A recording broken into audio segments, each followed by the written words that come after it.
for Min, but well, maybe not. I'd be curious to hear what Min has to say about that draw for and the possibility of him winning this game. So at some point we'll tune into Min's stream and let everybody hear the great International Master Wonderful Time talk about his game. But for now, he's just improving his bishop into c4, anchored in. But White trying to seek counterplay, getting that queen around to c8. Min is currently down on the clock. The problem is that if he can dislodge the knight from d4, and wait a minute, that's exactly what he does. And that queen is rampaging, moving down to e1 and creating checkmate threats with bishop f1. You know, it's funny, Danya. I was thinking, where's the win of the piece? Can you fork the knight and the bishop? Right. But no, it was just about going for checkmate. And now queen f1, queen g1, and bishop g2 is knight e4, check. Goodbye. And if the king moves out, well, we don't have to talk about what happens there. And Min winning he's already got 5 points, and that's before this game. How does he win games so fast? You could even say he's min it to win it. Okay. Usually it's me who's in the position of shooting down. No, usually it's you who's in the position of shooting down my puns. I don't even know what to do. You're the one who made the first 2 puns of the day. Something's very wrong here. We're on different sides of the screen. Maybe that's why. Well, I just see the clock counting down next to your face there. So I'm just, I know how much time I have left to cover with you. Okay, so we have a top game that I pulled up here. I can pull up Hikaru's game again. Let me see. Who is Hikaru? Hikaru's playing Champ 2005. This is pretty much a marquee matchup. Raunak Sadwani trying to rebound from that very painful loss at the JSCC. What's going on in this game here? I mean, I'm looking at this. It's even material, but I think we can both agree down there that it looks really pleasant for White, even though the eval bar is scoffing at that notion, saying, yeah, black is okay. And I think this was the reason it was saying black is okay, because of rook e4, forcing the queen back to h3. Now doubling on the e file, but he's not threatening rook e1 because of that pesky bishop on c3. And this is exactly the kind of position that Hikaru knows how to create chances in. I'm guessing that h-pawn is going to run up the board a little bit here. h4 gives the king luft and threatens an attack. And just Danya has the feel of a position where black's pieces aren't completely organized. Yet knight e4 next for black, followed by bishop to c5, and all of a sudden the tables can turn. Absolutely, but at the moment, black has to keep an eye on the g file. And so he moves his king over to h8, preventing ideas like knight h6, and there finally goes the h-pawn. Up the board it goes. Knight e4, bishop d4, preventing bishop c5 as Raunak tries to trade off White's most active piece, the knight. And Raunak is down quite a lot of time. But if those knights get traded and you put a bishop on d6, how could black possibly lose that game? No, this is really solid. Raunak has done a great job of neutralizing what I thought was a pretty big initiative. And now Hikaru has to decide whether to repeat moves. Something tells me he's not going to. But knight d6 is coming. Oh, he blunt. Wait, no, he didn't blunder his bishop. But h5? h5? Oh my goodness. h5 kicks the queen away from the g7 pawn. That's a bishop. It's a fantastic tactic because it just looks like that bishop cannot move. And that is true so long as the queen and knight team up on g7. And well, there goes that bishop. But guess what? The game is far from over. Maybe Hikaru even saw that and is intending queen takes c7. But there's knight d6 after. No, let's checkmate on g7. That's mate. Queen g6. I think the move is queen g6, but no, then there's queen c8. Oh, and then rook e8 covering the check. Gosh. And he finds it. Yeah, and I guess by process of elimination, it was the only move. As long as you don't blunder checkmate anyone like me, you'll be okay, Raunak. Well, yeah, I would say that can be generalized. As long as you don't behave like Robert under any circumstances, in any situation, you'll be okay. Well, yeah, okay, that's fair. I'll let you have that one. Okay. Cool. No, it hurt a little bit, but then I was trying to be objective about it and what you say. You'll bounce back. You'll be okay. Eventually. I've said mean things about you before. You have. And you know who else is going to bounce back? It will be Hikaru, because Hikaru, he doesn't go undefeated in all these arenas. He wins them at the end of the day, but there are strong players throughout, like Raunak, like Min, like Alexander Bortnik and others who can take him down in individual games. So this is one of those where it looks like Hikaru is in a bit of trouble. Yeah, and he's trying his best to whip up chances. I'm very concerned about Raunak's clock, but he's very close to winning the game as he moves his bishop back to c5, attacking f2, and knight takes f2 here. Essentially ends the game, I think. Or does it? Well, it's a tactical shot. We have to I don't know. You're making me calculate. It's too early for that, Danya. Rook e5. Raunak doesn't want to calculate either as he drops the knight back to d4. But look at his clock. He's got 24 seconds and he's taking at least 5 seconds per move. If Hikaru can drag this out just a little bit, you know how nervous people get when they're winning against Hikaru. Uh-oh. Under 20 Hikaru's going to win.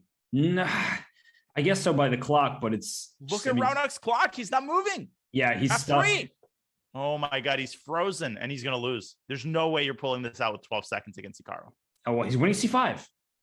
Yeah, but he's got 10 seconds now. Okay, but there's rook c1, queen f... Oh, queen trade. That's so smart by Hikaru because it means he's not getting checkmated, and now he can just flag Raunak. I think a lot of people wouldn't go for a queen trade there. That's a little known trick, right? Because you think, oh, you want to keep the queens on the board. You want to keep more pieces on the board. That's actually the opposite. Keeping the queens on the board would make it easier to checkmate white, as you were saying. And Raunak trying to pull out a draw here. Hikaru will probably not take the knight. No, he does. Oh, it's going to be close. I think we're seeing a draw. Yeah, f5, f4. Wow, well good done job by Raunak. That was extremely impressive because I thought he was going to flag for sure. Yeah, that was incredibly impressive. And that decision to take on f2, what presence of mind, realizing that otherwise he didn't have enough time to convert. Yeah, that we're watching Min lose his game to Terry. Oh, well, that just goes to show that Min's not the only formidable IM in this field. There are many of them, and Renato Terry, he's a beast. He absolutely is a beast. And speaking of beast, Min, his reward for losing to Terry is to face the venerable Grandmaster Sergei Zhigalko, who is a frequent guest in Arena Kings. He hasn't done quite as well as he probably wants to in these tournaments, but he's more than capable of making his way into the finals. Yes, no, I mean, really many of the players in this field have a shot. And that's the good thing about Arena Kings. You know, Hikaru, he has won every single week? There must be one week he just didn't play, right? Or yeah. Did he lose? I would guess so. He might have lost one match. But, you know, there are a lot of people in this field who can give him a test. Yeah, without question. And we're watching Min set up his typical sort of Tory attack London structure, which he loves so dearly. As he advances his pawn to g4, grabbing space on the king side, making Zhigalko think he wants to play g5 and clamp down on those king side squares. And then after that, he wants to uncastle, get his rook back to h1, and go for checkmate. Right. Actually, I've changed my mind. Will you just let me put my king back on e1? It's even more dangerous there. Hey, it actually benefits black. You know, I think d5 is an interesting move here as well, because you're trying to open up that bishop, and you made it seem, well, how are you opening up the bishop by not playing e5? But there are tactics. You also push black back with the h7 pawn being so loose. Indeed. And you can see Zhigalko lining up the battery on the long diagonal. Here's g5. Min is a absolute specialist. He is second to none in these kinds of positions. And well, Zhigalko, he's quite a capable defender himself. And, you know, this position is just cramped for black down. And we hear the bishop pair, the two bishop advantage. Is that bishop on f8 really an advantage? That knight on g3, hopping into h5, it's causing black all sorts of problems. You keep picking on black's pieces here. Come on, that bishop is the most active bishop in the history of bishops. Well, the eval bar is not impressed by white's move. No. Bring the rook to the center. Whoa. And now D5. Here comes d5, and that's why he put his rook on d1 to x-ray the bishop that would land on d5 in the event of black capturing twice. And then there would be bishop takes h7 check, a very typical response. The eval bar not approving of Sergei's play here. Is there a g6 move, either now or in the future? Just toss that pawn so that you take on e6, clear the g5 square so that your queen can go to g4 and lead to checkmate. That's a brilliant idea. Let me show this. Oh, I guess not. But g6, h takes g6, d, e, f, e, and knight g5. I think you might do it on the next move. Now g6 is not as effective because it doesn't explode as much. Black can play h6. So, okay, e5 played. I guess Min just going for the brute force method, Danya. He's just going queen c2 and going for h7. What if bishop takes f3 and knight takes e5? Does he want to exchange? Oh, no, he wants probably bishop takes h7 there. Yes. And then queen h5 check. That's a Not beautiful sure about sequence. that, but that's a really cool, and we're about to see it. No, but now knight e5 and bishop h7 is just mate. Now it's simply mate. Yeah, that looks just overwhelming. It's over. King f7 is probably forced, but I don't even want to talk about that. How about queen h5 and bishop g8 there? Paving the way for queen f7, and he finds it instantly. Of course. And it's over. Remember how we were everything. Loving that bishop on f8? Looks so good there.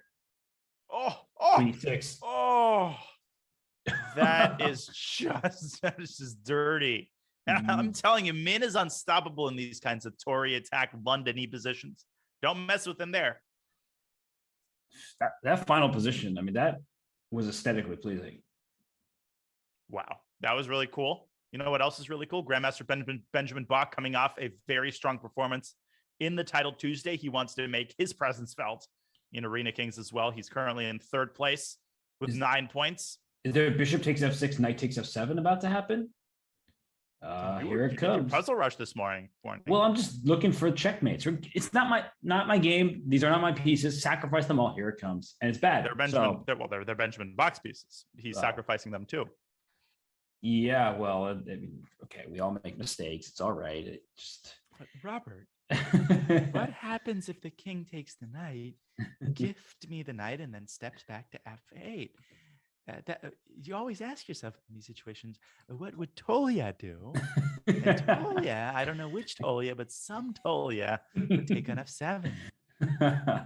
Well, taking f7 might put a toll on Black's kingside resources, because queen takes h7 and bishop takes g6. All those ideas were looking powerful. So instead, he says, I'm going to deal with it. I lost a pawn. But I guess you're not really going to deal with it with the eval bar going sky high. Why has it gone sky high? Just because white's up a pawn, white's attacking, and now Bach calmly moves his knight back. Apparently that wasn't the move, but this still looks incredibly overwhelming. Yeah, although I guess putting the king on f8 was the big mistake, because he could have tucked this king over on h8 and then played this exact sequence of moves, and the king would be much safer in the corner than sitting in the f file. And it may appear that Black has developed counterplay in the center, but that's an illusion, right? You can take as many pawns as you want, but as soon as the f file opens, the game is literally over immediately, just because of the overwhelming abundance of pieces on the king side. There's nothing Adriana can do here. Benjamin is going to win this game in just a couple of moves.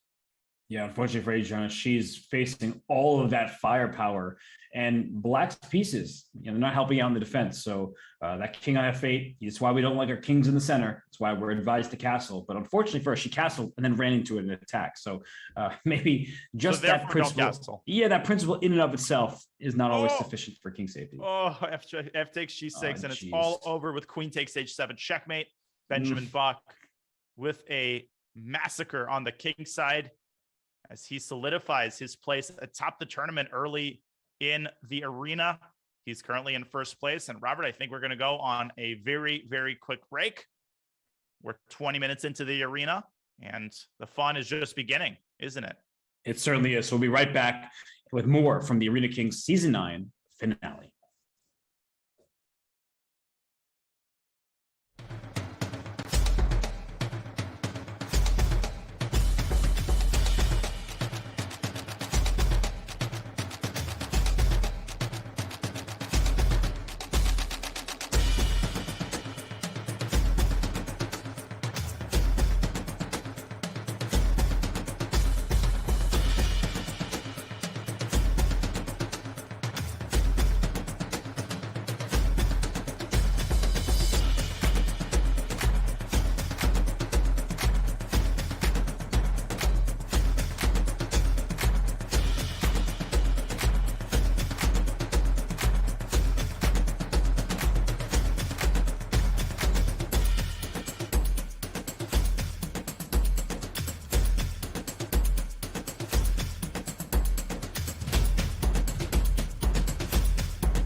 And we return here at the Arena Kings Season 9 finale. Sorry, everybody. That's my bad. But Danya, we're back. You can blame me later. Let's look at the chess. I'll blame you right now. Oh, come on. We're doing so well. We're getting along perfectly.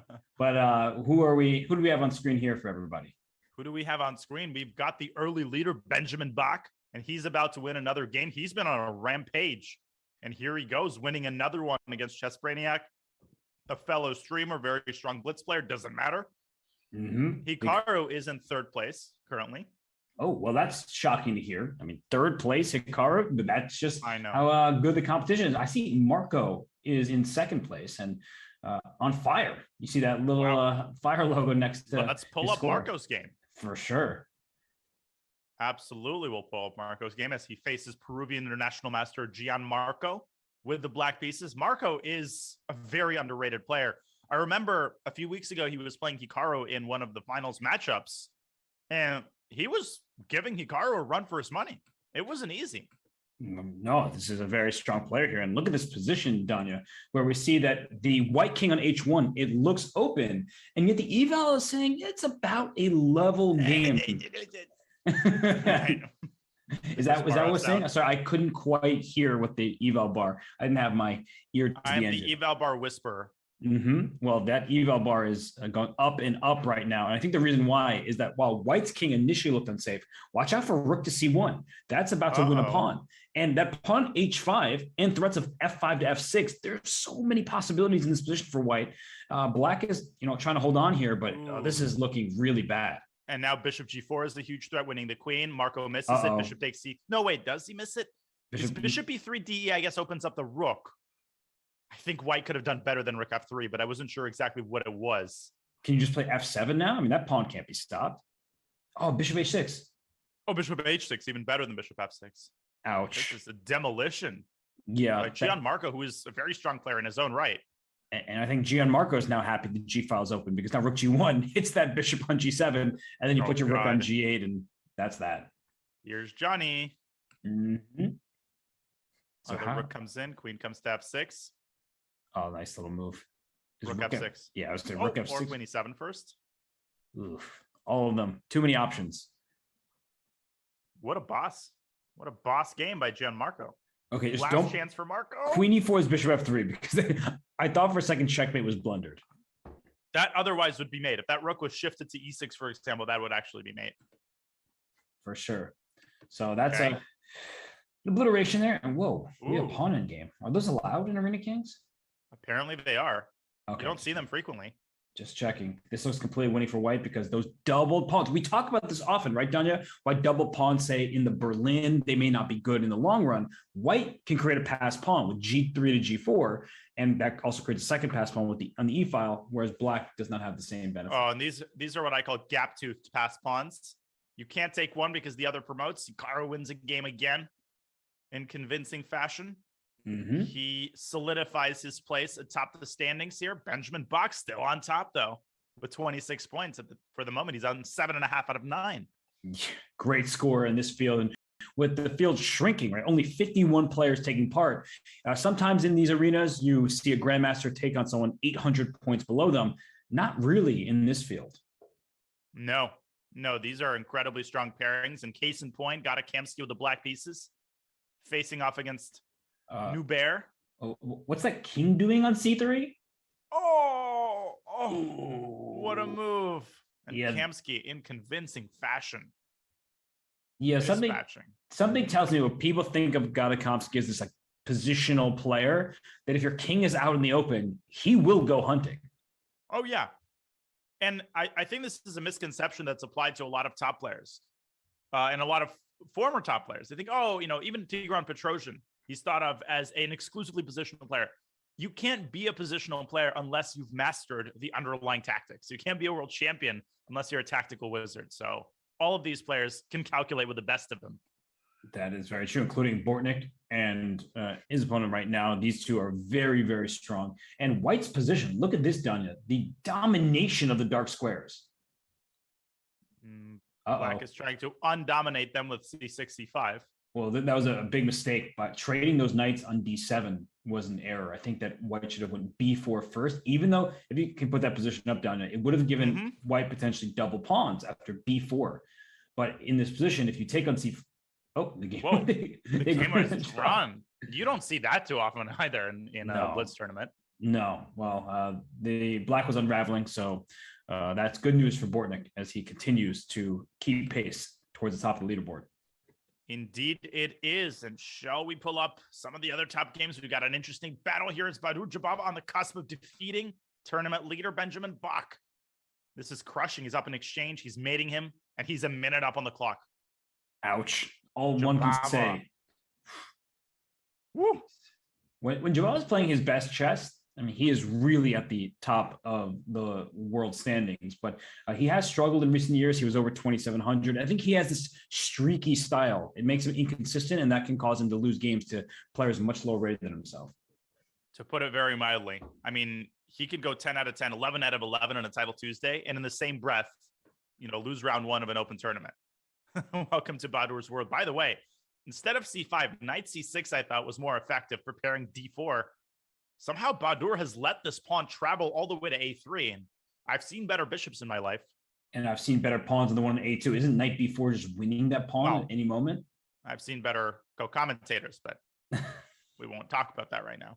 Oh, all of a sudden, white has a good position, apparently. There could be a b4 pawn break, and I think that's there it is, very necessary, because otherwise white's pieces are completely stuck. Is there knight takes c5, takes, and then f4 in the end? Kind of a King's Indian typical idea? Apparently, yes. Wow. The pre-move. That's a bit risky, but it's queen d4 check? Ooh. King what is h1. happening here? And h5 Pawns are being captured in no particular order. h5? I guess g5. No, he goes to d4. Both sides pushing their pawns. Queen g5 here, maybe? Or c2? No, c2 doesn't work, but it's close. c2, queen takes c2 and taking on e4 doesn't quite work. And in comes that queen. So rook f3, he wants to tuck it away on h4. I guess white should play g5 at some point, but there's knight g4, forcing the h file open. Yeah, and the e4 pawn also is hanging in many positions. This is a weird position. And looking at the clock, black should be happy. This is so weird. I'm still wrapping my head around all of what just happened in the last 10 moves. But we're trying to trade queens. Queen e1 was a great choice because now e5 is a threat. You may want to win a pawn g4, but you lose a rook on a8 or not enough. Castle's queenside. Black hasn't moved his king yet. Oh my goodness. Where's that knight going? I guess knight h7, but why is this only 0.9? This looks terrible for black. Okay, now it's more than 0.9. Look So at white's pawns. what in the world was the move besides knight h7? Oh my gosh. Apparently it was knight takes e4, and now the unbelievably calm b4 burying white's bishop and hitting the d4 pawn. Yeah, it's one of these situations where if you play that, you get kicked off the server. Oh, immediately. because you just sacrifice a piece with your opponent having passed pawns and then calmly say, yeah, that bishop on a1, not much of a bishop after all. That was a ridiculous sequence, but it also is instructive, right? Because we are, as chess players, often too materialistic. Like, I cannot possibly give up a pawn or a knight for one pawn. But in that position, it was worth it because black's pass pawn was so essential. And look at the position now, Donnie. I mean, it's just completely over. Well, rook takes g7. e7. Whoa. Rook g takes e7, and black gets comp for the exchange. Oh my gosh. I thought that this was a done deal. And whoa, but oh! Pre-moved.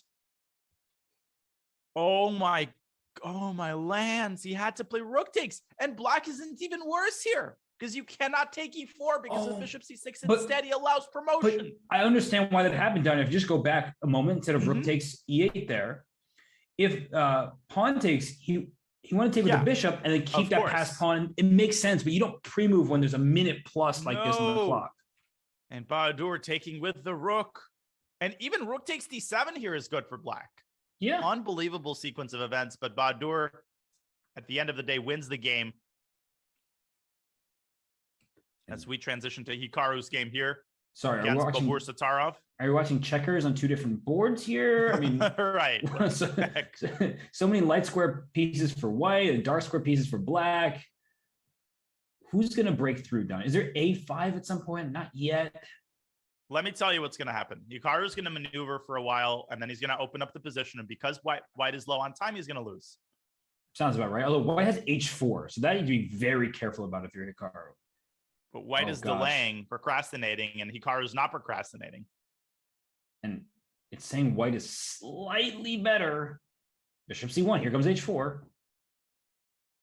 Hikaru preparing to strike with D3. He's got to play H4. This is his opportunity, and he plays it. If you take H5, then G5, then I think black is toast. No, this is actually getting pretty dangerous for Hikaru. He might have to strike, and he does with D3. We've got action on both flanks. Look at white's clock, though. 40 seconds. I don't see him making this. Okay, so there's no threat, right? Yeah. No, none. The rook on F7 perfectly placed, and that's game. Yeah, I mean, he's just streaming in with all of his pieces. Even C takes B3. Oh, and if BC6, B2, are you kidding me? You're mean man. Wait. Thank you. Suddenly that bar is going up a little more. Yeah, but look at that knight on D4. Look at Hikaru's passers on the queen side. I don't see him pulling this off. Nah, this is in the clock, right? Even if white is able to hold for a bit, you're down a minute on the clock. That's ultimately the most debilitating thing about playing Hikaru. It's the fact that you play the game of your life, you get yourself in a position to win, and by the time you do that, you've got 10 seconds left. Oh, yeah. I mean, we've both been on the losing side of many good positions against him where it's like, I won a piece on move 20 and I have plenty of time left. And yet he never just, goes down. Yeah, he never does. Never. And you feel like you're losing. That's the thing. You're up a piece and you still feel like you're losing. And that's the feeling you can only experience if you're playing him. I don't experience this against anybody else. Yeah, it is just bizarre. And it just makes me question my knowledge of the game of chess. But you know what? I won't question Min Lei because Min, we know, wonderful time. He's always having a great time. And we can catch his stream as he's fighting for those top places. Let's look in.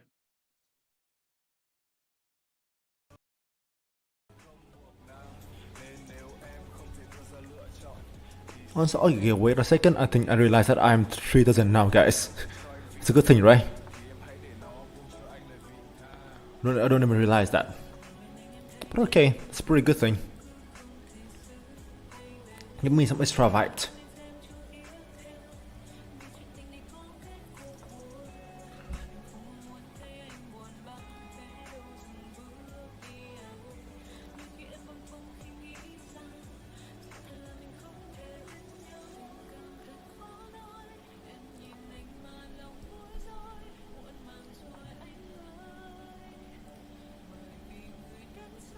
I'm blunder again, I think so. Actually, take it first maybe?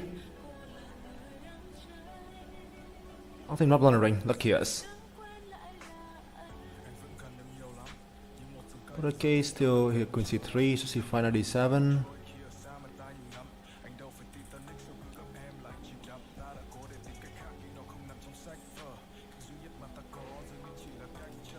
Knight for queen here, knight c3 maybe.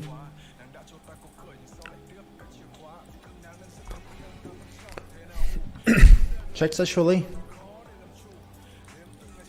I saw that obviously. You have to defend it actually. That's odd.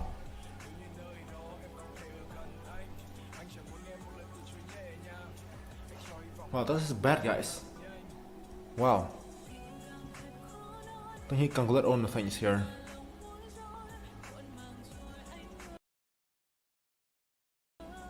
Should be a draw, guys. I don't know. Don't want to draw, but I don't have a work way to defend the bishop here. That's bad. Here to c5 though.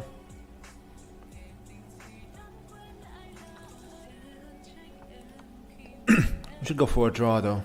No choice. No choice actually. Don't want to go for a draw, but I have no choice. Realize that I can't. And we heard Min there, and that was great calculation done. And first of all, Kamsky with that bishop takes e4 move that caught Min off guard. He was calculating all sorts of other captures, and then to calm down and realize that he should just make a draw there. That was very good play by Min. It was very cool, Kamsky, and collected by Gata. Wow. Okay, that was a good one. That was a good one. I got to give you credit, Daniel. I had all that time to brew up a pun, and I mean, Gata Kamsky. I mean, it's just low-hanging fruit. You can make puns out of both of his names. So it's true. Sometimes you just gotta, right? You have no choice. Have you ever done solo commentary? Because you're about to do some more of it. Yeah, no, I'm okay with that, honestly. You know, it's just one of those days where sometimes a guy just got to be alone with his own thoughts. Oh, okay. Draw agreed. Why did Min take a draw here? He looks like he's almost winning after e5, no? And then knight e5, queen f3. What am I missing? You're not missing anything. They ban the draw. Range decision. Yeah, I can only say this so many times. I usually say it during classical events when everybody's watching. What's this? Benjamin is better against Hikaru. He's got a mountain, a kingdom, and a horse for that queen. And a bishop. Don't forget about that piece. I don't know where the word mountain came from. I was confusing quotes. It's okay. I look at this position, though, and I look at Benjamin's time. That concerns me some with those pawns marching up the board. I would have considered taking on b6 there, actually. Oh, he lets the pawn through. He let the pawn through. Oh, no. Okay, and he's got to get perpetual. Does he have perpetual? Yes, he does, because the knight covers c3 and e3. Oh, can't get check. Out. Yeah, just rook b1 and rook b2. And Benjamin able to save the game. Oh, careful. No way that king's going to g3 gets checkmated. Okay, rook b2, rook b1. No, Hikaru has no choice here. If king h2, is there f4 and rook h1 mate? Ooh. Wait, was there f4, f4 queen g1? Look at this line. F4 queen g1, and then whoop. Mm-hmm. You don't take the queen. It's so annoying when you could take a queen. You're like, okay, please take that queen on g1, because after rook takes g1, king takes, that pawn can't be stopped. Nope. But rook b2 led to a checkmating attack. Still a good result for Benjamin as he continues to lead the pack here. We're about 40 minutes and change in. Marco still in second place. Wow. And I guess Marco, because of where he is in the rating list, like the seeding, he gets to play against some of the lower rated players. So at the end of all this arena, it will be 16-player knockout. Oh, gosh. Over under on whether this bishop lasts another 2 moves. Oh, Marco. Oh, he wants bishop f5 and queen g7, mate. Over under on whether black lasts another 3 moves. Okay, g6 was a nice move. Black is better here somehow? I guess that f6 and c5, knight c6. And white's king is in the center. Rook e8 check. You should throw in a check on e8 first, and then play knight c6. Ah. Oh, no. That's not going to cut it. No, that's... And just h4 played quickly. No, this position, practically speaking, right, Danya, you played so many blitz games. To play this position for black, the king is already wide open, and h5 is about to open even more. And what's going to happen is g5, knight takes g5, if I understand correctly. Whoa. That's a check on b5. That doesn't do anything because e1 is covered by the knight. Mm-hmm. A check on d5. The h file is about to open, and black's days are numbered here. Oh, gosh. Oh, no. Yeah. It's hard to look at. I know. And b7 is hanging as well. That's going to fall after white wins black's queen. Just in case, right? Right. I got a backup option. Oof. Nice move. Unfortunately, there's the b7 square, and that's basically the only square available to the queen. I guess there's also f5. Yeah, or g takes h7, or... Right. Right. Ouch. That's just mean. Bishop takes f6. Oh. Goodbye. One guy we haven't looked at much as Marco delivers checkmate on g7, I would imagine. Oh, he misses it. Is he toying with him? No, I mean, he might just have missed checkmate in 1. Happens sometimes. How do you miss queen g7? Okay, found it. There we go. One guy we haven't looked at much is Jasmine, who's got a pretty easy game as well. And honestly, credit to the lower rated players compared to their GM entitled counterparts who have qualified for this, because it shows that they've been consistent in playing in the arenas. It shows that they've had great results against players in their rating category. And that in and of itself is a great thing to see. So really, in this event, when there are only 50 players and not too many players from the lower rating bracket, it's going to be immensely difficult. They're going to lose most of their games. But I just want to state clearly that I am very happy to see these players make their way through to the Arena Kings final. Listen, it's a great opportunity for them. Are they going to win a lot of games against Hikaru and Jospam? No. But is it an opportunity and an experience to cherish and games to analyze and learn from afterwards for these lower rated players? Absolutely. So I think it's great. Dan, you and I can attest this. When we were growing up and improving as players, if you said when we were 1,500, could we play against Hikaru Nakamura, or at the time the players like Hikaru, we would say, please, like I'll gladly lose 1,000 games in a row, but that experience is one that you can't replicate. So what's going on in this game? We have Tiger Schlappe. That's Kamsky. Tiger Schlappe. Oh, excuse me. I did not mean to mispronounce it, but I'm glad that I have you here to help me out. Tiger in a hat. Against, I think that's pronounced Champ 2005. That one I won't correct you on because that's too complicated for you. Well, what's not complicated is that Black's position looks amazing right now, because that king on G1 with the feed and ghetto pawn structure, can't Black just throw a knight into F3, secure the bishop pair, and ask White what he thinks about the ensuing endgame? Yeah, and I don't think White will be too happy with the ensuing endgame. I think one thing that may be giving Raunak pause here is the possibility of White's knight leaping onto b5. So for instance, knight f3 takes knight b5, and I'm whipping up some nasty threats on the queen side. It's true, because you're attacking two pawns at once and I can't defend him. So he's played f5, going after the other bishop. Bishop takes c5, rook takes c5 back, but I'm really worried about the rook infiltration. Oh, restricting the knight. And it's important that bishop on g7 defends that rook on e5, because otherwise a move like knight c4 is possible. Or bishop f3. Oh, I thought that was played. I was really worried about Kamsky for a second. Yeah. But what does he do? I guess knight c2 is another pathway, trying to get to d4. Can you play bishop f1, and if rook d2, then knight c4? Okay, and what if I take? I'm just trying to get opposite colored bishops. I know it's going to be worse for White, but after bishop takes... Yeah, but you're going to lose a pawn. Yeah, bishop g8 at some point, I'm going to go chase your kingside pawns. Some chances maybe, but okay. Yeah, that's one possibility. Gata dropping on the clock. The lack of increment is really, really hurting him. Oh, I mean, the amount of games that you and I have commentated or played against Gata where he's just crushing us or somebody else, and then you're like, yeah, he's going to go losing the clock. Gata is one of the most fun players to watch. If you want a better sense of how to handle your pieces, where pieces belong, that guy's sense of how to set up his position for maximum piece activity, maximum coordination is unreal. I mean, the pieces just flow in a certain harmony when you're watching Gata play. It's amazing. Although I must say, in this game, it's really his right. opponent. This is an exception. This is not one of those games. Oh, wait. Is rook d... Why is he trading? Bishop h6. But there's f4? I don't know. The alacrity with which he just traded all of the rooks, I'm not sure about that. Yeah, I mean, Black obviously is better, and what Raunak would love is that king to march in, right? King d7, king d6, king... You'd really like to get to a4 into b3. Oh, or not. Well, if he doesn't win this, it'll be pretty sad, Juani. You didn't have to do that, did you? No, but I did. You know, so I don't have to do a lot of things that I do. So what's he aiming for, by the way? Like, can you explain to me how Black has any hope at winning over the board? What about pushing the pawns and ultimately trying to break through with b4 and go after the b2 pawn? Well, like go king c7, king b6. Okay. Lose the game because you'll lose the g6 pawn.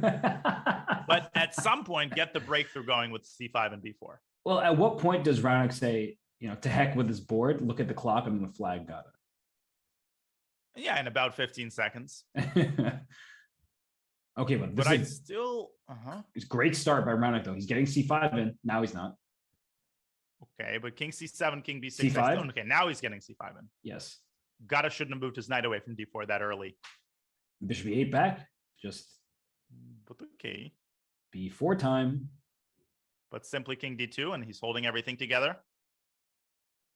And then he's just going back and forth. It's so frustrating. It looks like Black made progress, but I guess he didn't really. Gata's not going to like this. But another idea, c4 and bishop e7. So Gata playing c4 himself, closing it down. And he needed to go king c2 because bishop b2 was a threat. Takes and king e5. Yeah, that looks pretty good. Okay, it's going to be a flag. It's a moot play. It's kind of sad in a way because Gata, you know, he's defending really well. And it's instructive because I thought that, at some point, White was going to be huge trouble. He said, nah, not so fast. But that's the problem. He's not so fast. So whenever he's down under 10 seconds, we just know he's going to lose on time. And he doesn't like it, but that's just part of the game. It's unfortunate. We feel bad for him, but you got to do what you got to do against these legends. And I'm pretty sure Raunak does not feel bad at all. No. And it wasn't a dirty flag. He was trying to win all along. He was better. So it's not the end of the world. No. And, there are more games to be played. So right here, whoa. What? Just terrible position for black. Yeah. I was like, this looks awful. Did I say something? I didn't mean to offend you for a change. And that pawn e6. Oh my goodness. Oh, c6, bishop a3. Was that the idea? That's really pretty. Show that. Yeah, but it doesn't actually work. But still, e takes d5, c6, bc6, bishop a3 wins the knight. Unfortunately, black has bishop takes c6 and bishop d6 intercepting the bishop. So that wasn't the idea, but still, furious attacking play for Hikaru. Mm-hmm. And look at his pawns. Look at them snappers. And that's not pleasant for black to look at. Or if your move is rook to b8, just to defend your b7 pawn. Oh, goodness. You know what movie that was from? No. Look at them snappers. No, what's it from? It's from Romancing the Stone with Michael Douglas. Oh. And I forget which actress. Somebody in chat needs to tell me. D6. Oh. Ooh. This is brutal. The way Hikaru just dismantles anybody below 2,700 is insane. Yeah. Oh, that's as one-sided as it gets there. Whoa, look at this. As ruthless. With a ruthless game against Jose, but he's going to flag. He's going to flag. It's not even close. Yeah. Oh, he's blundering all of his pieces. That's what happens when you're down to Kathleen Turner. Sorry. Go ahead. What year was that movie?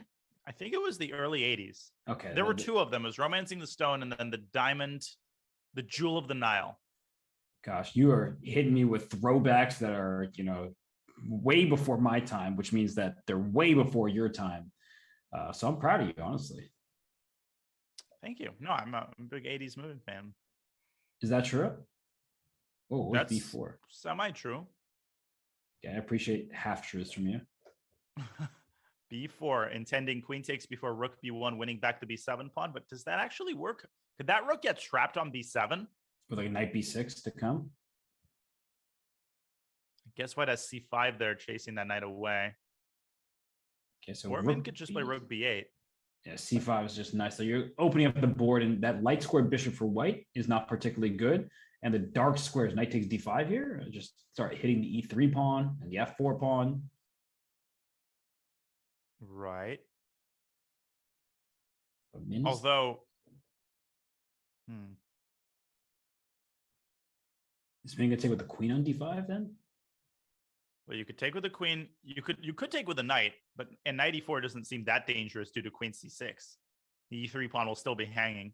Yeah, I just decided to believe you. You said knight e4, and I was like, oh, that looks scary. So, I mean, knight c4 also looks a little bit annoying because that simultaneously defends e3. So he takes with the pawn, which I think is the right call. Yeah, you keep black is better. Yeah, the pawn 3 squares away from a knight dominates that knight. The e file is open, which means the pawn e3 is not very happy about that.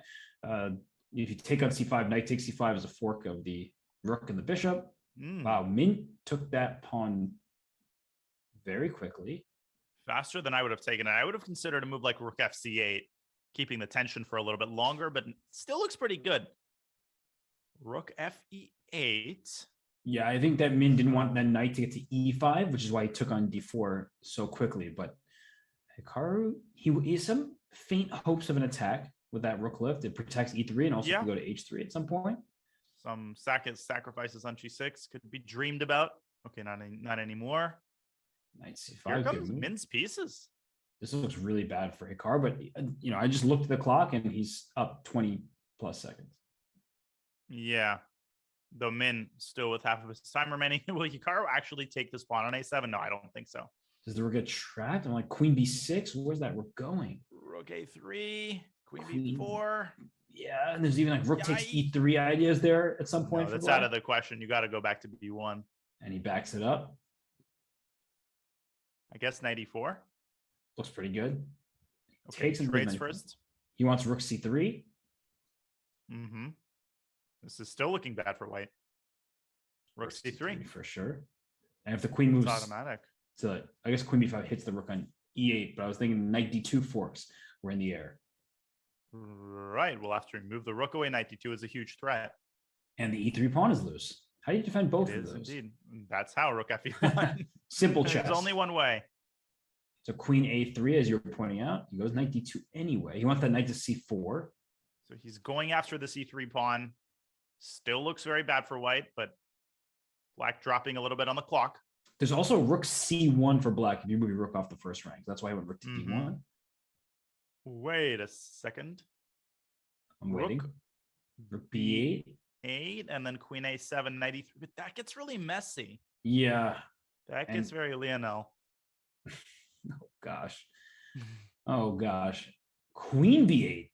Whoa. Good move. And it stabilizes and simplifies the position as we have a queen trade. Min likes his end games. He does indeed. But I feel like he's relinquished a lot of his advantage. What if white just takes and then takes a7? Yeah, I think Min's trying not to lose at this point. He's not trying to win so much, he's trying not to lose. Now I think he's trying to win again. Oh, he blundered mate! Oh my god! Oh. No way. King h7, knight g5, and rook h8 is mate. Only Hikaru can pull this off. He just spots those things so quickly, right? Like that move knight f3 there. It wasn't just to save the knight and attack a7. It was to go for checkmate. Unbelievable. That's just what he does. Okay, let's tune into Benjamin Bach's stream. Okay, let's do it. Shall we? Always happy to hear Benjamin.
Well, I mean, it's very interesting to hear Benjamin's thoughts, right, Danya? I mean, just so eloquent. The Oh, way that he's elucidated. did you hear Did that? we actually hear something?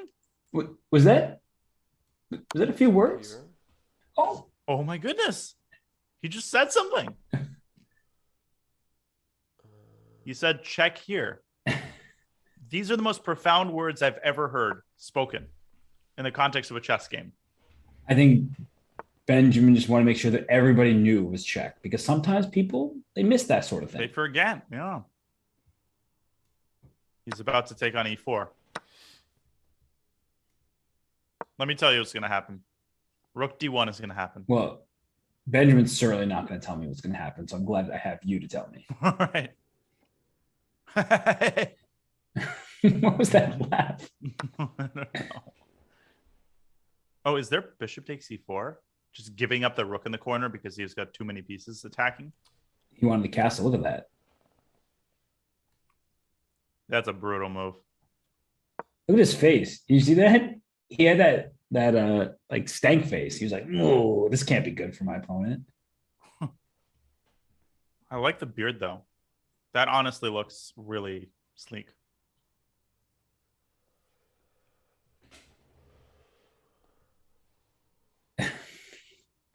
Just pure Microwave silence. man. Yeah.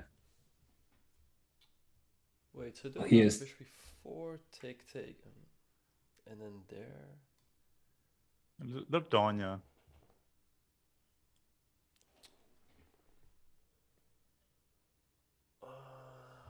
Also have bishop h5. Bishop h5. Bishop h5 g4 probably from white. So Because Four. I don't see what I'm supposed to be doing there. it's not so easy all of a sudden. yeah, but if he takes an e4, rook takes e4, rook takes g2, he's probably worried about rook takes Wow, e6. check. a5. I'm sorry. Where did that move come from? I think he wants a4 and queen c4 check.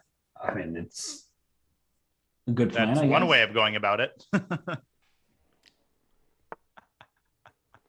Okay, a4 doesn't it just win the piece that you're? I believe it does. Don't do that. Wins Rookie the two. Rookie two. There you- Only chance. Yeah. Oh, he played it, but Benjamin reacting well, and it's over. Yes. Yay, Benjamin Buck. I really like how he just cheered himself on. He's like, good stuff. Good And stuff. then he gets to play Kamsky. What is this game you have in front of us? Hikaru? Hikaru against Atabayev, another endgame win here for Hikaru coming up. And you On- just know he's going to win this. On time. You just yeah. know, Rooks even to- though it is. Oh, C4, no. no. Yeah, that That was was not a good clearly a very bad move. move. Whoa. Did he forget that there was a rook on b3? I think we just tuned in at a very wrong time for him. Seemed like he was playing a good game if he was keeping a level with Hikaru, but Well, Marco Relay is in first place. Really, Riley. well, it's a relay race at the top. Yes, it is. But he's not handing off the baton to anybody but himself. Facing off against Raunak Sidwani, a tough pairing here for Marco. And he wants e5, e4, but there's knight b5 Knight with tempo E5. at the very least. Winning the e5 pawn, I believe. Oh, This is looking no, bad. there's some kind of knight g4. No, There is some sort of knight e4 move, but but knight g4 there anyway. right. Raunak deciding to take with the rook, trading a pair first. Now knight e4, there's an abundance of options. Knight d4, rook f1 even. What's the material count here? Now white's just up a pawn. White's up a pawn. And now c3, stopping knight b4. Oof. Yeah, this is looking rough. Yeah, this is very clear, right? It's like black's king is not very safe. Black's down a pawn. White's king is not really in any danger, at least not yet. Knight back to f3. Black has stabilized this a little bit, but Raunak's going to grind him down, I think. Knight back to f8. Knight back to d2. You can't take it. You lose the rook. Sag. Yes, indeed. So isn't white just winning? Okay, f3. Whoa, f3. Goodbye. Well, that's a win for Raunak Sidwani, who continues to impress. Very strong player. Obviously, coming off a devastating loss in the Junior Speeches Championship. Indeed. But now he's fired up. He's excited to redeem himself. Baadur getting some somewhat soft pairings in the last couple of games. But not actually winning convincingly here, because after king a2, rook b3, white's got c4. Is this just equal?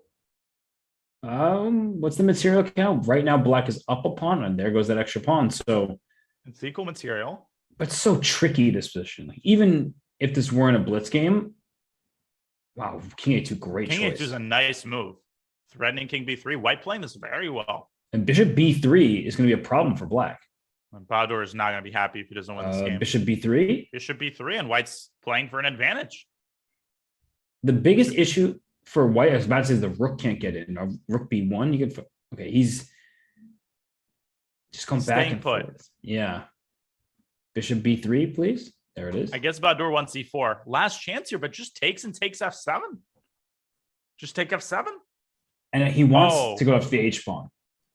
So he wants to go bishop g3 and then walk around, but that's a very cumbersome plan. And white's got a pawn breakthrough at some point with g5. Right. Okay, but if the rook moves from d3, rook e3 is a huge problem. So don't get too active here on the right side.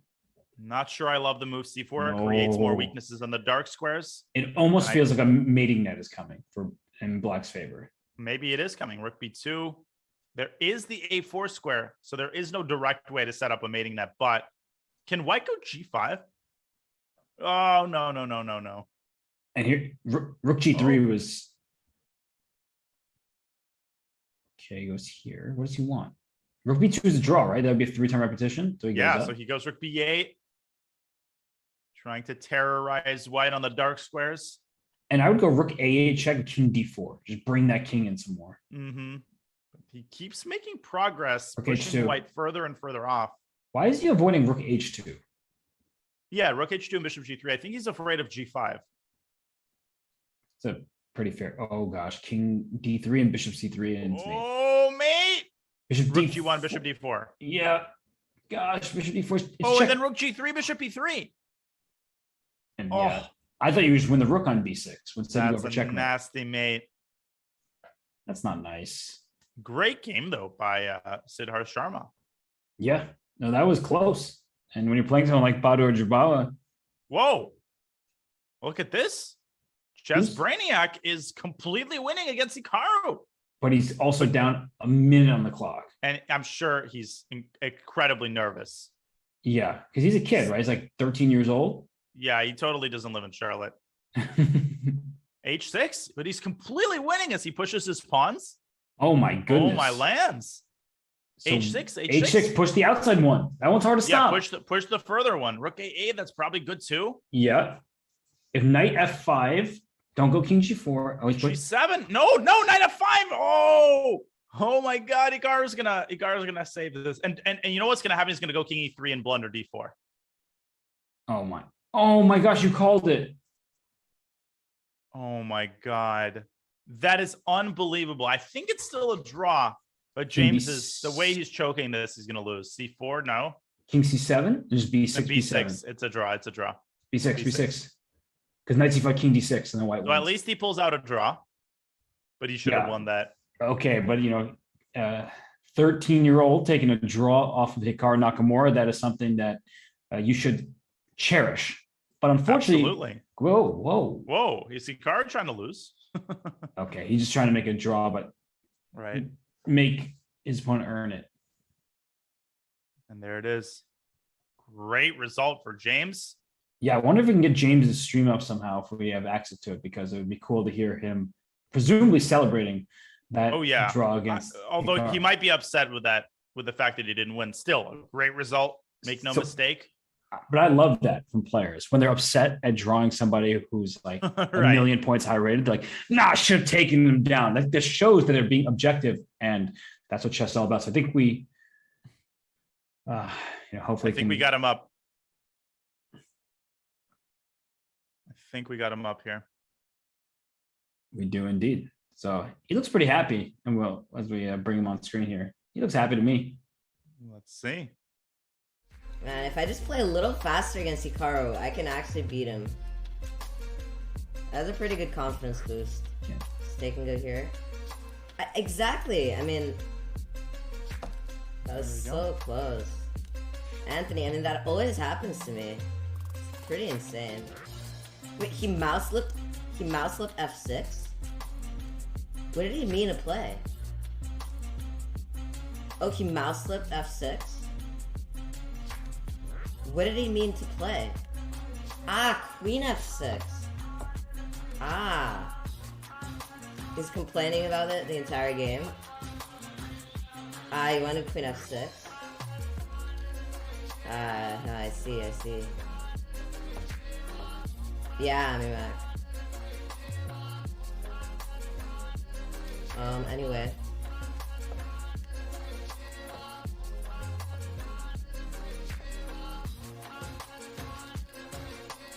This game's kind of annoying.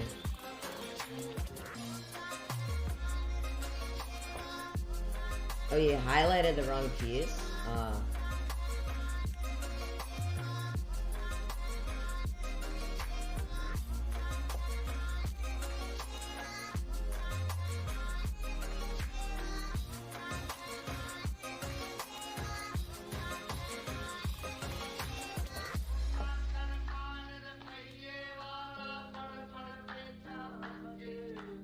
No, it's honestly insane, Anthony. I have never seen somebody conjure up that much counterplay from a lost position. It's honestly only he can do it. It's pretty insane.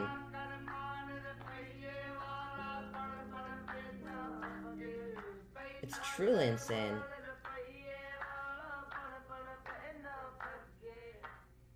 Okay, she's going for a fork. Let's go here.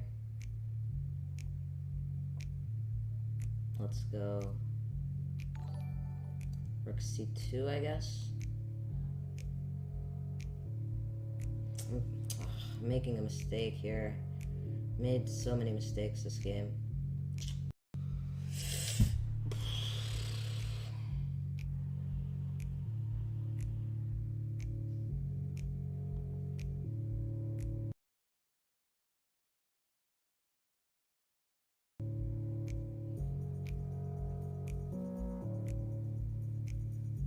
No, I mean, I fell for every single one of his tricks. Like, the position was so winning. But I was so low on time because I was nervous. So I started blundering. I blundered like 2 times. Because I was so low on the clock and I had to move quickly.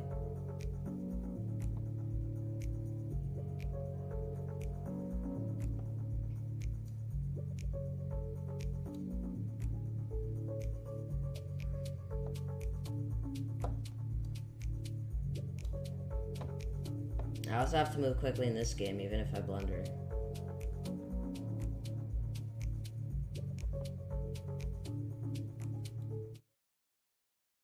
Okay, well, James is trying to recover from spoiling what was a winning position. He was saying how resourceful Hikaru is. That is for sure the case. And Danya, we see Hikaru in this game, there's no way he can survive this one, right? I would imagine, but Benjamin already making a big mistake there. Knight h6. Knight h6 is mate, or is it? Where is the mate? Knight h6, there's king is here and rook e8. Rook e8, rook g7, and rook h7. Oh, wow, that's actually It's just over. very straightforward. It's just over, king d2. Oh, rook f1, but then there's mate on e8. What is Benjamin thinking about? He just doesn't want to spoil this one. Oh, he's trying to zigzag his way around. And he's doing it. Yes, he is. King Hikaru, though, creating as many chances as he can. Knight b3. I guess even king e5 is winning. Just king takes d5, though. What's wrong with stealing that pawn? Now rook g7. Mate in 3. Hikaru resigned. That's an impressive victory for sure. And Benjamin Bach gets up to number 2 in the standings, as you can see, with Jospim now in front of the pack. Mm-hmm. As he faces off against international master Terry Lujan, a perennial guest in these tournaments. What opening was this? This was a French, believe it or not. I was going to guess that, but it just looked so strange that I couldn't quite. And what other opening is Black's position this bad in about 10 moves? Well, that's doing okay here. I guess rook b8's a nice move, stopping bishop b5. That was a devastating check. Mm-hmm. And you know, the rook can go down to b2 in the near future, and Black is up a pawn for now. a3. Is that a mouse potentially? I thought a4 preparing bishop b5 was more reasonable. If a3 was intentional, that's like one of these brilliant type moves that I would never play myself. One of the deepest moves ever played, and Terry offering a draw, which is declined by Jose. What's with all those people offering draws? I know. Yeah, we've had a lot of that in this title, in this Arena Kings. And he offers another one. Okay, I guess there's something to be said about arena strategy, where you, of course, are trying to get the most amount of points possible, but only 16 players make it through to the knockout. So depending on where you are in the standings, a draw could be useful, especially if you're Terry playing somebody who's high-rated or something. And I would probably take it if I'm Jose. I mean, his king isn't the safest as Terry gets his own king to safety. But another draw for decline there by Jose, who could have repeated moves with the check on h6. Well, Danya, Jose's in first and has won 8 games in a row. So That's incredible. That's why he's declining it. That's right. If this were just, some, random game after a 1-game winning streak or 2-game winning streak, okay, I'll make a draw. But 8 games, you can't give up the winning streak that easily. It's an all Peru matchup here. Rook d6, and now it's beginning to look a little bit. Although queen h4 check could be very nasty. That's why he plays h4. But now the rook is saddled and tied down to that pawn. I think he wants to play king g3. Yes, he does. And I think this is starting to go white's way, because even though white's king is on f2, it looks a little awkward. That black king could come under fire when that rook gets to d7. And here comes that king out to g3, the safest square on the board. Oh, always. Rook, right. Rook e1 here, just simple chess, or he's thinking of rook d7 probably. Yeah. And there he plays it. I like this for Trade white. and endgame. Rook b2 though, hunting for the pawns. Okay, I don't like it for white anymore. I forgot that rook f5 was a way to save the f7 pawn. Ooh. Rook a2, rook e1, rook c1 is coming. Oh, even better. Rook c5, rook c4. What an idea. Stopping rook c7.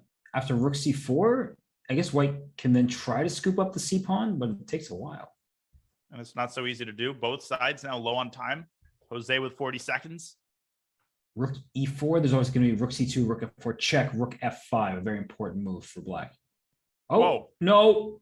I just c2, rook f5. That's exactly what you just said. Oh, gosh. And now g5 is super strong, trying to get the rook to the g file.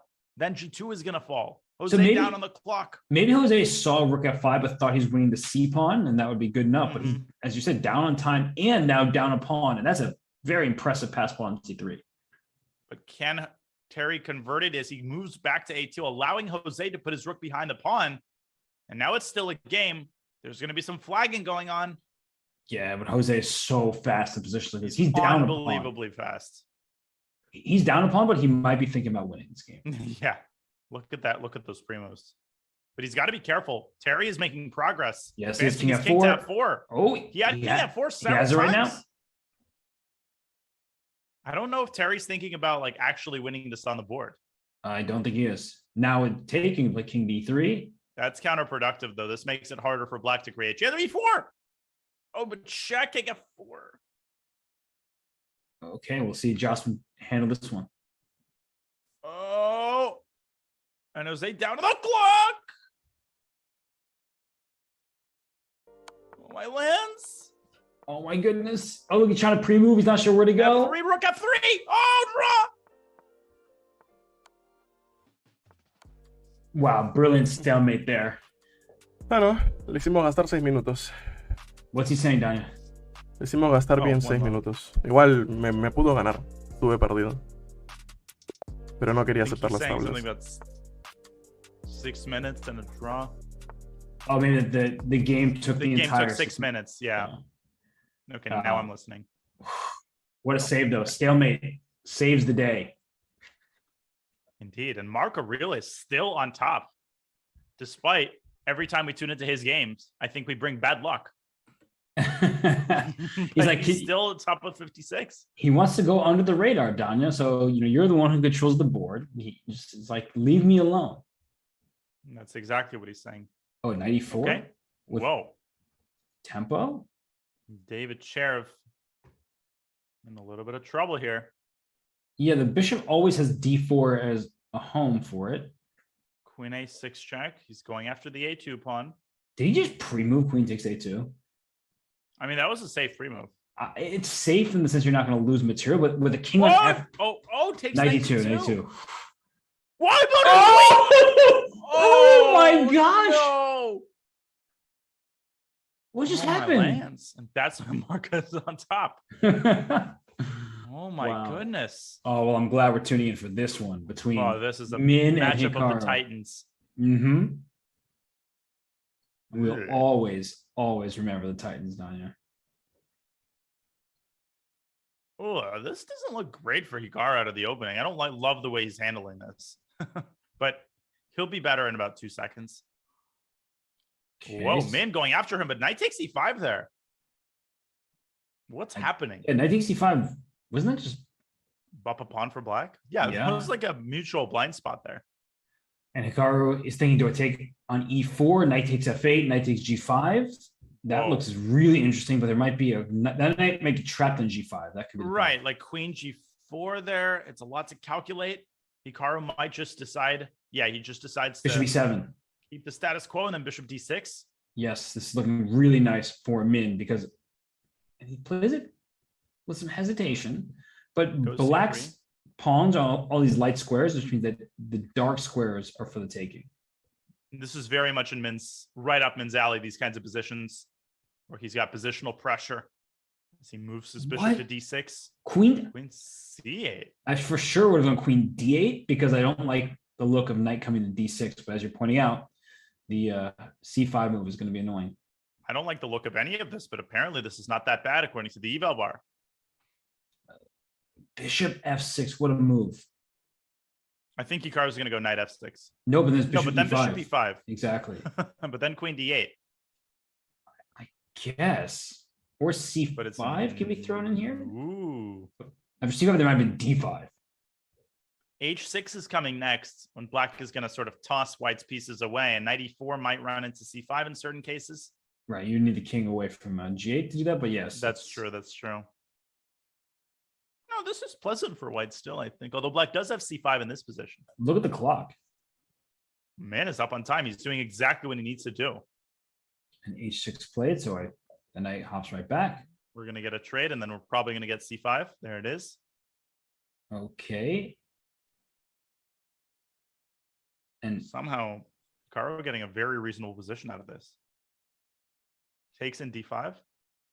ooh, I think that's overlooked. Oh, I guess D5. e5. But yeah, then you get that d5 pawn, which is Yeah, you Not go a bad c4, one. bishop c2, even bishop a4. Bishop a4 is quite a serious threat after queen g3, which Mhm. was missed by Hikaru.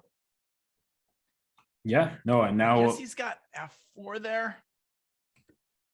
oh, but f4 is such a tough move to play because it means the e pawn is stuck in place. And it creates a huge weakness on e4. Queen e3, blundering, rook takes d5, and Hikaru misses a 2. Another mutual blind spot. This has been an uncharacteristically sloppy game for both sides. Although, to be fair, after rook d5, queen takes d5, that doesn't exactly, at first glance, look that strong for black. True. But Oh. now it looks especially unpleasant. Hikaru might have to drop his bishop back to c8 as he blockades it with rook d6 Mhm. instead. And he's going to just go c4. He does to protect that d5 pawn. Now his pieces are a little more free, and rook d3, that rook lift could start Mhm. making progress on the queen side. Wow. b4 instead. Rook c1, mouse slip. No, that had to Wanted be a play mouse rook slip, right? b1. Oh, That that's a had rough to one. be. There's just no universe was he playing rook c1. No, rook b1 and white is in charge. Now, if anyone is in charge, it's black. So what does white even do here? Oh, he says rook b1 now. Oh, and rook a1. But now b5, I thought. Yeah, Min has B5. lost the thread in this one because of a mouse slip. Yeah, that's just unfortunate. C takes b5. I guess they're still drawing chances as long as white has the blockade on e4. Can he go after this b pawn, though? This is still a game. Yeah, no, actually, both sides have chance here because white can push that pawn to d6 at any moment. Whoa. Well, not the moment. G3, hanging on. Two. I guess you could take it and go rook d2 Or by the queen- skin of his teeth. Queen a4 there was possible. Hitting the rook on d7, the pawn on b3. Rook d2. He goes for that line. Apparently, the eval bar not liking it a lot. Rook f3 and rook d2, rook d5. It's over. Yeah, that's not pleasant. Can you play rook e1 here? So instead of taking on d5, just play rook e1, take the other rook. Oh, you got to keep the pawn on d5. Otherwise, it's just dead lost. But Min's also come now on. down. Min playing this way too conservatively. And look at the clock as well. Yeah, there's no chances here. He's lost on the board, lost on the clock. Another one for Hikaru. And it was with that one mouse slip, one square Right. away, it cost Min this game for sure. Yep. In the way for his king to get to c3. Rook c5. Okay, but he's cut the king off, which is a bit annoying for Mhm. Hikaru. Like rook c3, there's rook d2 check, and then you have to go back. E3 is a nice move. Oh, king e2. I guess there's rook d2 check. Just dislodging the blockading piece. Mm-hmm. Oh, Okay. Check. Oh, rook Check e8. On e8. Rook e8. oh, there's rook No, but rook e6. e6. Oh, but wait a second. King f3. Hikaru's piece is tangled up all of a sudden, but he untangles them. Oh, and And it's then over. he needed to go B2. rook back to b2 instead of allowing all this. Is there? No, there's no perpetual because of rook e6. Nicely done there. And Hikaru wins. Ouch. GG. We're watching Benjamin en route to another victory. Or so I And- would imagine. What's going on in this game? So black is up a pawn, but white's outside passer trying to Mhm. march up quickly. Not quick enough. Here comes d4. That bishop restraining the promotion square. Yeah, and f2, and you're losing a piece. Oh, yeah, just f1 queen. And Noubert is not catching a break with his pairings. No, he's in that spot where he loses to Benjamin Bach, and then he gets to play Hikaru. Right, exactly. Right. And this one is over. Another win for Bach. Red Rover. Shall we check into Mr. Jobava's game? Jobava is Whoa. really struggling here Wait, against what- this 22.99. What just happened? I mean, that bar was seesawing back and forth there. Well, it's seesawed all the way down. Apparently, the move Queen A5, and it's found Oh, by Blippery Speedster. E2 and Queen A2 check are both big threats. It's What? just lost. Rook F7 check. You just escaped to C8. Oh my goodness, Queen E1's mate over there. Jobava's crushed here. And what exactly is the threat you were saying? Knight C3, I guess. Yeah, Knight C3 is a pretty big threat because then after Oh, Knight Bishop C3, Knight E2. Mm-hmm. And then Queen A2 mate. And if you go Knight C3, Bishop C3 is Queen A2, Queen C2. Exactly. Exactly. That's a huge one. King C8. C8. I could see him playing Rook E7 out of fear, but you definitely don't want to leave your rook off the last rank. Well, no, but Queen takes A5. Oh, does Baadur see it? He does. Yes. And he lost it. Well, I guess the Oh, my goodness. the win proved slippery from him. Yeah, Yeah, he was a little bit too speedy there. yeah, that's gonna hurt. It's gonna hurt. Completely winning at that point in time, and Jobava escapes. Wowza. Just go King C8, no more checks. And after the promotion, at this point, there's even this check and then this check. Right, Which leads to checkmate. King is hunted. There's nothing left in White's defenses, but Jobava Yes, wins. sir. Him. Is that a knight on H7? What is this? Is that a knight on E5? Is that a rook on F8 that's hanging? What's going on? Black White's out of an has exchange. black has the bishop pair and taking some stuff. Knight takes Nothing is getting recaptured. Yeah, 96, Queen A5, check King F2. Oh, he just wants Rook F1 at the end of this, doesn't he? Oh, and the bishop is. Oh, he's just a draw. What? What? Are What you- is with the draws? Are you kidding me? Are you? White's just winning? What? How in the world is this a draw? In what universe do players just In the offer and Arena agree to a Kings draw? universe. I can't stand draw offers. At chess.com, I know some of our devs, instead of working, they're listening right now. Can you just disable the draw offer? Just for the finals. Yeah, just for this, please. That is the least likely outcome I could have imagined. I could have imagined 17 different outcomes more likely than a draw for in that position.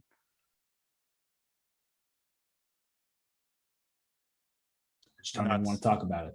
I'm just shaking my head. S. All right, instead let's talk about Hikaru's soon-to-be victory over Baadur Satarov. What's the material count? Even that pawn on F4 pinned, black up a minute almost on clock. Yeah, this is not good for white. No, it's over. I can guarantee you the position is going to be dead loss within 5 moves. 5? Yeah. Look yeah, at it. sounds about right. I mean, it's E5 is even an idea here for black, right? wow, A4. That's ridiculously cold-blooded. But now Hikaru piles up on the F4 pawn. How does black avoid losing material exactly? You mean white? Yeah, So not like that. not like this. He wants bishop Bishop F5, I F5? think, but that's just a one-move threat, which is easily parried. Yeah, and then the G5 F4 configuration is not fun to deal with. That's a protected pass pawn. And neither is the clock situation. Fun to deal with, I mean. A5 is not even a threat, but Knight coming around. do you D6 is take it? close. Yeah, I was about to say you can just control the white squares now. Oh, yeah, and maybe get the Rook queen to E6? F5. Well, never mind. Rook E6? Okay. Baadur Satarov making some progress here. G5 is hanging, but Hikaru can then play F3, I think. Gosh, Hikaru is so good at positions like this where, it seems, according to the eval bar, he's losing the thread a little bit. but it's like no easy moves for the opponent. Queen G6, a very tricky move, threatening Rook E8. Oh, Queen G4 is nasty. Yeah, that's Takes in Queen move. C8. And the speed with which he does all of this is absolutely insane. And there go those pawns. Smooth as butter. A5, giving the king some space over there, and F3. yeah, F3, and then those pawns keep rolling down the board. Take it. Okay, he goes F2. Also good. F1 Queen. And it's over. Another one for Nakamura as he's trying to gain on Marco Relay. Yeah, pretty impressive that Marco continues to lead this arena. I mean, this field is ridiculously strong. Yep. And what's going on here? That bishop on 92. Oh, And he's going to beat gosh. Gianmarco. Because after rook before, pawn takes before, hits the rook on A3 and that bishop on F3. And now he takes F1. Now I would go rook B2 to keep the rook, keep the king confined. This is also good. Yes, because king E2, second rook down to B3, you win the E3 pawn with check. Ouch. It's over. Rook E3. Yeah, just start eating Pac-Man style. Mopping up all the pawns here. It's resignable. Maybe there'll be a draw offer. Oh, of course. I mean, this position, yeah, no, looks about even. A draw offer seems reasonable. Rook B2. Bring the rook down. Yeah, deliver the ladder, mate. King F2. Okay, why doesn't he take the pawn anymore? What was wrong with that? He just wants to do the ladder checkmate. Oh, he wants rook B2. Okay. Yeah. Rook B2, rook C1. It's over. See ya. And that is why Marco is leading the tournament. Playing a great event. Rook B2, rook C1 is mate. Yeah, I think that's pretty clear. Another win for the FIDE master from Germany. Another impressive game. Mm-hmm. So 16 places, right? That's what we're looking for here. I'm just trying to see who's hovering around. Wow, Bortnick's in 17th place right now. Ooh, Bortnick is struggling. He's down to 29.48. He's had a really rough event. I've pulled up his game. He's playing Jose. He's having very rough pairings, but he needs to win this game. He needs to find a way to win this end game, and he's. Oh no, rook G7, No, rook that's not G4. the He way. wants. Bortnick declining a draw, obviously. Okay, rook D7? D7. Even rook I think that's the F7. move. How do you make? I guess rook F7 has king D3, and then you have to. Wrong. Okay, rook D4 check, and Jose save this position and keep Bortnick outside the top 16. I'm thinking back to the Bullet Chess Championship because both these players would get into time trouble and they'd spend a lot of time in the opening and then just be lightning quick. Right. I'm trying to remember which of these two is faster and who might be playing for a win here. What's your take down? Who's No, I mean, of course, Bortnick's playing for him. Bortnick is faster. okay? Bortnick is faster. He's also down several seconds. Yeah, but watch how he does it. Bortnick is going to win this game. By zigzagging his king up somehow. Yep. I'm calling it. Bortnick's going to win this. He's going to find a way. Well, where there's a will. Oh, he hung the that pawn E3 is hanging. pawn. Oh. But also, Bortnick's down on time by a lot. Oh! Oh, king F6, though. Okay, you got the pawn. Oh, king G5, king F4, and now he's a specialist. Yeah, but he's down a lot of time. Rook G3, rook G4, E3. Oh my There gosh. he Oh, goes. he's got so mate. He got accurate. mate. He had mate. He had made in like 50 different ways, but now he's promoting. He's going to win. Oh my I'm gosh. telling you, he's insane. That was absurd. And he had 2 seconds left. He had time to spare. Yeah, now we're seeing the instant replay because again the streams are Oh my lands.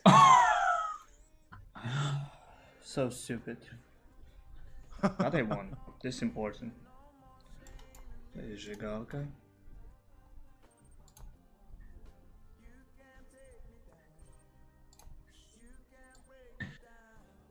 It's funny. I love how Sure. we tuned in Bortnick there and he pointed at the camera and then also called himself stupid.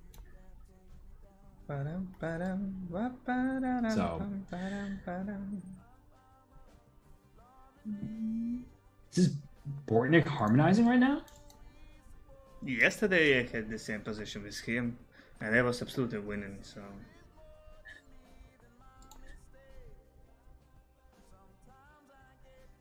he's doing the same, absolutely everything the same.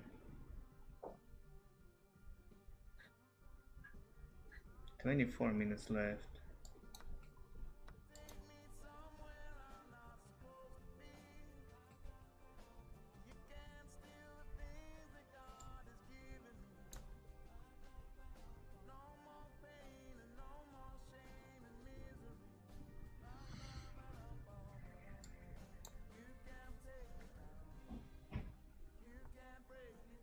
I like the vibe though from Bortnik's music there, Danya. He's kind of gently jamming. Yeah, just sort of in the background as he's outplaying Zhigalko this game. He's got to string together quite the win streak in the last 24 minutes if he wants to secure his place in the top 16. And we heard him talking about it. He's like, oh, I just played this exact position against him yesterday. So he's familiar with the concepts, and Bortnik is ahead on time. And if my math is correct, he's currently up a pawn. Yeah, but black is quite the piece activity here. And material balance is about to be restored. It is there. Queen F3, though, and the black queen is in trouble. Yeah, rook A1 traps the queen. Oh, what an idea. Queen F3 attacking the rook. Queen A2 here. Right, and Queen C4, only move. Wow, that is... Wait, after Queen A2, Knight A6? Oh my God, a knight before. I was thinking of a different idea. Where you go Rook A1 and Rook A4. No, he blunders the queen. Queen's trapped. Oh my God, Zhigalko after a long think too. What was he missing there? He's not going to miss the resign button because that's what he's about to click after that.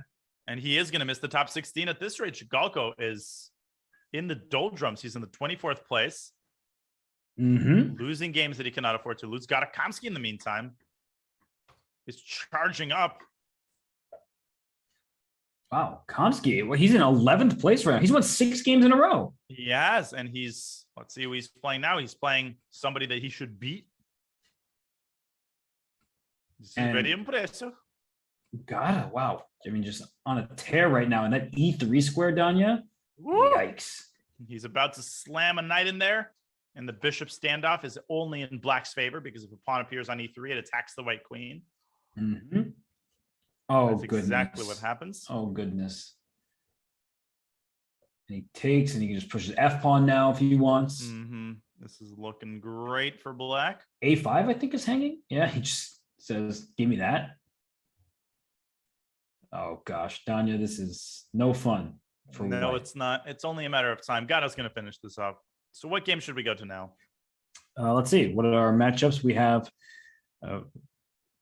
so many good matchups. It's hard to pick just one. Let's why don't we check in on, I don't know, Danya, Marco. We go check on Marco. He's in first. Marco, okay. Oh, actually, he's not in first. Now in second. Yeah, wow.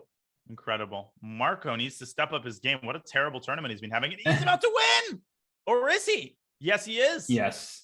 Another win for Marco as he approaches 2,600. And the thing what Marco is doing, right? It's not like he's just beating the lowest rated players in the competition. He's beating other title players, people around his rating. So he's having a fantastic event. He scored incredibly well against like 26 and 2,700. So we're watching Alexander Bortnik on the road to beating Jose, and he's back in the top 16. Sorry, am I counting correct? Is Bortnik up like he's just up a gazillion pawns. Where did all the pawns in front of Black's king go? I mean, something crazy happened here where Bortnik sacked a bishop. Oh, look at this staircase! And he wins the knight. Wait, that was sick. Instant replay that, please. That's incredible. And he had to go king F7. Yes. Jose had to go king F7. That was the drawing move. Instead, totally unsuspecting, he goes back to H8. Boom, boom, boom. Goes the dynamite, and that's a extra couple pawns. And wow, that was ridiculous. So what's happening here is still a few. Oh, man, that G1. I was wondering, did I miss a checkmate in Black's favor? C3? Like, wow, what a tactic. Bortnik's won several in a row. We were tuned in, he was outside the top 16, and all he's done is win, win, win, no matter what. Well, what's going on in this game? Oh, look at this position. C8 queen is Oh! one and D2. Wait, that's actually ridiculous. No, but then rook C8. And Hikaru is checking him on the 8th rank. He goes for it. Check. Oh D2. my god, D2, rook C8. So you Hikaru's can gonna win. you can make a move here as black, right? You can go like King G7 King or something. G7, yeah. And how does white untangle? I guess B3 and King B2. I was trying to be. Bobur Satarov is playing some impressive chess, but he's just too slow. Yeah, he's down a minute on the clock. That's okay. Just take G3, rook G4, and B4 if they have rook B6. So B4 now probably. Rook Rook A4. A4. That's no rook G1 check. But then white remains up a pawn. Rook takes B4, and white wins the pawn race for sure. Rook.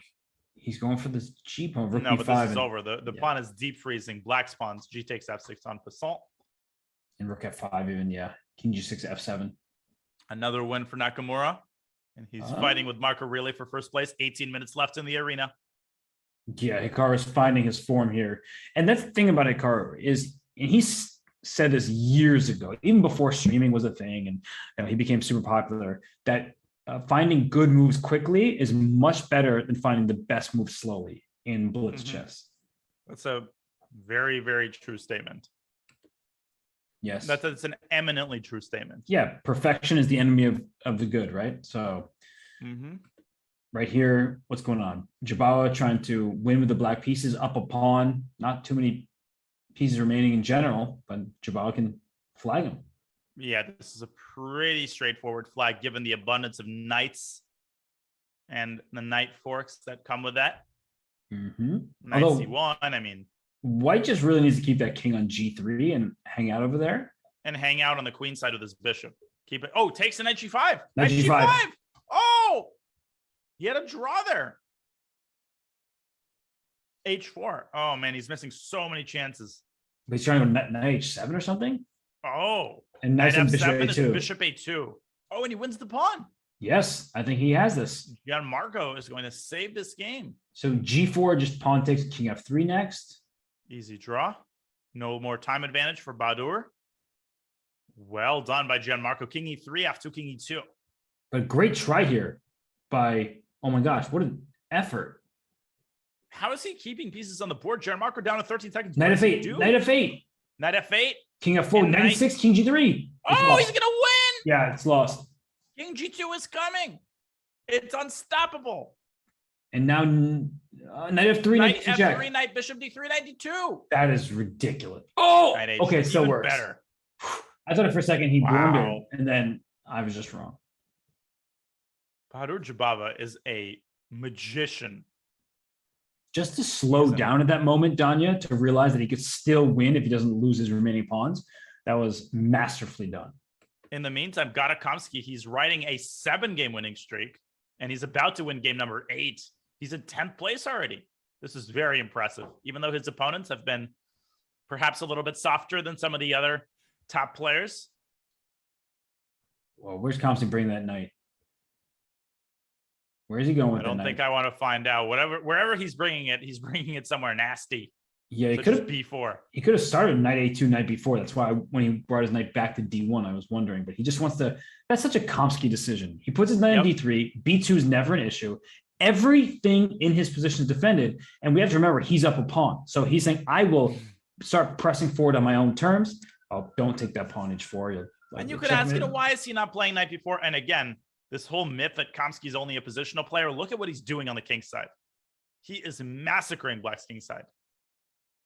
And it's a steamroll. It's a free hand over there. The king on D2 is incredibly safe. Not a single threat coming from Black's perspective. And oh gosh, are taking things. All right, he might need. Yeah, look at him. He doesn't even take anything. 95 trade, and now he's going to blast open the king side. It's only a matter of time. Yeah, then the queen can slither in. And look at that bishop on C3, Bad defending piece. all of the entry squares. Yeah, the lower, like if the queen somehow got traded in, Black had not lost that pawn over there, there would be some hope to survive because the bishop isn't particularly promising. But Kamsky has covered all his bases. Shiner 22. And rook a3 forces a queen trade. Oh yeah, it does. That's kind of a funny observation. Like right now. I think that's right up Gada's alley. I also think taking free pawns is up Gada's alley. Gosh. Yeah, is that free rook? Oh, that is a free rook. And that is that, because Kamsky wins yet another game, Danya. He is scorching hot. As is Hikaru, who's won 9 games in a row to retake the lead from Marco. Marco losing his previous game and now faces Sergei Zhigalko, but holding his own, or so it seems. Yeah, queen b2, knight takes f6. Looks like it shatters black's structure, and it does. But a queen trade will ensue first, and that means that it's not a big deal to have that structure on the king's Right. Side. No, this really isn't a big deal at all. White is a little bit better. Very nice knight on d5, but can you make anything of that other than a symbolically better endgame? Well, we'll see how Zhigalko grandmasters him. That's what happens in these positions where you throw it into the entrance, like, you're fine. You look at it practically and it's like, oh, every move seems difficult. How do I save this one? A5 by Marco, saving his pawn, doing his best to hold this position. And how much time is left? Wow, not too much time. 13 minutes remaining in this arena. So I'm actually going to take a look at that, towards 16th place. Renato Terry is barely holding on to 16th as 2 IMs are right behind him, chomping at the bit, hoping that he stumbles. Yeah, Gokar Khan, Turkish IM, is in 17th. Damian Leftok in 18th with 43. So there's going to be a logjam there to determine who has the pleasure of facing off against Hikaru in round 1 of the knockout bracket. Yes, in the Arena King Season 9 finals. I just also want to give a quick shout out to Jack 2212 and Halvard HF, because they are untitled players, and yet they currently are inside the bracket, as is Fritzy Shock, who is a really strong player at 2350. That guy is dangerous. Yeah. I've been outplayed by him so many times. Yeah. That guy's dangerous. Should we maybe check in on some of the players who are hovering around those parts? Yeah, let's check Fritzy Shock, because I'm a big fan of his style. He has a very tactical style, and this is actually a big game. He's playing Damian Leftok. Both players hovering around 16th place. And I'm telling you, Fritz, don't sleep on that guy. He's fast, he's aggressive, and he's a great blitz player. I was waiting for you to make a stockfish Fritz type joke, That's too unsophisticated for me. Am I somebody who makes those kinds of puns? Who do you think I am? Have you never commentated with me before? I'm going to hold this one. I'm going to keep it to myself. Donna, you're fantastic. Nothing bad to say about you. You really are a gem. But this position does not look particularly pleasant from Black's perspective. This is not a gem. There is an isolated pawn on d5, and White's already up a pawn. What was Queen A2? Wait, Bishop, Knight, Pawn. Bishop takes H3. Knight F2 maybe was available? Yeah, there was some sort of a sacrifice there. Couldn't put my finger on what it Knight was. F2 right now. Oh, and Queen G3. And then maybe even Bishop takes H3.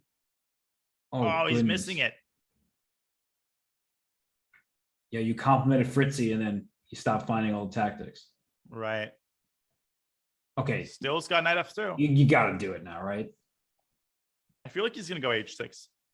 Did he give the king some love? Right. That's consistent with what he's been doing the last couple of moves. Yeah, that actually is a pretty good call, but Rook C1 throws Rook to C7 and White. Whoa. Here he goes. Okay, is he going Bishop takes H3 next after King G2? Or is he through? Yes, he is. Bishop H3, driving the king further out to H3. You could play Rook G6, King F1, Bishop takes H3 check, and then King E1, Queen B4 check.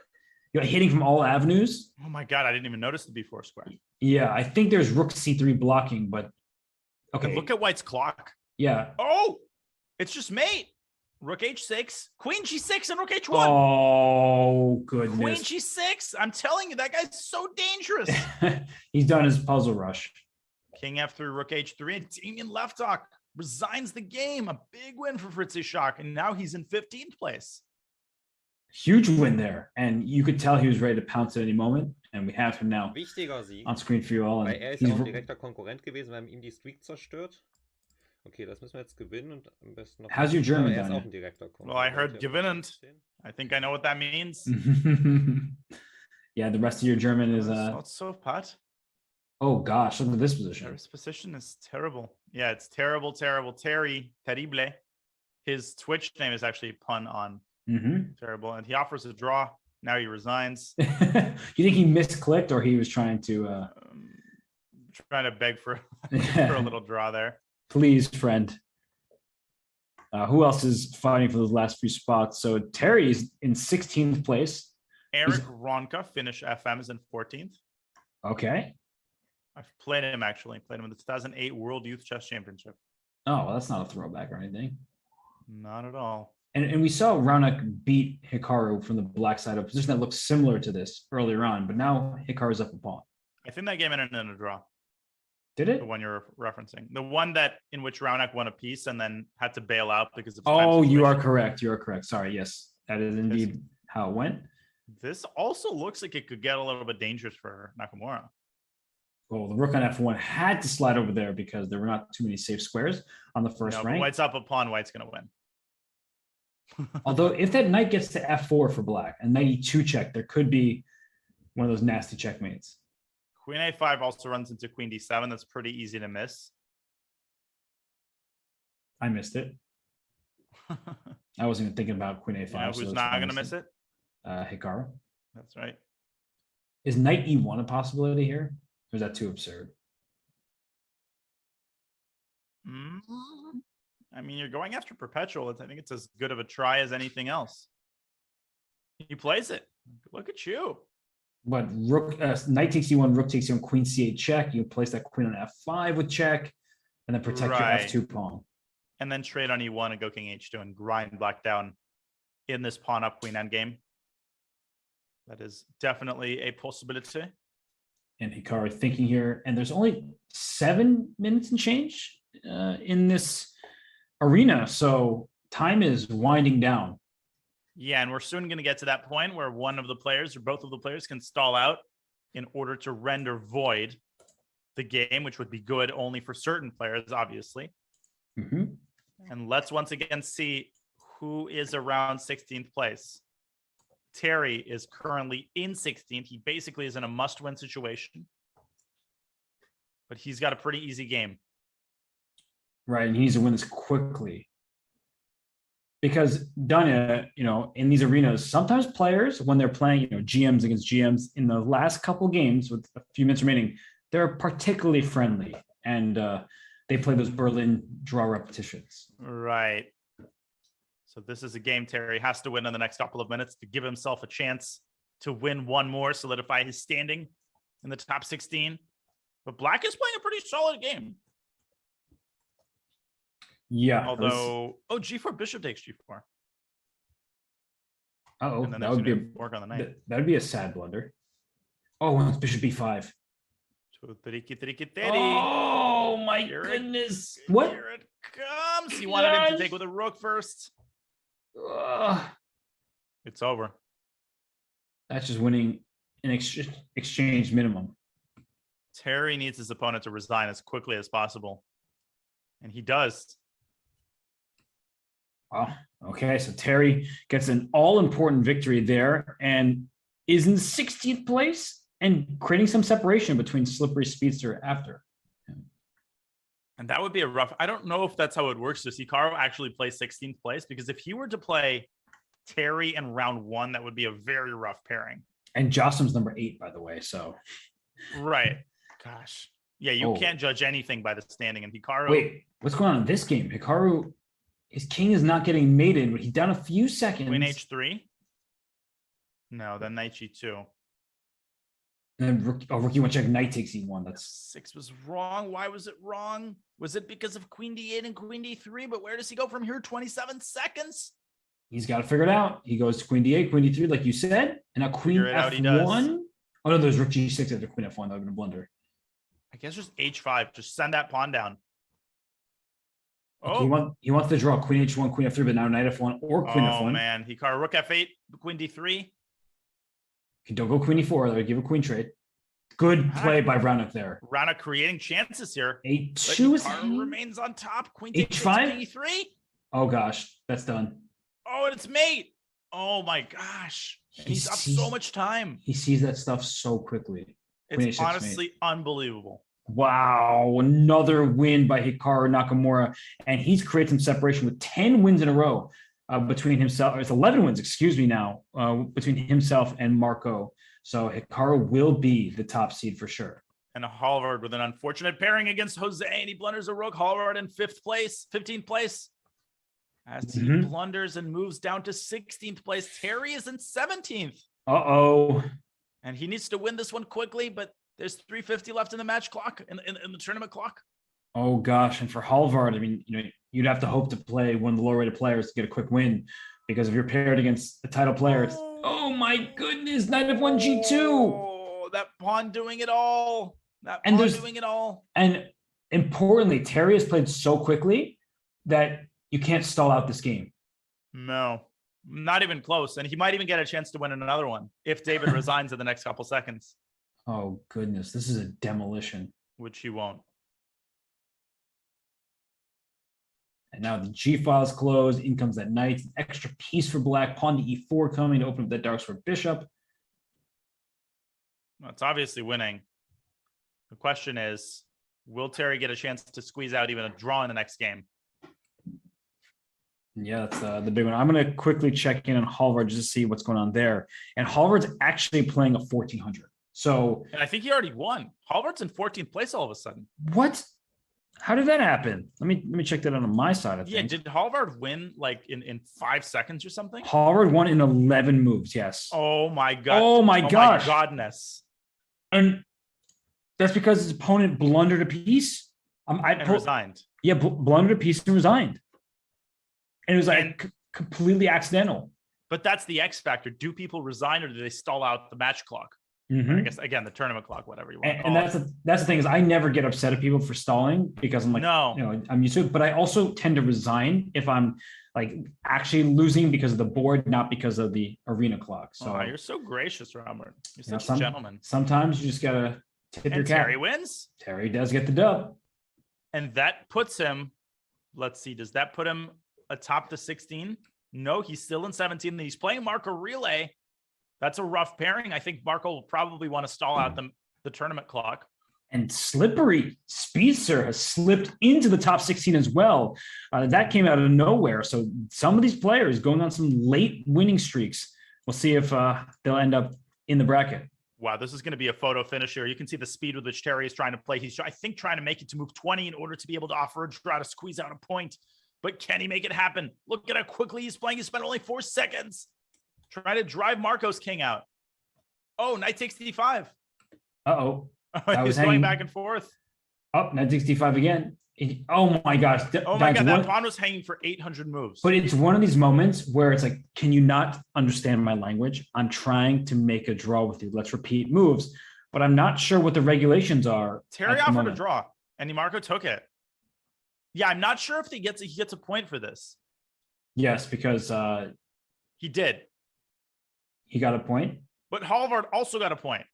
And Terry now playing Jose with 49 seconds left. He's got to make a draw really quickly. Uh-oh. But sometimes chess.com isn't exactly thrilled when players make these quick draws. So we'll see what happens. Of course, there'll be a break between the end of the broadcast and the end of the arena and the start of the knockout. But we will, of course, will verify all of these things here. What's going on right now in this game? This is starting to look kind of nice for black. Yeah, but Jose's taking his time. There's 20 seconds left. It doesn't seem like he's in a hurry to make move 20. Mm-hmm. Oh, this looks just lovely for black, though. Yeah. But it's a moot point because the arena is about to end. All right, 9 seconds. 7. I see 5 seconds counting down. Who's going to make that 16th? Halvard right now is in 16th. Terry all the way down to 18th place. Oh, my goodness. It's over. It's over. And it looks like Halvard made it. Oh, my goodness. And Halvard was tied with CKG Chess there at 16th. And CKG Chess with slightly worse tiebreakers playing less overall games. What a photo finish. Eric Ronka, the Finnish FM, also making it in. Slippery Speedster all the way up to 14th place. Wow. Oh my gosh. So all that means is that we're about to have a very fun knockout. But the players, they get a bit of a break. The team at chess.com is going to be working hard behind the scenes and making sure the pairings are set, that all is correct here. And when we return in just a few, it is the knockout of the season 9 finale here at Arena Kings. Stay tuned, everybody. We'll be right back.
Blue check marks. Everybody loves blue check marks.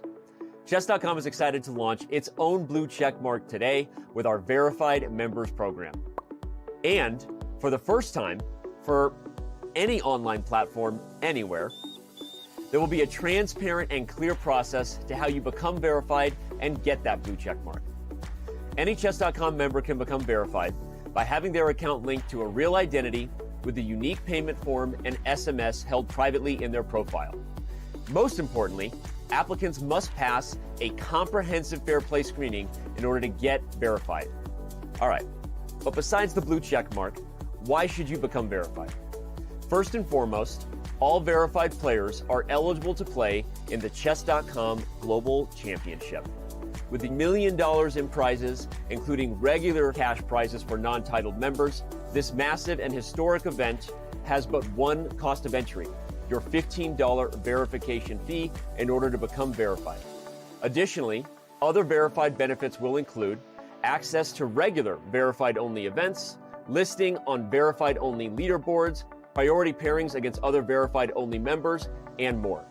To learn more about how to become verified, if you're watching this during one of our live shows, use the command verified in chat, or if you're watching it anywhere else, go to chess.com/verified today and go get that beautiful butterfly. Blue check mark.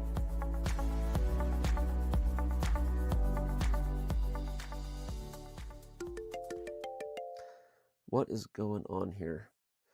Hey, Elon. Yeah, no, you saw the news.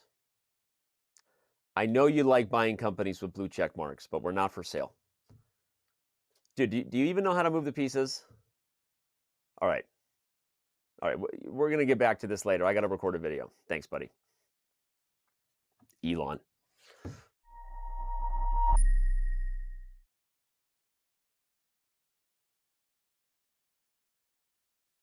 Incredibly pleased at the finale of Arena King Season 9. Danya, we have 16 deserving competitors taking part in this knockout bracket. We should remind everybody of the format of the knockout here, because they're used to the arena, 2 hours of chaos.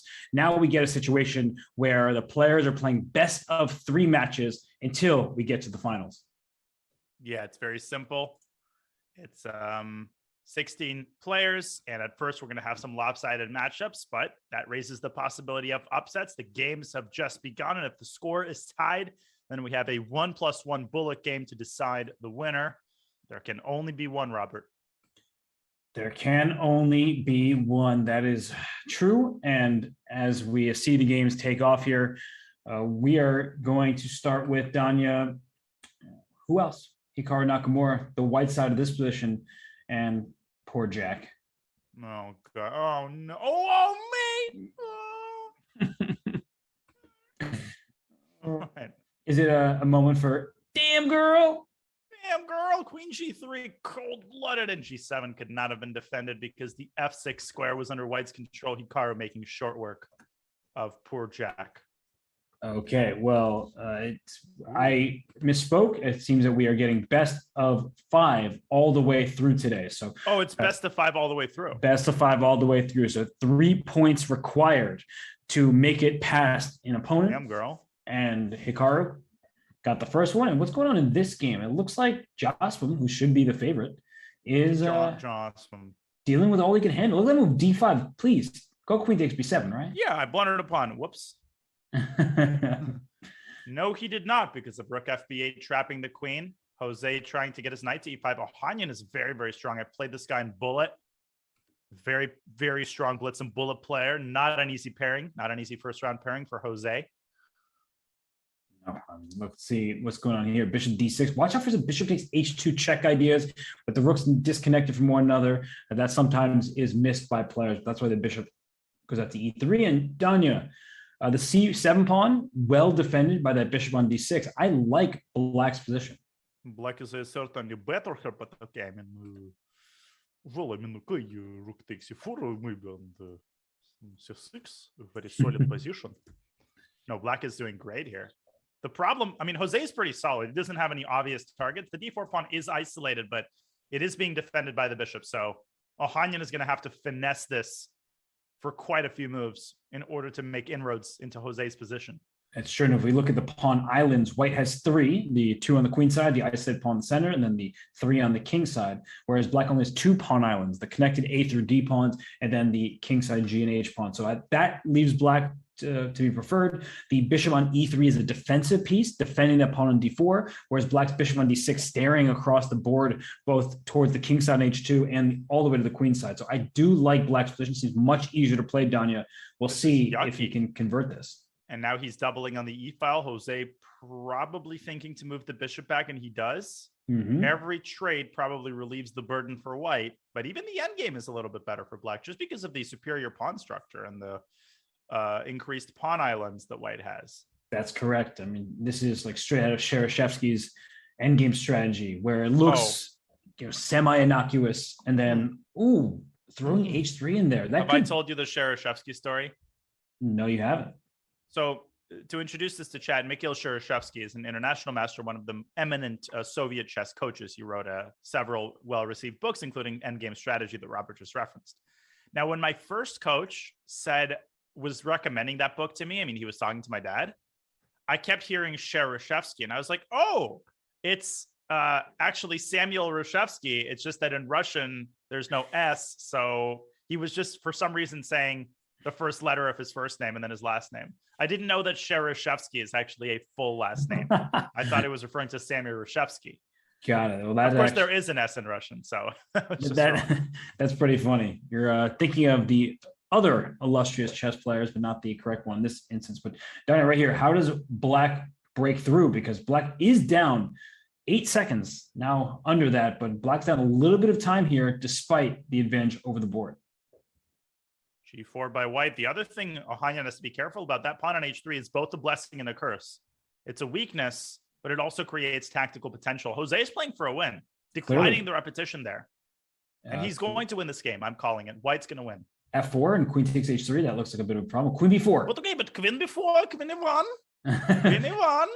That looks problematic. Queen C3. So queen C3. But you maybe could take it.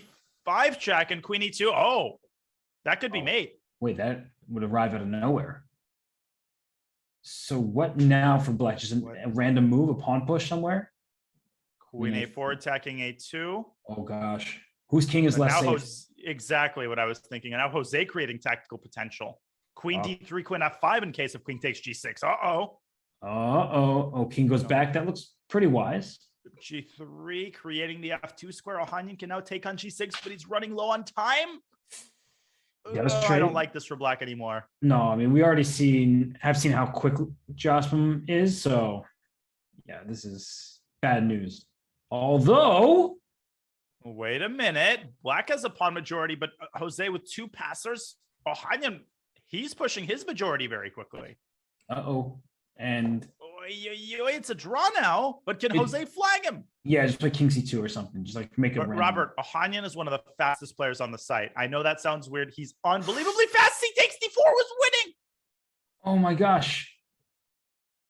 Jose's going to take on C5. Oh, he's going to do it again. CD. Yep, CD was in fact winning. You are correct. D3. Oh, how dirty. Josman knows all the tricks, Danya. He knows every last one. Josman.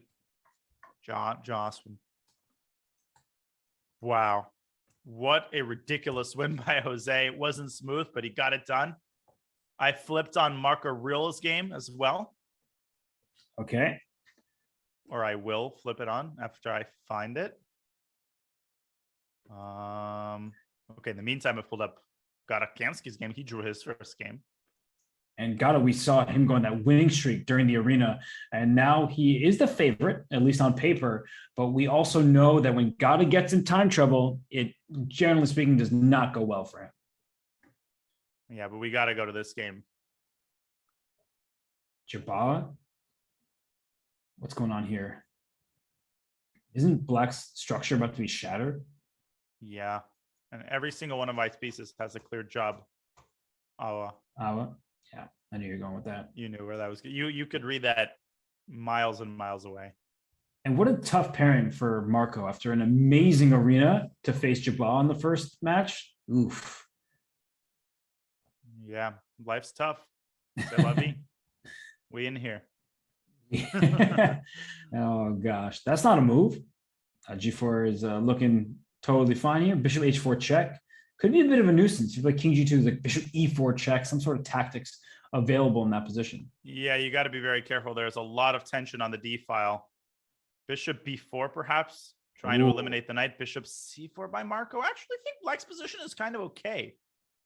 But if Bishop D5 check, knight takes D5, and you take with the pawn, you're saddled with the backward C pawn temporarily. It's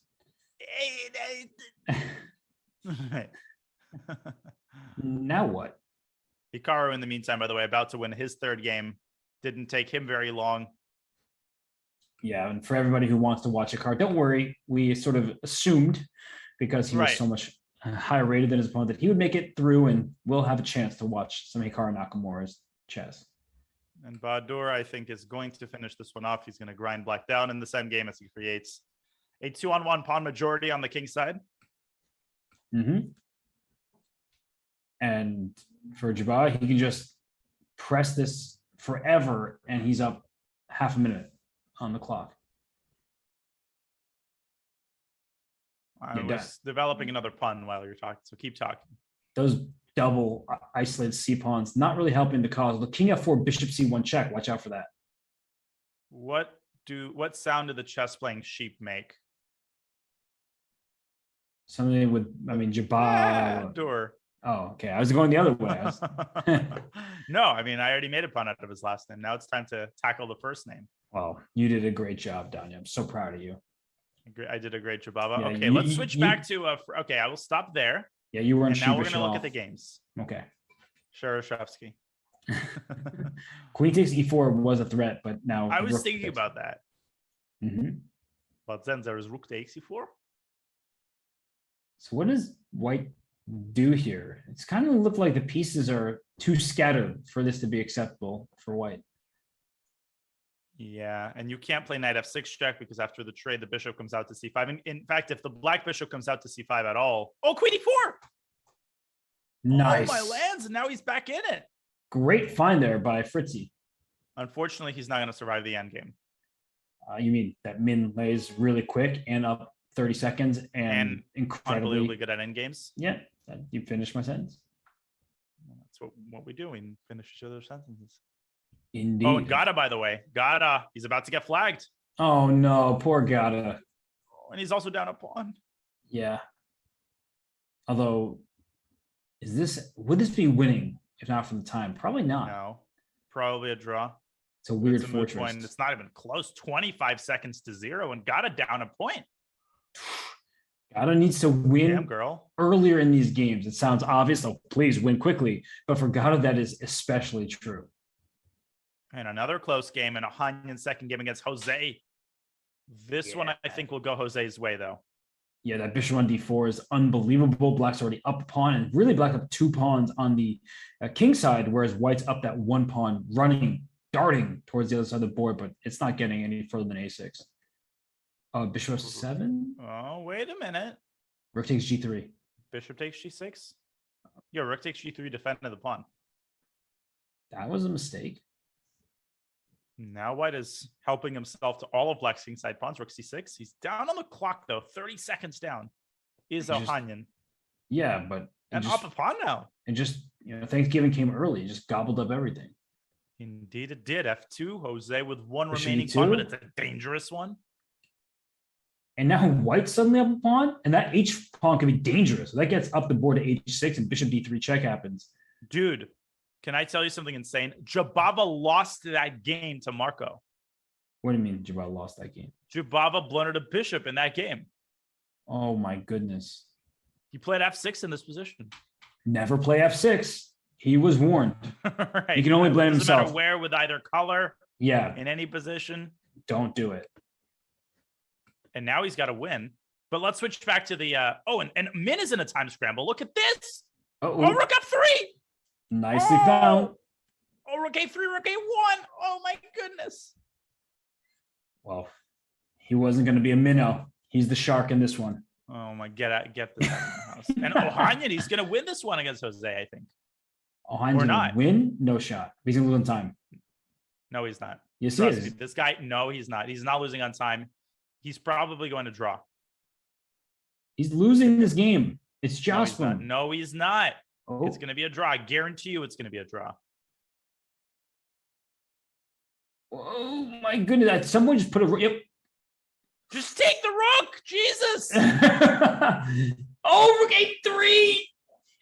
Oh my God. Both sides going to take the rook so many times. Yeah, that Wait, was. what did I tell absurd. you again, Robert? You just call me Jose, so you didn't I say did. anything. I to mean, you Jose. should take that as a compliment. That's true. Jose Hess. That has a ring to it too. I think you might have just I might have just invented a new pseudonym for you. Yeah, no, I'll take it. But Jose, he is super quick. But as you point out, Ohanian is a speedy himself. By the way, look at Gotta Go. Look at him go. This is what you don't want when you're facing Gotta Kamsky. Gotta go. And he's also up a minute. And is he just stealing pawns in the center of the board now? He might be stealing that knight after c3, although black does have e4 counterattacking white's knight. The knight e1. Or just c takes b4. Oh, he's going to take f5, and there will be hell to pay. Queen g4 leads to checkmate. Rook takes Rook e4. takes e4, but as every Russian schoolboy knows. This is completely waiting. Rook takes 4. Rook takes d3. Just take everything. Vol. Bishop f8, only move. Nope, doesn't work. Oh, it does kind of It work. actually sort of does. This is Rook not going to work d3. out. Yeah, Ugh. Get it out of here. the Alyakin's gun. Okay, I think it's time to resign for Gianmarco. And Ohanian has fallen off the wagon here against Jose. Oh my goodness. Queen a6, knight takes d5, queen d4, rook d1. I mean, that just has to be checkmate, right? No, I mean that's just completely winning. Rook a d1. Everything is good at this point. No, but knight d5 is the most accurate. Knight d5, queen d4, rook a d1. Yeah, you could also just play rook a d1 now, right? You can't be too unhappy with that, but this is just brutal. Jose Hess with another accurate call. It's just really funny. It is funny that I literally called you Jose. Yeah. Oh, did you hear? Maybe you probably weren't listening, but when I was commenting with Jeffrey the other day, I called him Danya. You did? Yeah. And is that what it would sound like if I was 2700? Darn, that is quite the ring to it. Danya Shung. He took it as a compliment. Well, if you call me Jeffrey, I would take that as a compliment as well. Just True. So you know. True. I'll think about that because But if complimenting you call me Robert, I would take it as an insult. Yeah, to go there. Yes, I did. Just right in the feels. What's going on in this game? What's That was below White's the belt. White's up in exchange? But is it that easy after knight takes d8? What exactly is the move? I know this looks completely winning. Yeah, what is the move here? Wow. d5 takes f5, surgical.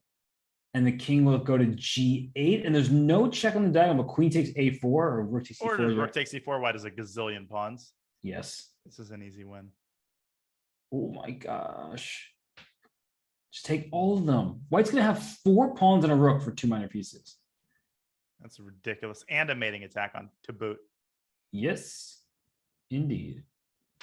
Rook takes c4 check. Rook d5, rook c4. Any combination of rook checks wins on the spot. But rook d5 is bishop d6. Barely holding on, but This guy is slippery as a snake during Christmas. so queen d4 check also looks good. Everything looks good, but just try to be precise. Oh, what about rook takes d6 check and then queen d4 check?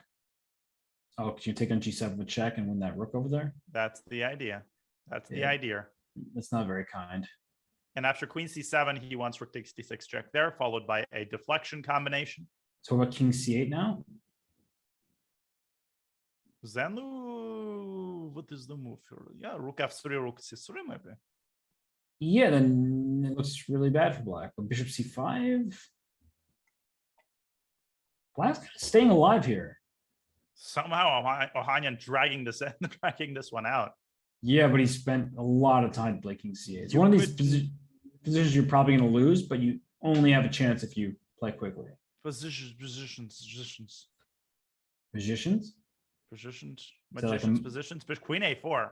Now a trade and it's game on. We in yes, here. Rookie 2. Bishop C7, Bishop B6. How is Ohanian doing this? I don't have an answer to that question. King B8. Everything's or defended. 96. 96. Could take on C7 here, and maybe that would have been the most practical move. Yeah, it's hard to do that, but you're totally correct that trading those pieces would have led to a likely. I mean, it's still completely winning. Make no mistake, right? It's still totally winning. But Ohanian is somehow making more and more progress here in terms of making this complicated as he blunders C2 to Jose. Uh-oh. That's an important pawn. Rook F7, King A6. It's still a game. Mm-hmm. Oh, he's playing this so well. F3. And look at the clock, by the way. It's going to be a time scramble. It is about to be a time scramble. Somehow he's keeping all of his pieces protected. Rook C3 was there? Yeah, Rook C3 dislodged the knight as he takes a pawn. He takes another one. Oh he my takes gosh. another one. He takes another one. Black is hanging in there. Oh, I didn't like that one, though. Now it should be a draw. Bishop F2. And Oh he my ties the bishop goodness. to the pawns. Bishop E1. You just move the king. Da-da-da-da-da. King F5, King H5. Oh, he let the pawns go. That's bad Let news. the pawns go a little bit further, but King now King G5. G5 stops the pawns. Can do Zugzwang? Yes, he can. Oh, And he wins one. He wins another. Can he get to that other one? Ayurt. And he got it. And he squeezes out a draw. That was unbelievable, Robert. Unbelievable. What language did you just say? Ayort? What was that? I don't even know what that was. I don't know what that was. Okay, I was just making sure. That I have a inside joke on my stream. There was one time where I was in a huge time scramble, and you know how like I sometimes make random sounds and say random words when I'm trying to escape with my king. Yes. I like just tend to do that sometimes. I said the words yata bata, which I don't know what language that's in, but that became sort of an inside joke. Okay. Where now I'll say it randomly. Got it. Just making sure that it wasn't just me who didn't understand what you were saying. No, I didn't understand what I was saying either. Well, hopefully you understand. Ooh. And gotta win this one with 24 seconds. Oh my gosh, if he doesn't, he is going to be livid. Ayort. It's the biggest chamber in the heart, the aort. God is moving very slowly. Okay, but he's pushing those pawns. Faster. He's got this. Rook right? F8. Rook F8 got him. He's got to find Rook F8. But he's going to win anyway, I think. He's got 14 seconds. E4. Marco trying to drag this out. E3. The pawns are going forward. Move, Gata. E2, just go. Dra-dra. Does he pre-move it up? But now F6. Now white spawn is coming. Oh my God, he's going to promote Jack. Oh no. No, he's going so slowly. Oh my God, that is tragic. But got him moving a little faster here. Does he pre-move on? No, right? No, not even close. That wasn't even close. Oh my gosh. That's Ayort. Game ayorted. Yeah, that I just wish I had the words from when God is in the time scramble. We just know what's coming.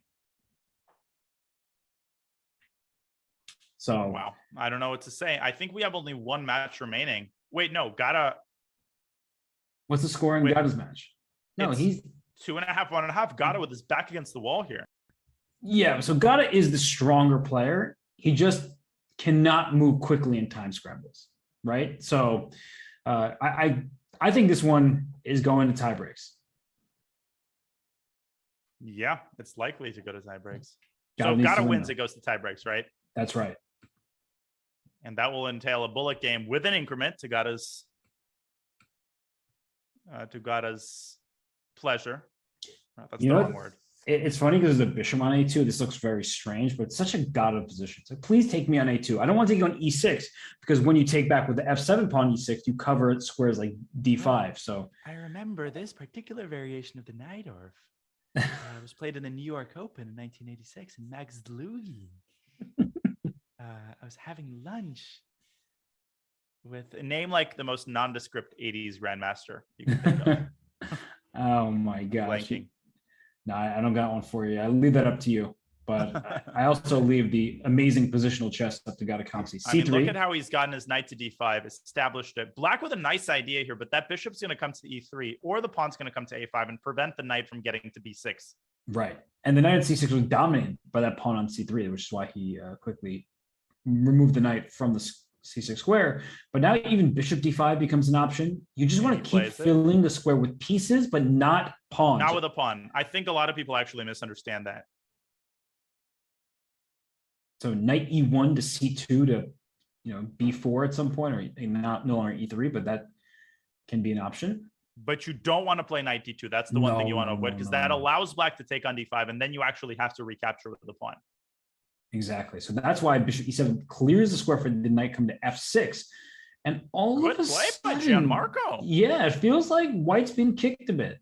Ooh, and if Gata has to take on e6, that's a very serious concession. You no longer have access to the d5 square.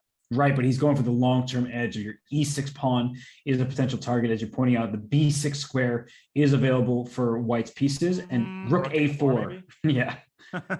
Although knight takes e4 in most positions is not too deadly of a threat because there are tactics for moving the bishop, but d5. Okay, Gianmarco making progress here. Oh, bishop e6! He walked right into it! Oh! That took Gata about a millisecond. He was... Oh, what? I'm sorry, what was that? He didn't take the rook? What? Whoa. Instant replay.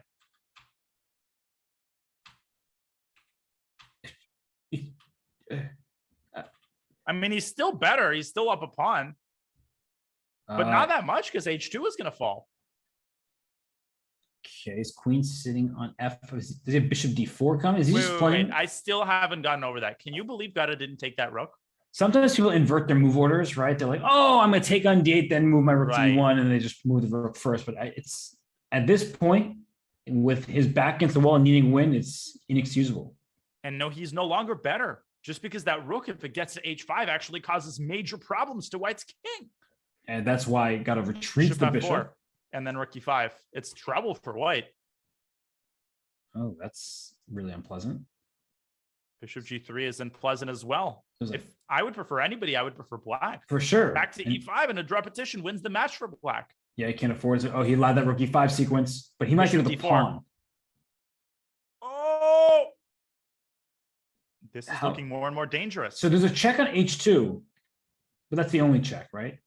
Well, there's also a check on h4 there. It seems to me that the least black can do is pull out a perpetual. Yeah, well, the match is over after that. And Gata's also down on the clock. He has no chance. Rook h5, queen h2, and simply queen h4 check. If you go to the e5, you allow a check on e5. Oh, and you can't go back to g1 because queen h1 scoops up the rook on a1. Good find. Whoa. Was that a mouse slip? It sure might have been. Knight g4, though, is an idea here. So it was rook h2 for like queen h4 and rook h1 mate. But Gata with a great move, knight e2. But how does he defend against queen h1? Rook d1. Okay, he's protected everything. But black can start repeating now. Queen h1 and queen h4. Then the king will have to maybe run. Go g3 there. Yeah, and the king will have to start putting on his running shoes. I think we're about to see that. No, rook g5. Rook g1. Now, is there knight h5? That doesn't really do anything. The knight on e2 is really good. He backs up because he wants the a5 pawn. Gata protects it. c3 is defending. The knight on e2 is defending everything right now. The clock is really worrying me, but Gata is speeding up as he equalizes the clock situation. Knight f4 is knight d4. Knight e6 is a threat. Oh, gosh. And now don't play f4 because it gives the e4. So he's got to move g4 maybe. He's so slow. Yeah, he's just... Okay, he goes g4. He wants knight f5. He's created weaknesses on the king's side. He plays knight f5. That knight anchored in by the pawn. Queen d4. Watch out for knight h6 ideas. Oh my goodness. Now black has his back against the wall. Knight back to e3. And Gata's playing pretty quickly. He needs to play even faster than he is, but he's playing pretty quickly. By his standards, he's doing a great job as he trades the rooks. Yes, he does. Now knight. Oh, but here comes the queen. Queen f4. Just go. Gotta go. Queen b8 check. Queen b8. Go. Take b7. Wait, that was black at perpetual. That was done very quickly. Take on a6. Queen back. Black's going to take on c3, though. a6. It's anybody's game. Queen d4. Queen d3. Oh, he's losing all his pawns. He's losing all his pawns. Knight c5. Queen c5 check. Oh, gosh. Queen takes f4. a7. How do you stop the pawn? Queen a4. Oh, knight g2. It's a win. Now it's over. And all black needs is a draw. So repetition. You gotta go to e2. You need to know the match situation. No. Gata is eliminated. This is the match. Yes, he's gone. But credit to Gianmarco. Very strong IM. We saw a couple of his games during the main arena. He is not to be trifled with. No, he's not. But he makes his way through, and a reminder to everybody that with these best of 5 matches, there is time to make up mouse slips or just sudden defeats and time trouble. But right now, Danya, we're moving on to the next round of action. It's going to be the quarterfinals, and we have our 8 contestants lined up. And we had a very close match between Jose and Ohanyan, but Jose ultimately experience prevails. Hikaru winning smoothly. But now the match is starting to get a little bit tougher. For sure. So the players, after what was a hectic finish, especially for Gianmarco, they get a little bit of breather. We'll take a break as well. And when we return, it will be the quarterfinals here at Season 9 of Arena Kings.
Okay, and we return here in the knockout stage of the Arena Kings Season 9 finale. We have our 8 contestants ready, Danya. Of course, Hikaru Nakamura remains in the field, but many other Grandmasters are lurking around, ready to take his crown. Yeah, we already have a couple of fascinating matchups as we check out the bracket here. Well, Gianmarco, first of all, he defeated Kamsky, so he is not to be trifled with. That won't be an easy matchup for Hikaru. We see Min facing off against Benjamin Bach. That's something we'll keep a close eye on. Raunak against Jose. Lots of cool stuff going on here in the quarterfinals. Yes, and it's a best of 5 match. So even if you lose your first game or your second as well, you still have a chance to bounce back. And if there is a tie, 2.5, 2.5, we'll get bullet. But so far, we've avoided that. There was a match or two that were close, but no ties. We have seen the players make their way through in the best of 5 series. So Danya, Hikaru, he has, on paper at least, the lowest rated opponent, but all the other matchups are super strong. Yes, they are. And let me re-follow Hikaru. The games have begun. We've got Champ against Jose in game 1, Hikaru against Gianmarco. Which game catches your eye? And Jobava against Bortnik. Oh, I mean, I'm happy with all of them. The one we have right now is interesting Sicilian, where black has the pair of bishops, but also has a wall of pawns in front of those bishops. So it's not clear that they're the happiest pieces just yet, although the d6 pawn, they likely have to go to d5 at some point, in which case you give up some of the squares around it. And white was actually threatening to move e5 there. So black plays e5 himself. A trade on f6, and generally if black has to play g takes f6 and he's castled, it's a good sign for white. But white doesn't really have the firepower to punish that, at least not immediately. Right, because you see this position, it looks open for that king, but you would have liked to throw your g2 pawn off the board. Like, get that out of here. Let's go down the g file. It just takes too much time to lift the rook right now. Can black throw in d5? I guess if d5, there's f5. So black shouldn't rush with that. He goes rook b8 and prepares queen b6. Knight c4, there's bishop a6. But then there's queen g3 check to the pin, though the d6 pawn is defended enough times. And now that he's played g4, he no longer has a check on g3. Jose sticking his rook on b4. Now we have a classic opposite side attacking situation. Here we go. Okay, so g5, will that be just ignored by black, or will black actually be brave and scoop up the opponent? I would not open the H file if I were Justin. Brave and dumb. Queen h3, rook g1. There's all sorts of demonic forces assembling on the king side. And here's step 1. gf6 is the bishop to go to f8 because d6 is pretty loose in some of these positions. Oh, and look at this line. Takes, knight c4, bishop a6, and now there's knight takes d6 anyway. Oh, that's nasty. Bang, bang, a bang, a bang, a boom. That is really, really nasty. I don't know about knight b3, though. It's a bit of a strange move.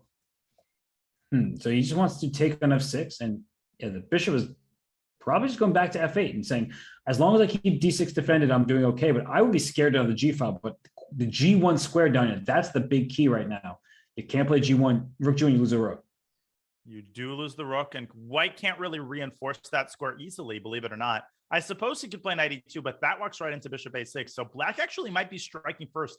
Also, don't fall asleep on a check on h6. Okay, no check for you. Two. Yeah, maybe he wants queen h2 and rook g1. Looks promising. Bishop a6. Oh, queen h2, there's bishop h6, bishop f4, though. Yeah. Oh my God, the queen is almost trapped there. That's ridiculous to think about. Oh my God, it is trapped. Queen h3, rook g3. Wow. So he goes rook h2. He wants rook g2, trade off a pair of rooks, and then barrel down the g file. That is a lofty ambition. By the way, Hikaru has won the first game of the match. Wow. Yeah, not too big of a surprise, but just wanted to keep everyone updated that Hikaru is well on his way towards the next round. Knight c5 by Champ, exploiting the pin against black's d8, black's queen on d8. But isn't there queen takes f6? Oh my God, there was queen takes f6 with bishop h6. Now he plays it. Okay, watch out. Bishop h6 is one of those moves that you can miss, but king should be on b1 regardless. You know who didn't miss it, though? Raunak Sadwani. Okay, just guessing. Bishop h6 now is not as effective, and I'm very worried, Robert, about white positioning the rook on g2 and then the other rook on g1. Straightforward plan. Rook g1 anyway. Oh, that's really nice. Okay, this is also good. Rook g1, and queen is coming out to g8. Can you play queen g7 here? Or Doesn't. So what now, Danya? You know, it's Knight 92. You're G3, asking Knight all the tough H5. questions. Oh gosh, here comes the knight. And if your rook takes A4, B3 might just trap the rook. This looks incredibly nasty. He has to sack the exchange, but that's obviously desperation. Yeah. Raunak is playing a phenomenal game here. So he forces the queen trade. F6 ends the game immediately. Did. Oh, F6 was winning. But Knight B3 is about to happen. And F6 again? Oh, bishop B6, there was a check on D7. Okay, so B4 is not out of the question, but I probably wouldn't do that right now. Because maybe CB King B3, there's bishop A5. So he goes around with his rook. Mm-hmm. This is completely easy. This is an easy win. Yeah, rook H8 always is going to be a pain. Good stuff for Raunak. There's rook H8, Strikes F6 check. first. Black can't move. It's just down on the clock, just down. Rook takes C6, another pawn, and that's that. Surgical precision for Raunak. I would have pushed my pawn to A6. Oh, goodness.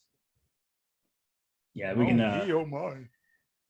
can be safe to assume that, and we don't have to assume anymore because the game is over, but that there's going to be a win. Let's go to the game between Jobava and Bortnik. Yeah. What a nutty position is Baadur getting his bishop around to D5. He's going to win the first game, or so it seems. He's got so much time.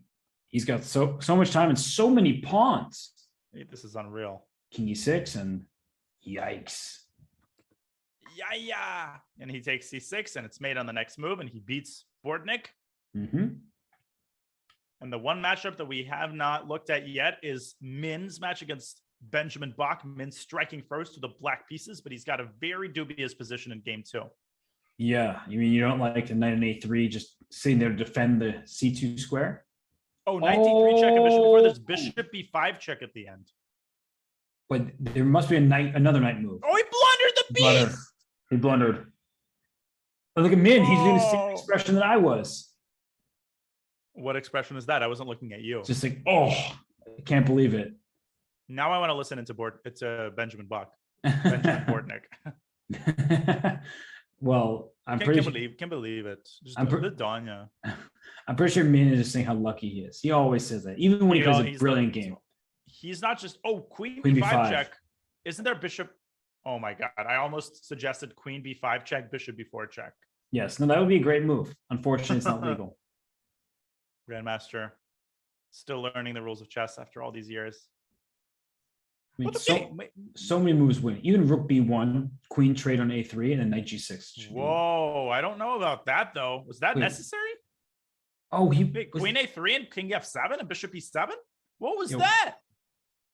I think Min felt like he was fortunate to be up material, so he handed it back. That is just nuts. What did Min miss there?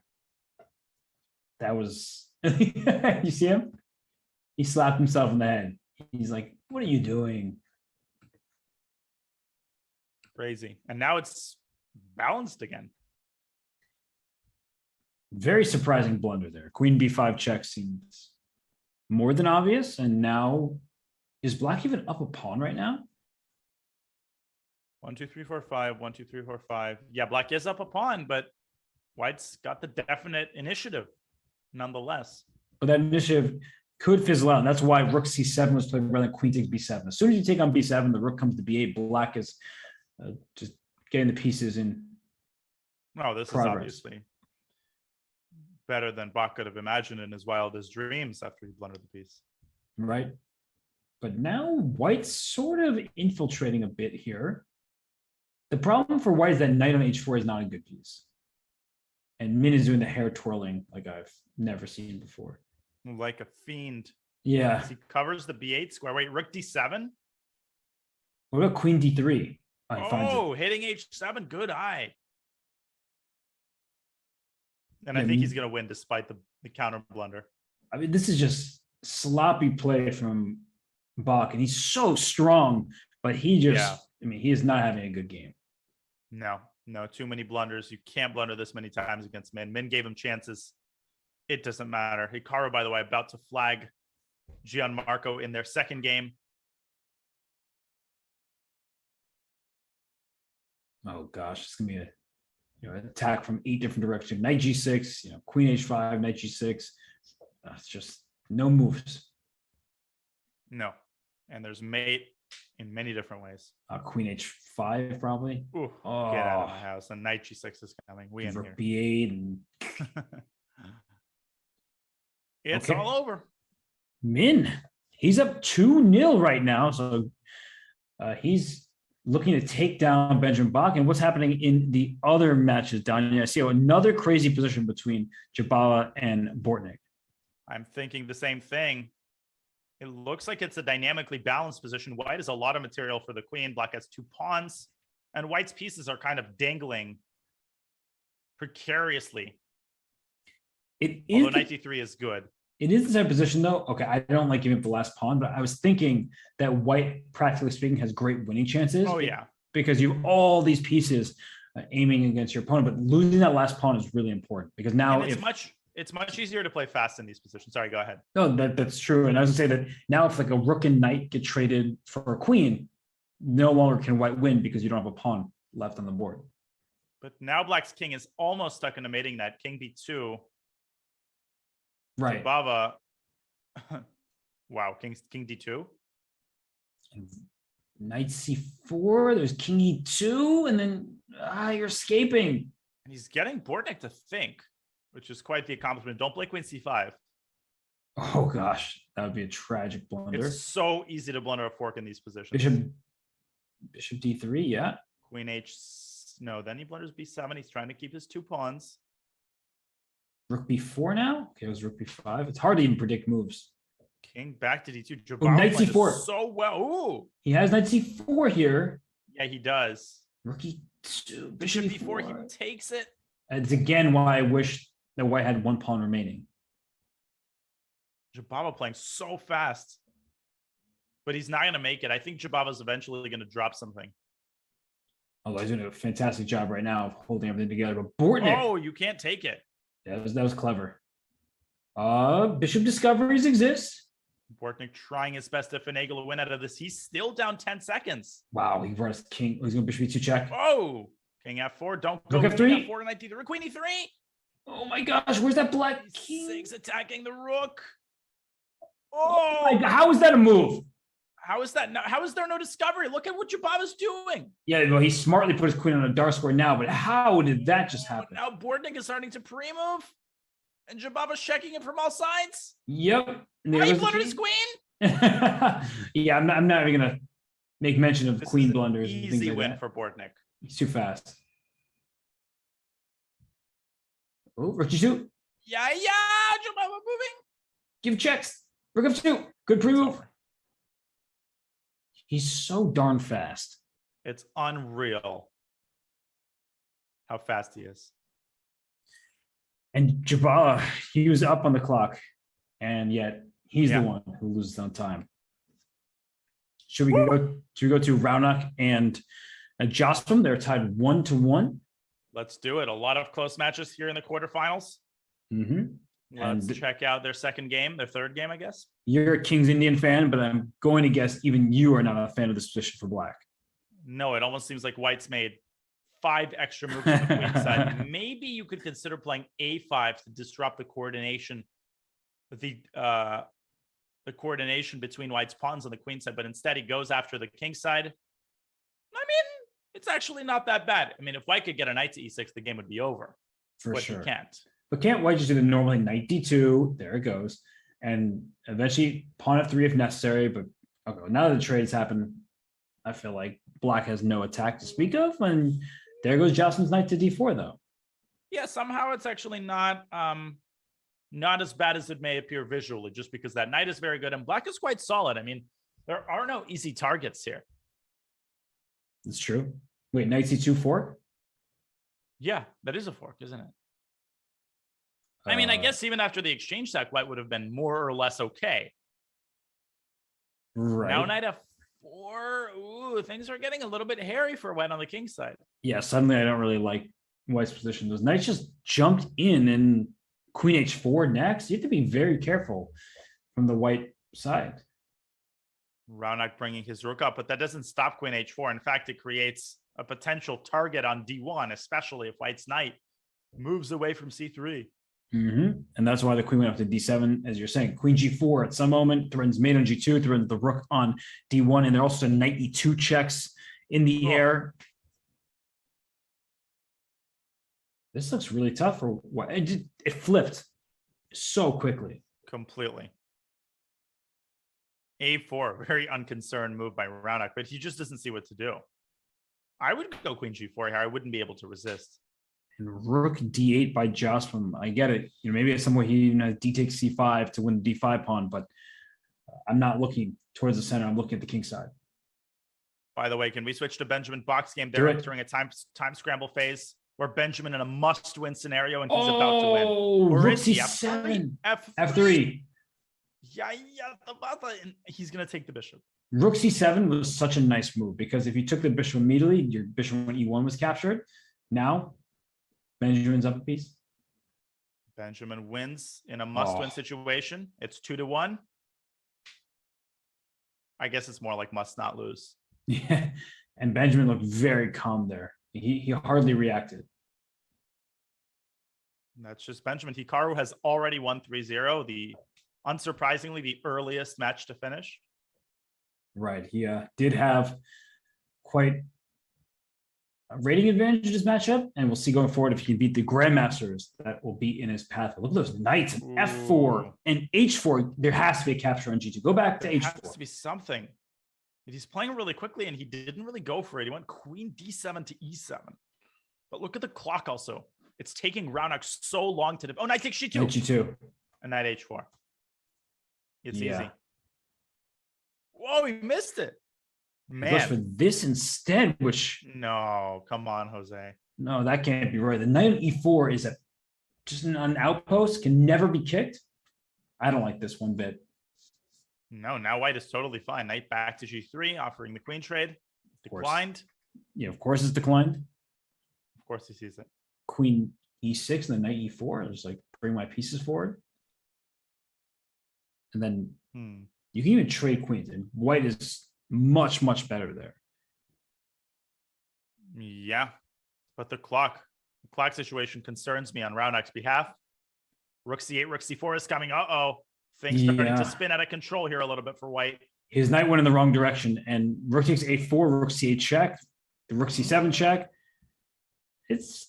That king's not very happy on the H file. No, there's a lot of perpetual ideas as he goes G5, creating a little bit more luft. Yeah, Jocelyn's clearly playing to win. That's why don't take on D6. Do not take on D6. Yeah, that would be a tragic blunder. He does not take on D6. And he goes knight C7, contorting himself to defend all his pawns. A5, here comes the A pawn. A4, A3, A2. No perpetual. Oh, he's been the insight. G4 pawn, though. Yeah, that's huge. A4. F4. There's knight D4. Okay, Jocelyn's trying to flag him. He's saying, I don't care that I'm worse. I'm down a pawn. Maybe even I'm objectively going to be lost, but it doesn't matter. Rook A6. Good move. Raunak making progress here, down to 12 seconds. That's plenty of time in an endgame like this. Yes, and I think Raunak he's tired of losing bullet matches. I don't see him making this, though. I feel like he's going to blunder his rook at some point. Jose is going to play something dirty at some point. Yeah. Okay, here go the pawns. As he should. F5. Rook E8, Rook E8. Here come the pawns. F6. F7. Oh my gosh. Free move. G7. Go. Nobody's move. Go. Rook D4. Oh no, he's not gonna make it. Take the pawn. No. One. He stopped one square short. Oh my God, Queen E6. He did the hard work. All he had to do was deliver mate. Oh gosh. He checkmated one move. Oh my goodness, after such an impressive time scramble. Oh gosh. Danya. Oh my goodness. He played the queen E6 one move too late. Yep. He waited until the king got to D5. Unbelievable. And look at this. Min is about to be... Wait, where's Black's second rook? It's what happened here? Oh, look at this. Oh, Benjamin castled here. Look at what he walked into. Oh, Boom, boom, boom, gosh. boom. Yeah, that's not good.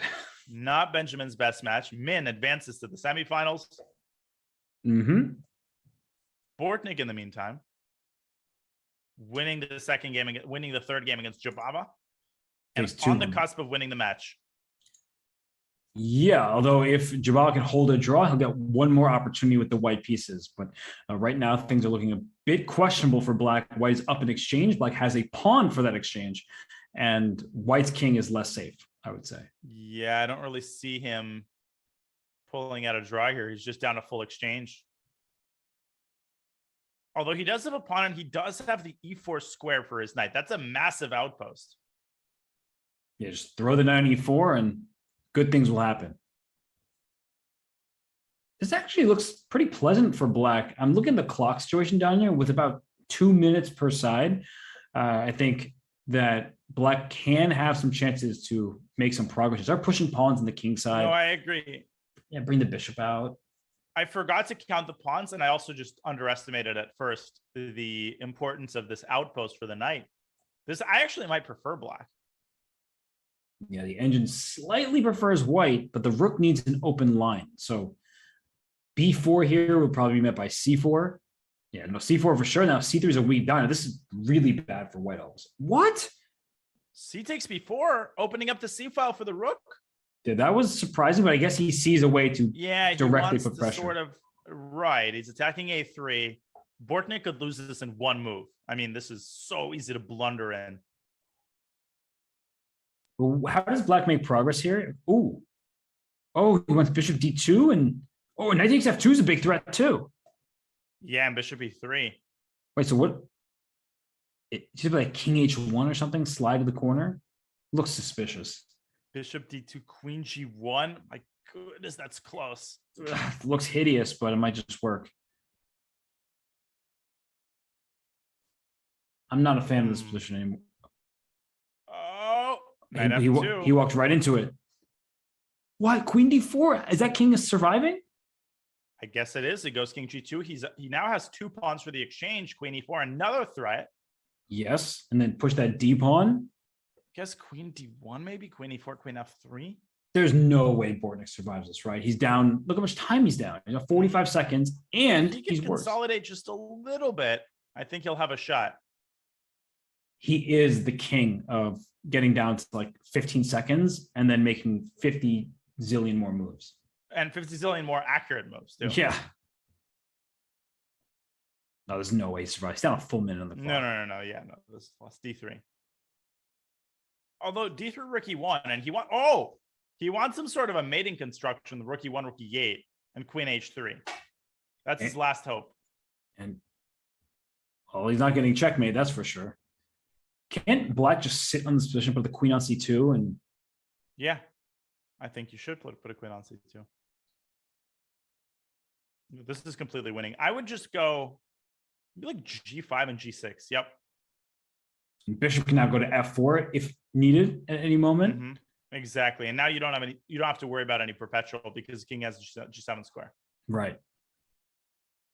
Now you just got to bleed white's clock down. Yeah, 13 seconds. Queen c4, queen takes b4. Yeah, it's over. Not even a single check for white. And now the deciding game. It's going to be 2-2. Big win there for Jobava. He just was up so much time. And maybe the exchange sack, it was justified. No, I mean, this was a very interesting practical idea, and it was never easy to play for Bortnik. As Jobava ties it at 2. Down to the wire we go.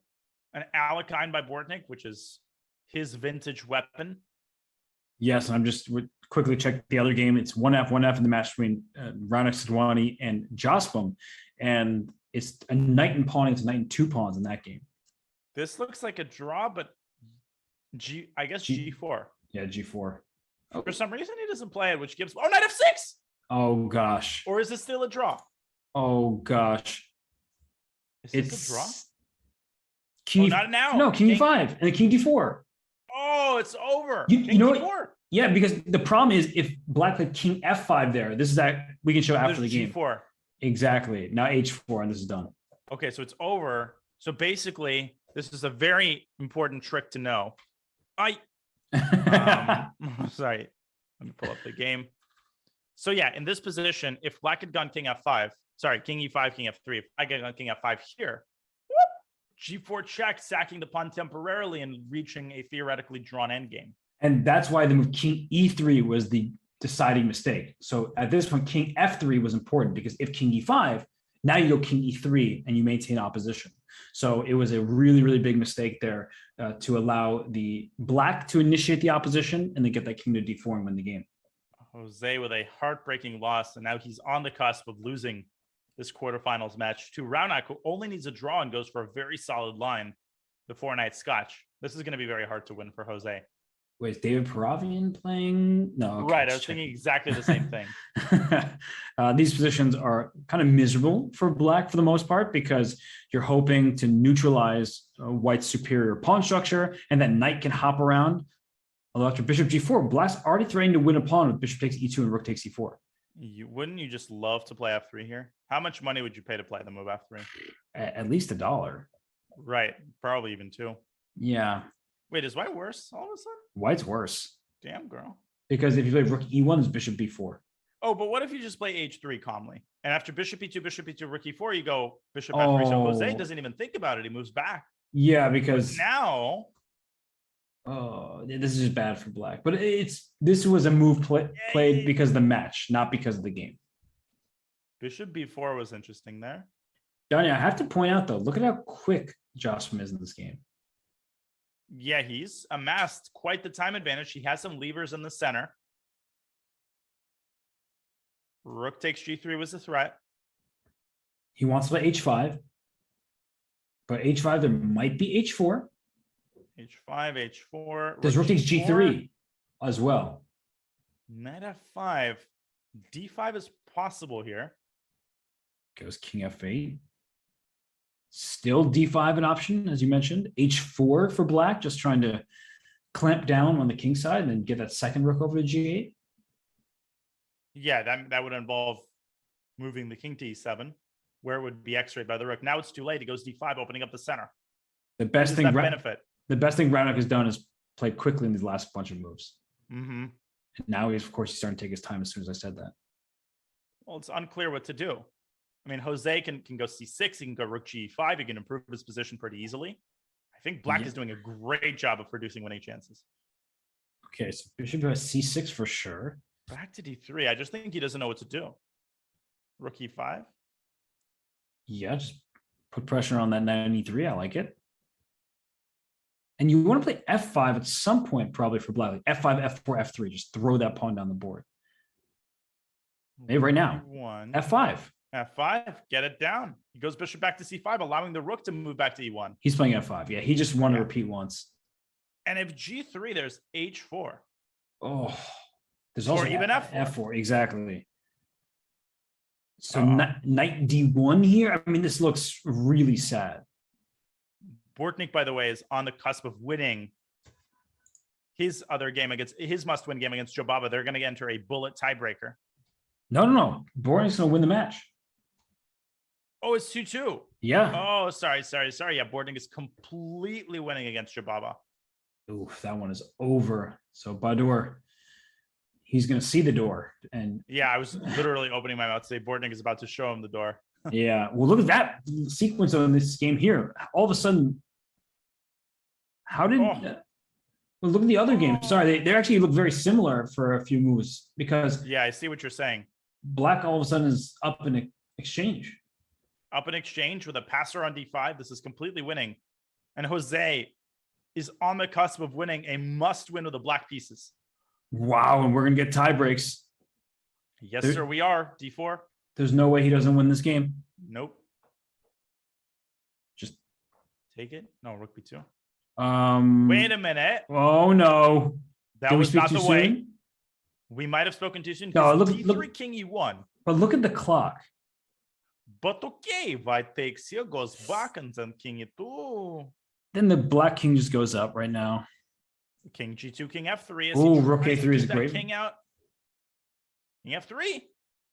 Don't blunder f4, Jose. Knight d3, and white has King like e4 two next. pawns. Oh my gosh. G4? G4 and King King E4, e4. and is white even worse anymore? No. White's probably better. Okay, but now you can try to flag him. That's what you have to do if you're. Oh, rook A4 check. He blunders G4. And that makes his life so much worse as you try to avoid being flagged. No, now it's an easy win. Unless black blunders a fork, it's a very, very easy win. But that's why the rook's all the way over there on the A file. Right. Eliminating the chances of missing a fork. Mm-hmm. You don't even want to put yourself in a position where you can miss a fork. Oh, I didn't like the rook over there. Die. Okay. Yeah, please just keep that rook away. Thank you. Go back my to God, that was still close. If you had gone rook B3 and mouse slipped. King H3 to G2. Good stuff by Jose. King G3. Nicely done. Rook E3 check. And rook takes F3.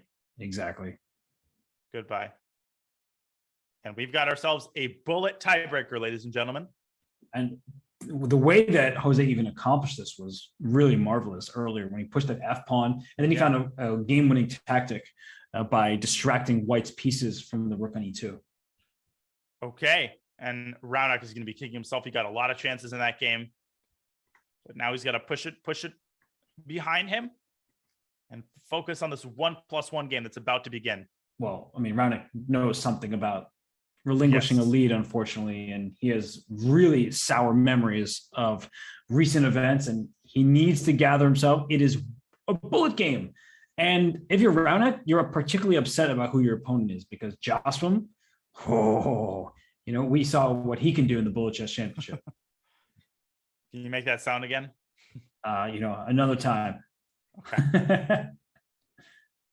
Okay, well, the game should begin any second.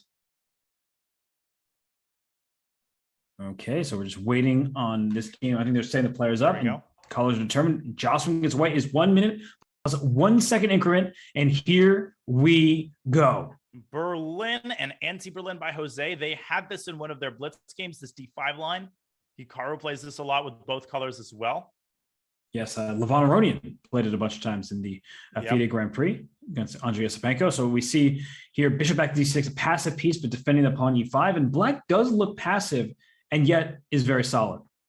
Yeah, and so is white. I like white in a bullet game here just because there's slightly more dynamic chances in the center with that knight on E4, the bishop on C4.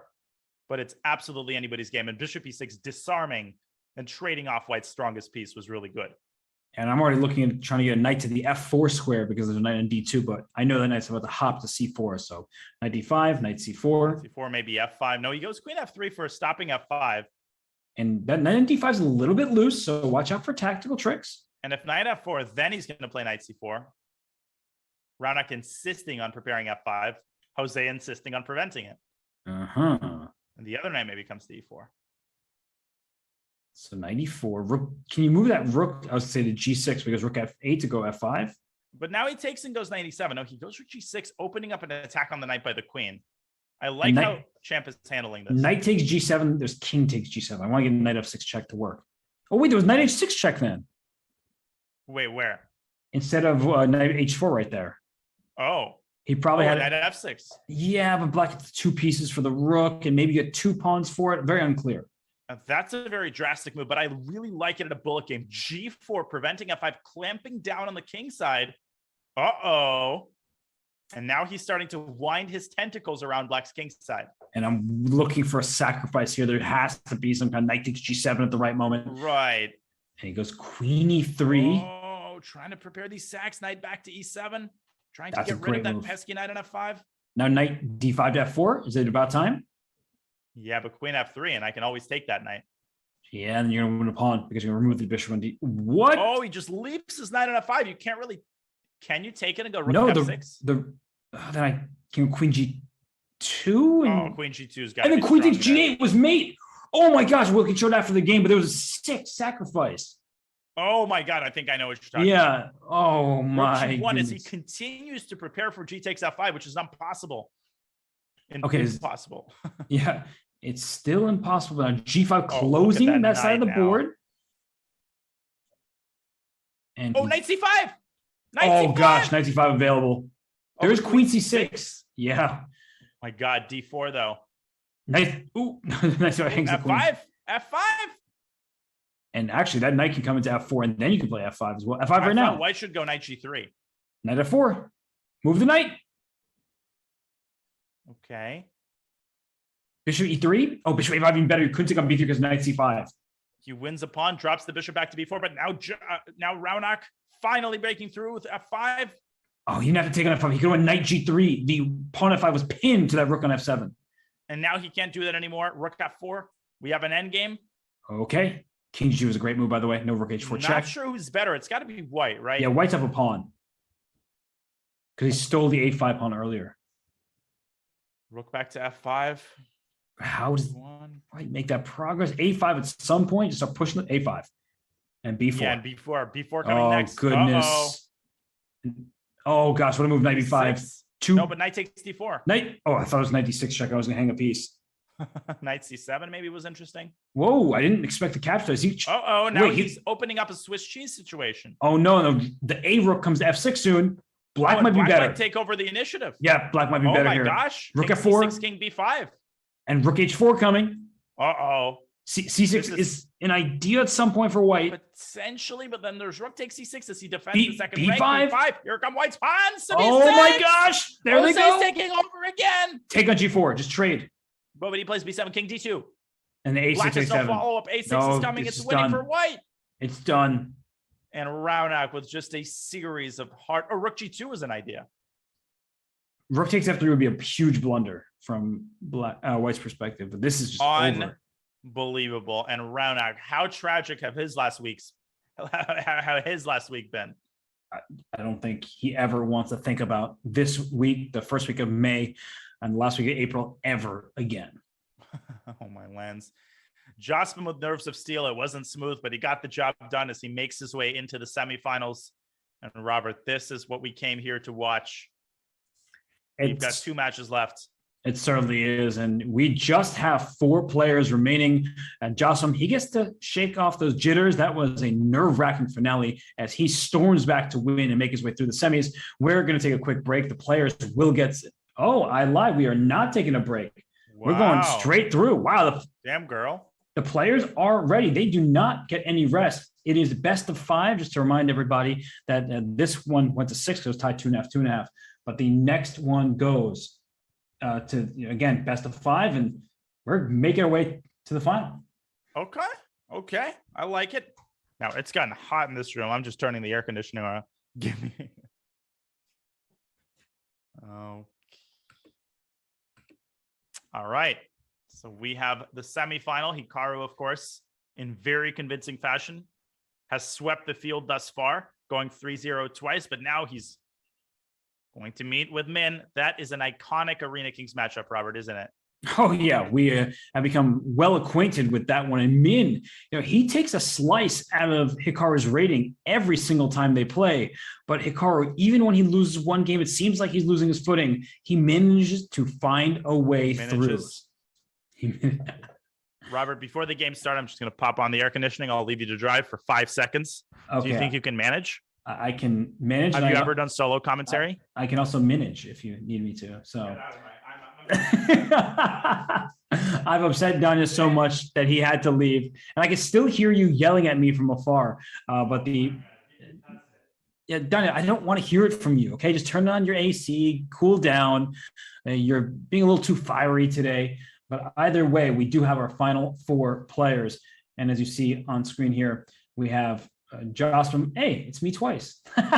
It's my show now. That's right. Danya, you're gone. It's all me. I get to hang out. It's just... You realize I can still hear you? Yeah, but look at your screen. Look at the screen now. You see what's happening? Robert. Hey, I want Daniel and Daniel. No, never. Never? Never. One of me is already more than enough. That's not for me to say. But either way, we see the games are underway. We have Jocelyn with the white pieces against Bortnik. This stemmed from an Alyekin, and Bortnik loves that opening. It never happens in classical chess, but in blitz chess, he plays it all the time. Yeah, I mean, he's a specialist, and he's gotten himself a pretty nice position here out of the opening as he wins a pawn on e2. Okay, this is ridiculous. Like just stealing that pawn. There's a pin on knight c3. This has gone completely wrong for Jocelyn. Yeah, you can't get this kind of position out of an Alekhine with the white pieces. Hikaru's game has started as well. Okay. As he faces off against Min Lee. Shall we watch the beginning of that game? Sure. We already see that Bortnik is just better, solidly better. Wait, are you sure Bortnik isn't playing this game? Because he plays the Alpin as white. Yes, sir, he does. This line is good for black, I think. This knight DB4 line, it's been very popular recently. Bishop F5. Mm-hmm. And after Bishop F5, the threat is knight C2 check. So people would often just play knight A3 as a way to stop that rook from being lost. But I believe castling kingside is a way forward. Yeah, here. I think you castle, and if Bishop D3 is correct. Knight C2 there was way too dangerous. Now you get an endgame, which I think is just equal. E6. Min with a pretty good position here. Yeah, although Hikaru doing his canvas preparation, I'm wondering what tricks he has up his sleeve. But if he had a trick, he wouldn't show it right now. So this is just a good position for black. Black is up a pawn. Hikaru going after the weak E6 pawn. Knight D4 was a possibility. Instead, Min giving that pawn away, but increasing the coordination among his pieces. Yeah, I think he doesn't care about the double isolated pawns. Instead, he's hoping knight takes B7 happens so he can put a rook on B8 and then slam it down on B2. And that's exactly what happens. Rook B8. Rook D2 is also possible, but that might walk into knight E4. I'm too lazy to calculate that. No, you're correct. That looks a little problematic. So he's thinking, is Min. Rook DB8 played. Knight back to C5, takes B2, knight E4. This looks more drawish than anything else, to be honest. Although knight E2 check is a nasty little fork. Whoa, rook C4. What a fearless move, leaving the other rook to stand sentinel over the first rank. And that rook on B2 is the best piece on the board. So even though it looks equal, not too many pieces remaining, knight D2 here. Uh-oh. Yeah, and you got the doubled piggies on the 7th. As Yasser calls them. Rook A4 probably needs to be played, but there's a tactic with a bishop on F6 staring at A1. Knight E4, knight E4, rook takes F2 check, and you get that rook in the corner. Here it comes. You do, but you lose. Oh, and you don't lose A7. A7. What a move. D4 check. Rook D4, forcing the rook tree. Trading off Hikaru's only active rook. Min is in the driver's seat here. Yeah, this is really bad for white all of a sudden. You can just move your bishop, right? Bishop E5 or bishop B6, either way. Rook D2, look at what Hikaru managed to do. He manages to get his rook to D2. How does he always find a way? Yes. but now, in Lone Pine.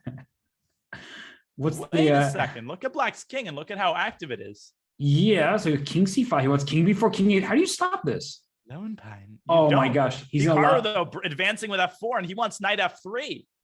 Okay, it's anybody's game. Hikaru's going to win. No. King A2. What's your move? Knight F3. Knight F3. E4. Oh, that is C4 to stop E4. But that was brilliant by you. The E4 check there. That's incredibly instructive. Because the point is that delays the process of white creating a passer, and that's the reason why Hikaru putting his knight on C4. Because now E4 allows you to take the bishop, whereas there, that knight on F3 would have been hanging. That's right. And right now, I think Min's calculating king B3, pawn takes E5, bishop C5 to try to stop that pawn. Is Black's A pawn, the outside pass pawn, going to be strong enough, or is White's more advanced pawn in the center going to tell the tale of this game? I think Min should play E takes F4, and then F takes G3, and then H5 and G5. I'm not sure if that works, but I think he's going to lose now. Well, is he playing for a win, or was he thinking that this was the best way to... No, he's not. And look at the clock situation. That's what makes Hikaru so dangerous. He hasn't played his best game, but he still played fast. And king B4, there's knight E5 and king B5. B5. Yeah, that's pretty important. Okay, king B5. And now A5, like you just send that pawn down the board. That's right. And White can't really put the knight on C6. Hikaru deciding to take the slower approach and stopping that pawn with his king. But now Min should be out of the woods. Yeah, just push that pawn. And there's no king. Oh, there is king B2 because bishop D4 check would win the piece. But, wow, but would have let the pawn through. Yeah. Wait, where does the knight go right now? C4. Oh, look at what he did there. King C4 exactly. with a tricky move. King C5. King C5. That's right. Here comes the king trying to scoop the E6 pawn. There's no way Min loses this game. No, at this point, he's only playing for a win. And if he can get to Hikaru's pawns, by the time that White manages to win the A pawn, he's not going to be able to stop the other pawn. Oh, but nice move by Hikaru. Tricky move. Knight B6 check. Oh, knight F6. Ooh, knight f6, king e6. I think after knight h7, bishop e7, your knight gets trapped. And the pawn is the right color, as you would point out. That's right. No, but that's still a draw, Robert. H5 there at the end of G5. that line. No, King then- b2. Oh, you sneaky. And then knight guy. takes g5. He goes knight b6. He goes for your line. But okay, I don't know if this works. King at King 4. f4. Now H5, G5, and black wins pawns. Black is winning now. Man Oh, is he winning. fell. wins No, both he- odds, but He but fell knight for it. f6. He fell for Oh, it. Nicely Hikaru with done. another trick. Mm-hmm. Oh my lands. Hikaru escapes with a draw. He's unbeatable. Like that decision to push the pawn G5 and they get knight e4 to F6. So clever. Unbeatable. Bortnik, as we expected, winning his first game and losing his second. He's down a piece. How did this happen? How many pawns does he have for the piece? 2, right? No, but it Right. was fine. It was fine. Oh, he went knight takes e5 and blundered his queen. Or he forgot that after queen h5, bishop g4, the queen is trapped. Oh, that is just brutality. It's one of those moments where like, oh, look, I spotted a tactic. And it's like, oh, I should have trusted my incredibly strong grandmaster opponent that he didn't just blunder a pawn in the center. But right now we see that it's an extra piece for a couple pawns. And Bortnik he's busted. He also has no time. It's over, girl. 1 minute extra on the clock for Jose. He does have a lot of pawns, so he does have the possibility of playing up 4 f5. We know how resilient Bortnik is in lost positions, almost as close as Hikaru. Yeah, In terms of his trickiness level. great rerouting of the bishop by Jocelyn. Indeed. Getting that to b5. Then he can push d3 at some moment. Rock him cowboy after d3, queen a1, infiltrating, advancing, breaking through, checking, mating, winning. Yeah, these dark square pawn chains, it looks impressive for white, but you're down a piece. And that bishop is going to reign supreme over this board. Although rook takes d4. No, but then h2 hangs in the end. Ah, So he plays h4. He's going to win this pawn. There's no question about that. Or is there? Bishop f3, you can still... No, you can't play rook d4. okay. Well, if you're not getting that pawn, then this is like This this is a back funny- and forth. Oh, we've seen a bishop g4, bishop f5. Sorry, Can white play f5? just taking a peek at the other game. Looks like it's a level-ish endgame, and here's still no progress made by Jocelyn. But the clock, Danya, the clock. The clock is... And white's taking all of the pawns he can eat. Checkmate 1, queen b1. Oh my God, he missed it. And I missed it too. What was it about that was a blind spot? And because the pawn was on d3 a moment ago, I guess, so it moved Oh up and my. opened the bishop. Very my poor, gosh. Very poor. Very If he poor. survives this, if Bortnik, there's no chance though, right?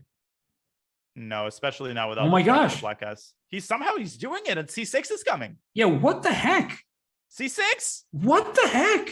He's got a shot. He's got a serious shot at surviving this. Queen c2 and Oh h4. my goodness. Oi, bror. Push it a4. How does He's got Bortnik 7 do seconds, this? though. I don't think he's going to manage it. Nobody's playing perfectly right now. It's b5. unbelievable how quick he is and how accurate he is. How does he do that? How does he see everything? What in the Look at this, he's world? winning now. But can he make it happen with 4 seconds? Queen c6. Queen e7. Queen e7. Oh my God, it's coming. Queen e7 and queen d8. Oh my God, He's winning. He's winning. Oh my God, but will he make it happen? He's got 4 seconds. Can he promote? He He made does it. it. He's winning. And there's nowhere to move the queen. Oh, but Oh! with a dirty move. He tricked him. Oh, but it's still not over. King d6, e6. Oh, he's not going to make it. No, he's not going to making make it. this. He can't possibly make Unbelievable this. how close he came. And how did he not react? Are these streams on delay? I guess they are a little bit. Yeah, he did react there. Okay, got it. It was like, Oh, my Lions girl. What a game. he seems so calm there. I guess the players gain a little bit of a break for the moment, and looks like Min with the white piece against Hikaru. It's even pawns, although the pawns are all over the place. 91. G2's under attack. G4's under attack. 4 pawns are hanging simultaneously. Whoa. Oh, Whoa. Hikaru with a weird move there. I don't think he intended to play that. And Hikaru's now down a pawn. Oh, and Min has chances here. Or does Certainly he? does. No, he has to have chances. He King might F2 just. and King F3. Is he just making a draw here? No, it was Rook D7. No. You got to try King F3 and King E4. Mm-hmm. I've lost so many of these endgames against Min. He's generally an absolute master at producing chances. Although Hikaru is up quite a bit of time, but you usually say this to the better position that can make up on the clock for. Oh, King E4 making inroads. Oh my gosh. King F5. Oh my gosh. King F5. Although you hang G2 there. Yeah, but you got to try Rook D7 and then E4. He goes G3 Okay, first. He tries to cling to his pawns. I like it. King F5. Okay, he goes Rook D4 first. So Rook C5 is Rook D5. Rook D5 anyway. Oh my No, gosh. gives a Knight check. E5 check. A series of checks. He's almost mating him. Oh my goodness. It's so close to mate. Running around. He's going to lose the second pawn. Rook A4 check, though. He's got counterplay. Rook G7 checks happening. Rook G7. It does. Knight have G4. a Knight G4. Knight G4 is an excellent move. Okay, Knight D4. Oh. Don't go King F6. It's Rook A6, 96. Oh my God, there's a fork. Yeah. How does Hikaru find that? How does he do this Oh, and every look at the time? clock. He's still up on time. He might Rook- win. King D8. He's escaping again. He's playing to win this. Why not? Well, it's anybody's game, though. Rook He E3. could easily blunder into a fork. Yeah, look at this. Where's that king going? Goes F8, Knight G6 check. Ooh, here comes Min's other pawn. He wants Knight D7 to Hikaru. Well, I think Mitch should just Knight allow it. D7. Oh my God. Okay, back. Is Hikaru going to go for the flag here? I think he should. He probably will, or maybe he won't. I don't know. He does.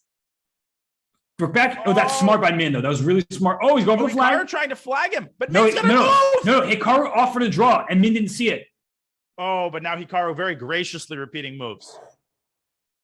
Wow. I mean, that would have been very hard to flag, though, against Min, to be fair. And Hikaru pulls out another draw. 2 close games. And Min's been on the bet. As far as we've seen, Min has had the better positions against Hikaru. Yeah. And Hikaru is surviving. And what's going on in this game? This also Another looks quick weird. end game. This is right up Min's alley. I mean, these early end games are exactly the kinds of positions that he wants. What is this? Is this some kind of opening that This looks terrible for White. looks really bad? Although maybe you can just take on C4 now and start trading some pieces. Goes Rook D1. I'm casting. That bishop on E6 being undefended was a problem, but now it's defended by the king. And now Hikaru wants BC.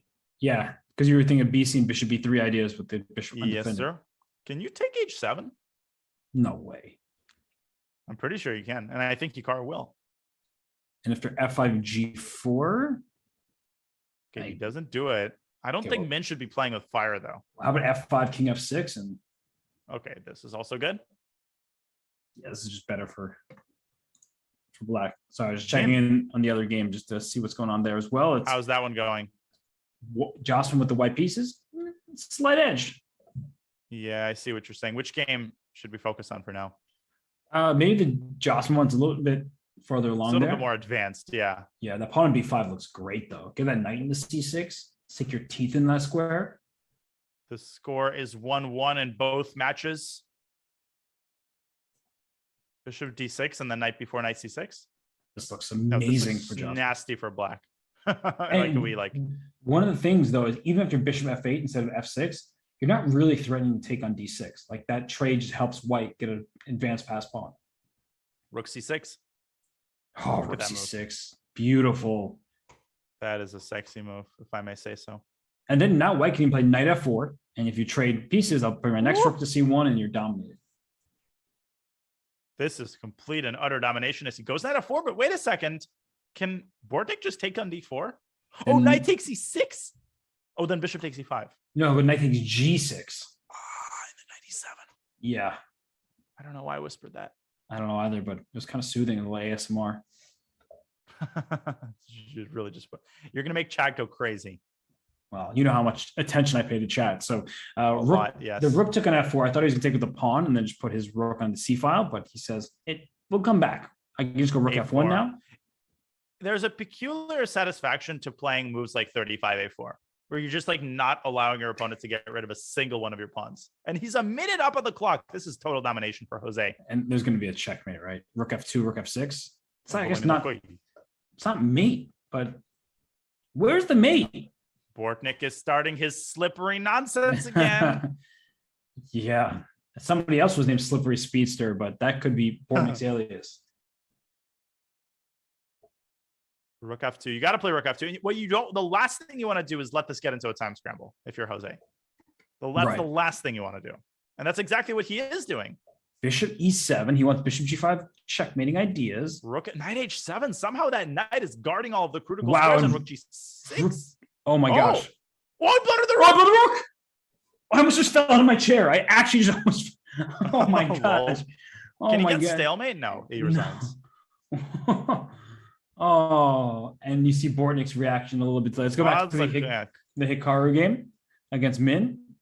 Whoa, Min is game we go. Min again with winning chances. And this time he's just winning. He's just up a pawn. He's doing B5. He's minning. B5, Knight D6, though. Hikaru starting his shenanigans. Wow, what a move. Rook Hikaru's going to B3. pull out a draw here. King moves. Oh, Hikaru blockading the pawns, though, and he's up on time. He is. How fast he's defending. Okay, those knights are really annoying. So let's trade a pair of knights somehow.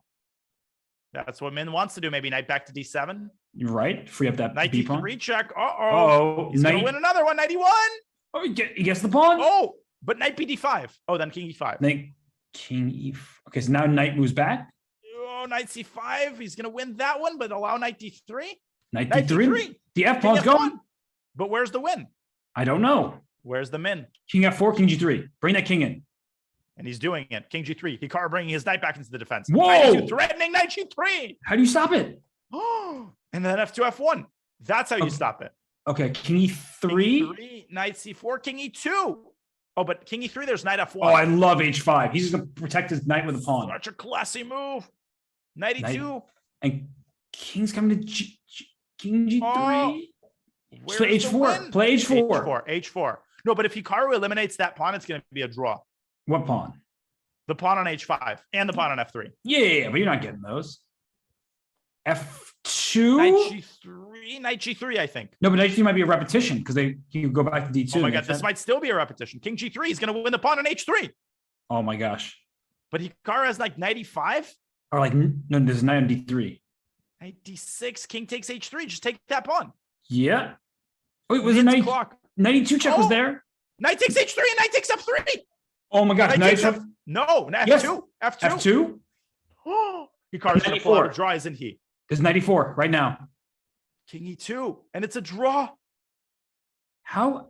Min has had 3 winning positions. And oh my God. Hikaru survives every again. Freaking He's impossible to beat. It doesn't matter how winning you are. It just doesn't matter. And it makes me feel a little bit better about botching all of the winning positions I've had against Hikaru. Everybody experiences this. It's just unreal. I mean, the guy, and that's the thing is people are like, oh, like lucky. And sometimes, yes, players get lucky and mouse slip, things like that. Remember, Min in the arena did mouse slip against Hikaru when he tried to go rook B1. But Hikaru is just so good at defending. And that's the skill that he works on. And he plays quickly and he puts pressure on the clock and he survives these games. Sure, sometimes there's more luck than other times, but I mean, the way he does it is unbelievable. Well, it's the Hikaru effect. I think years down the line, when we're retired and Hikaru's retired, somebody will come along and coin a term that represents that anxiety, the butterflies in your stomach, because you know it's coming. You know the trick is coming and you can't do anything about it. It doesn't help. You know it's going to be there. And then you're like, where's the win? I've got 8 passed pawns. They're all in the second rank. I can't promote any of them. What's going on? Don't go queen C7. Hikaru has won a game like this before. He beat Min in exactly this way. That's right. This knight G4 trick. That's correct. Okay. So Min has been playing really well. I see on the other board, Bortnik looks like he's in rough shape because he needs to not lose. He can draw this game and then win the 5th game, but he is just worse with the black piece. Rook E3 and then Rook A1. He is up on time, though. He sped up a little bit here. Okay, and B5 is coming for black, so that's annoying.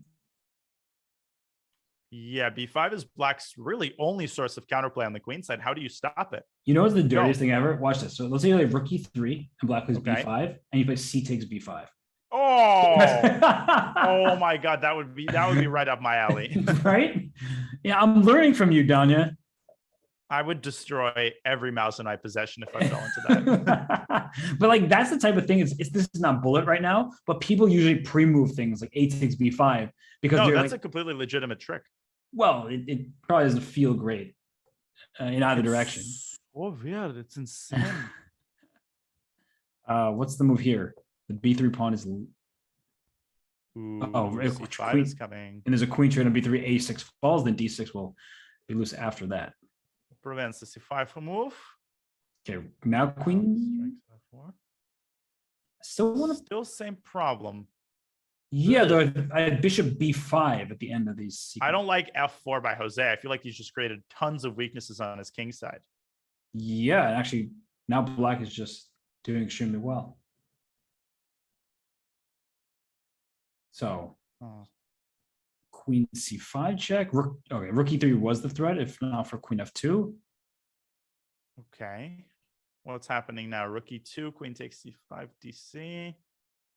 What if you just, can you take on b3 here? Wow, it was rook e3 anyway. Ooh, rook a5 is interesting. Queen a5, queen e3. But I guess rook a5, there's even queen d4. Queen d4 is really nice. Just keeping everything defended. Okay. And now is Bishop b4 is a f5. threat, right? a5, cold-blooded move, stopping b4. Why can't move? By the way, Min's game is heating up. I think he's Okay. about to lose. Uh-oh, well, that's not good for Min. It's over. Hikaru's going to win. Unbelievable. Look at this position. Yeah, d2. Takes, king g1 and d2. And Hikaru, he is bopping his head.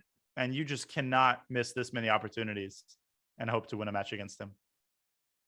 I don't think Hikaru is blundering checkmate in one. No, something tells me that he isn't. He never has in the history of his life. And I guess, you'd hope to get a queen on the 7th rank, but even there, it's not enough because the king can slither out to g5. Back to the other game, though. Look at this. d7. He's going to win the bishop. How did that pawn get there? Oh, my lands. Or he's not going to win the bishop. Bishop d5? Rook f7, king h8 is forced. And then Or bishop c4, king e3, c3, king d3, c2, king d2. And Bornik doesn't have that much time? Oh, this is happening. Yeah, now what? H6 or something? Yeah, he plays H4, it. H5, H5. king c1. King c1, though, it's going to be Zugzwang. No, can you move your rook back and what? Oh, he walks into the discovery, but there's no clear discovery here. Rook takes f4. Best move for white. Take your own pawn. Right. Rook h7. Rook h7. Uh-oh. Whoa. Oh, and now bishop takes d7. No, but bishop d7, there's king g8. Wow. So he trades them off. Can he keep his f pawn? Because if he can leave, if he's left with this, oh, it's a draw. Yeah, g5 's coming. G5. And Bortnik keeps himself in the match. Bortnik might flag him. No. No. Bortnik's Oh, wait, really fast. Jose might flag him. You push Oh my God. He's got 50 moves. As long as he just makes, oh my God, it's flaggable. Oh, this is ridiculous. It's totally flaggable, but bishop e2. No. Move the... Yep, oh, he but did. he's slower. But look how fast Bortnik is. Oh my God. Oh, my lands. Bortnik is incredible. I just watched him How did pre-move you do everything. that? He's ridiculous. Oh, and look at this position. And Hikaru's game. What in the world? Min castles queenside. Which is in and of itself a incredibly rare occurrence. And we're going to get a tiebreak between Jocelyn and Bortnik, aren't we? Not Jocelyn. Jocelyn. Well, they're playing bullet, so I guess we should. Yeah, we're switching over to that game. Here we go. Go. Get out of here. This is a nice little Jabal London type of setup here. And e5 for black. There's bishop g5 for white. And the d5 pawn gets a pretender. This E is exactly the same line in which Bortnik blunders a piece. Yes, when he went knight takes c5. He will not fall for that a second time. What? Yeah, but he was much better. He is up a full pawn, and he's got the b6 square for his knight. I don't like Jose repeating this line. No, it looks very suspicious. Can you just trade on e7 and play e4? That's exactly what he did the first time. As long as he avoids knight takes c5 in this position, he'll be fine. He's up a pawn. I don't know what is going through Jose's mind. Why he thinks this is a good line to repeat. Looks terrible to my eyes. Knight h5, knight takes c5 was what was happening in that other game. h3, kick the bishop around. Just play solid chess Rook for white. e1. Rook e1 was great. bishop moves, the queen can move out. Bishop Do C4. you play G4 at some point? Nah, I'm gonna play bishop C4, queen D3. I feel like he's going to play G4. I'm trying to be risk averse, and you're just throwing your pawns forward and getting your Oh king. my God, he's taking so much time though. Does he realize it's a bullet game? But there's increment. There's that 1 second increment. There is increment. There is indeed. Whoa. Oh, tactically speaking, this Oh, works. Queen E4 in the end. Yeah, that's nice. Forks galore. Wait, what about? No. I thought rook D5 and E4 Ooh. was a thing, but Jose wants to open the G file. That's actually a very ingenious idea. and now G4 happens. And sorry, what was that about the open G file? Just knight Bishop H2. takes- Yeah, that's not an easy move to play though, and he does play it. Maybe that knight can reroute later to G3. What was that idea you wanted to play? I thought it was bishop takes G4. So, and here Yeah, comes what was that about the G file? here comes knight F1, knight G3, and This is looking Ooh, the mighty F- good for Bortnik, but wait a second. the F4 square is awfully juicy. Yes, it is. Don't It's take not that. over yet. As No. Jose making progress. Yeah, he took that knight, which opens up the board, which is good He's for the also bishop. up so much time. He's up 10 seconds. Is there bishop E8 to C6 at some moment? Bortnik's blasting open the position. Rook takes C5 though. Bortnik's still in charge here. Yeah, and don't play E5 because after F takes the queen on F3 is under attack. Oh, and here comes the pawn. He's creating complications. Oh, queen E3. Oh, queen takes H6. Huge threat. Yeah, and the rook D1 to pick up Oh, the D3 pawn is coming. rook C6 attacking the queen. Bortnik, surgical precision here. F4, Hmm. F5. Oh, I wasn't even thinking about touching that pawn, but F4, F5 would have won a piece, it looks like. Instead, he just goes back to E3, took that pawn away. Rook takes C6 is possible. Just take everything, hold nothing back. I mean, this is just completely winning. Every square is defended. And by the way, Hikaru is about to checkmate Min. So that match is going to be over. And this one, we still have a fight left. 3 seconds from Oh, Bortnik. yeah, no, this is not over. But Jose has to create some sort of intrigue here, some sort of complexity, and he does. Yes, he does. F4, the Oh, that's a game ender. That is a Get game out. ender. That's it. Rook C5 is a showstopper. Last ideas for Jose. Rook D1, Rook H1. Queen Rook H6, D1. Queen You gotta H6, try Rook Queen D1. H8, Rook A7. Yeah. Oh, gosh. Oh, gosh. Mate on F8. Whoa, Incoming. It's over. Here Queen we E8, go. Queen E8 or Queen F8. Oh, Jose's still escaping somehow, but no, it's mate. Gosh, I don't think I can handle Bortnik this. is a magician. Yeah. Okay, there's no increment, man. I think it's over. and And it's even going if, to be Hikaru against Bortnik. even if there were increment, it wouldn't make a difference.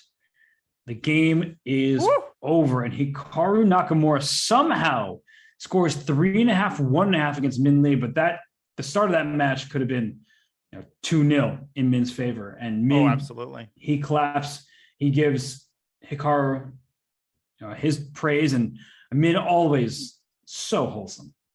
He is unbelievably wholesome. The first thing he does is always congratulate his opponents. And the first thing that we are going to do before our final is take a short break, right? We are indeed the players. Now they finally get a bit of respite. They will take a breath or two, maybe do a little bit of preparation. We've seen that in previous matchups, but it will be Alexander Bortnik taking on Hikaru Nakamura here at Arena Kings Season 9 finale. We'll be right back.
And we are back. It is Arena Kings Season 9 finale. It is Hikaru Nakamura taking on Alexander Bortnik. And Hikaru Nakamura, he is the center of attention. And he's also the center of this graphic about the Rapid Chess Championship. If you haven't heard of that event, where have you been? Hikaru has won his share of the weeks here. 5 in a Caruana. He is an absolute force as well. So Danya, we always love the Rapid Chess Championship coming everyone's way Saturdays and Sundays. There is absolutely no better way to spend your weekend mornings. What, you want to wait 2 hours in line at your most popular brunch place that's probably overrated?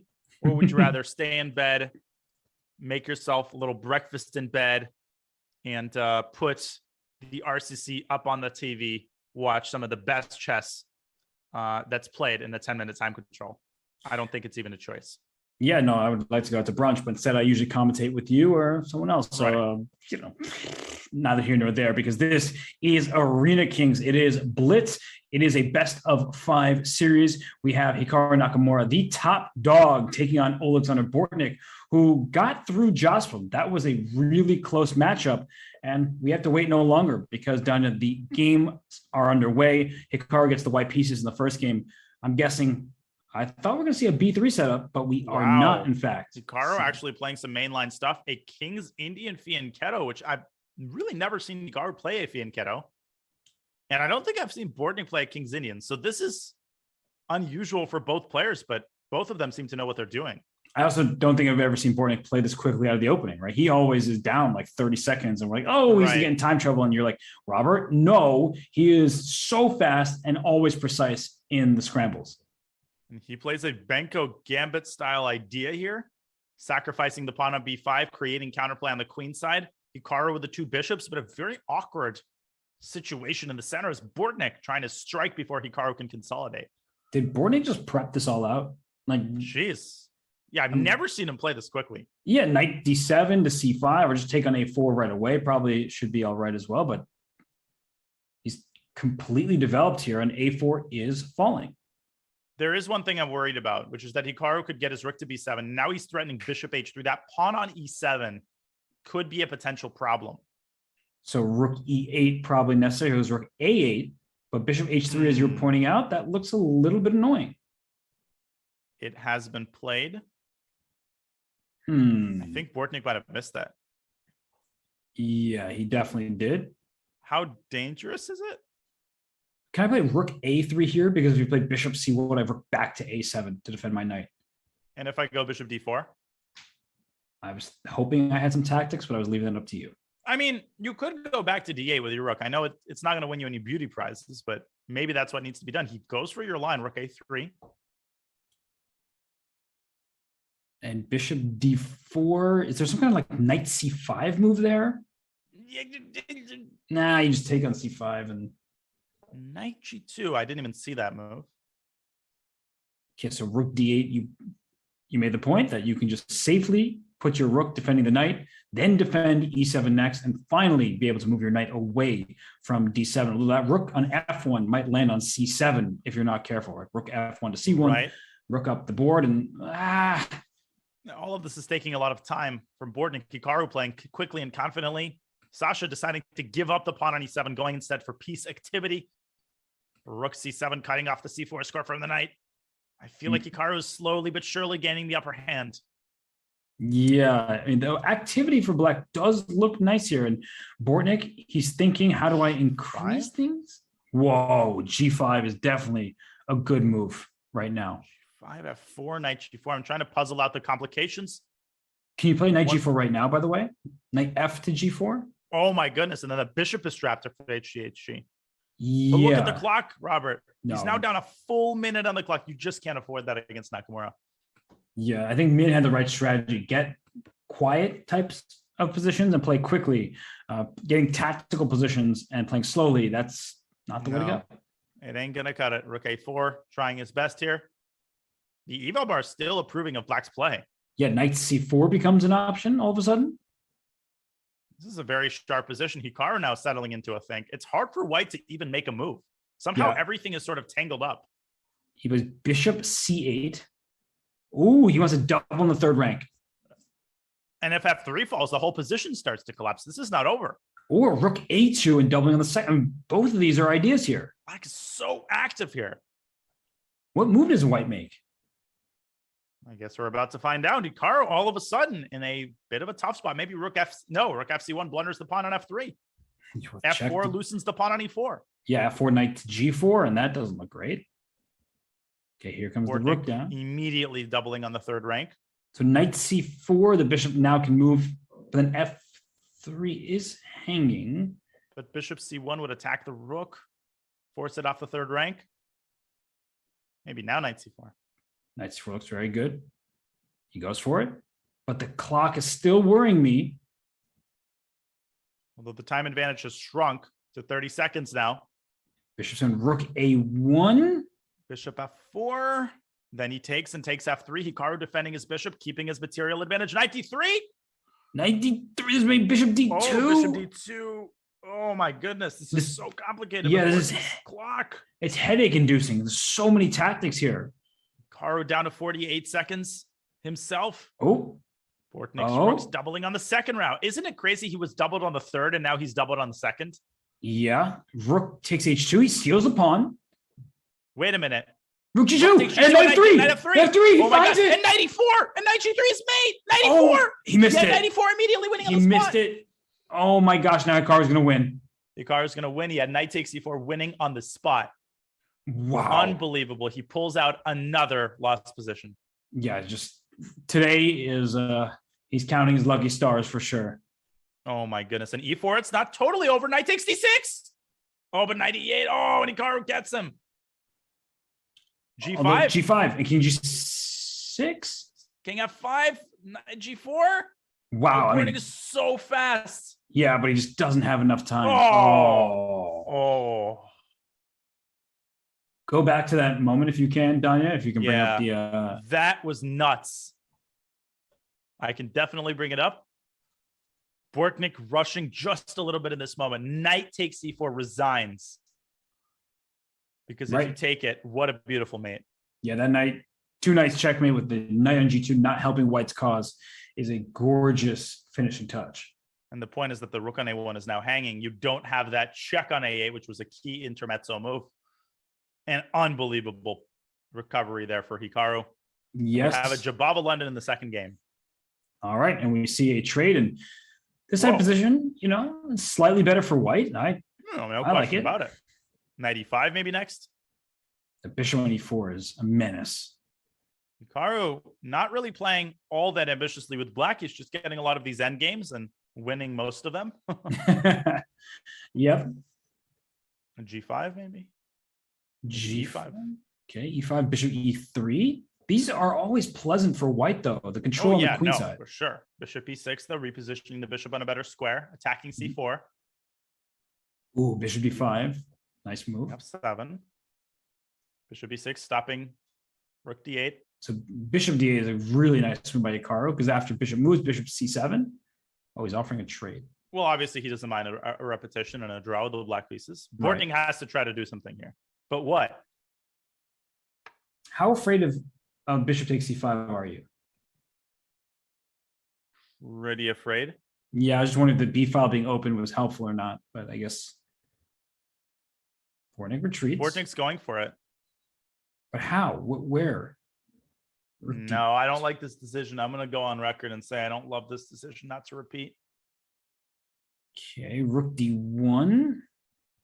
And does Hikaru want like knight d8 or something?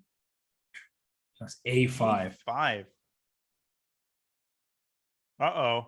Bortnik's left with a lot of these weaknesses on the queen side, including a3. The c5 square is also a weakness. Yes, like c4. White's starting to get overextended here. c4 itself is a problem, right? Bishop d5 you have to take with, but maybe you can take with the rook now because the knight on d8 is not defended. But now knight e6, and if rook d7, guess that's fine for white. Rook d7.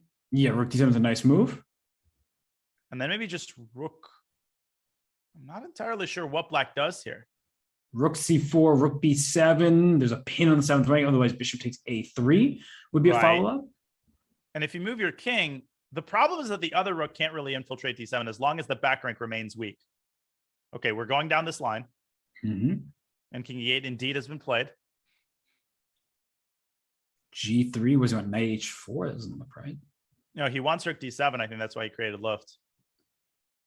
But what Rook does that even D7 do? Rook D7 doesn't create any threats. I was thinking the same thing. I mean, Hikaru is obviously going to win this game. Bishop back to F8, I guess.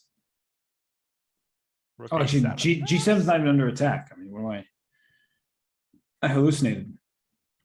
Maybe now knight H4. You got to try to make something of your rooks. But is Rook D8 or knight? Not Rook D. Knight D8 first was a kind of a threat. Tries Rook A7, trying to go after that A5 pawn. He is threatening Bishop takes A5. Right. And now Bishop Hikaru A5 calmly moves his rook back. Rook B5, and the only good news for Bortnik is the clock is evening up some. A little bit, but not enough. Rook takes A5 is a threat. Sort of. Right, it's just trade, but trades No, are good but for any black. such endgame is an easy win for Hikaru because he's got endless flagging potential here and he can torture him forever. Yeah, the one bit of good news is that the knight E6 is stuck defending G7. So knight H4, we talked about earlier, goes Bishop E3. Interesting choice. Knight. Knight C5 blunders G7. So maybe King F8 Right. first. So Rook B8 check. Can you just give some checks? There's knight H4 first, hanging H2. And now G6. Or maybe knight G5. G6 is Rook B8 check. And just go back to B7 and okay, where does this knight go? G6. Is there any tricks here for Bortnik because Hikaru moves his rook back to A8, preventing any checks on B8? I mean, this is a pretty straightforward win. Hikaru has kept the time advantage as well, which is pretty impressive. Oh, Back to F5 he goes. King G3. It's a game. Bortnik has gotten his pieces to excellent squares. Right, and actually King.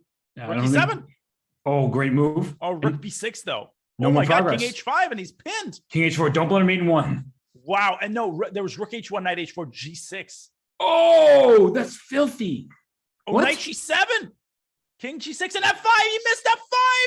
Oh, F5 only move. but that last pawn. No, it's over. It's a flag. Even King- if without the pawn, it's easy. Oh, I'm not Oh my goodness! Oh my gosh! He blunders checkmate. Oh my God. Oh, Removed. That is so uncharacteristic. oh, that was absurd. That was nuts. And Bortnik with an incredulous smile. He's like, I can't believe that just happened. Yeah, he thought that Bortnik would play King F5 or King E6 rather. Excuse me, to attack the knight in D6. Oh my God. Oh, That was nuts. okay. Well, now Bortnik, he shows that it is possible to win a game against Hikaru. Although, look at this. This opening is a problem for black. Look at the knight on F6 pinned to the rook on H8. The pawn on F5 pinned to the knight on F6. G4. What a move. Preparation. That must be prep. And Bortnik immediately from the frying pan into the fire. His celebration did not last long. No, and look at him. He's like, what am I doing? But he has to move. He can't afford to be down 25, 30 plus seconds. I understand his position is bad, but it's going to be worse if you're losing on the board and down what's nearing a minute on the clock. No, that's just crushing. And now G takes F5. G5 is on. I think he's played G5. Maybe it's been knight D7. Yeah, knight BD7, G5, C4. Hikaru striking at the other side. Mhm. No, but this I don't see Bortnik pulling this one out. Yeah, it's a really bad position. There's no denying that.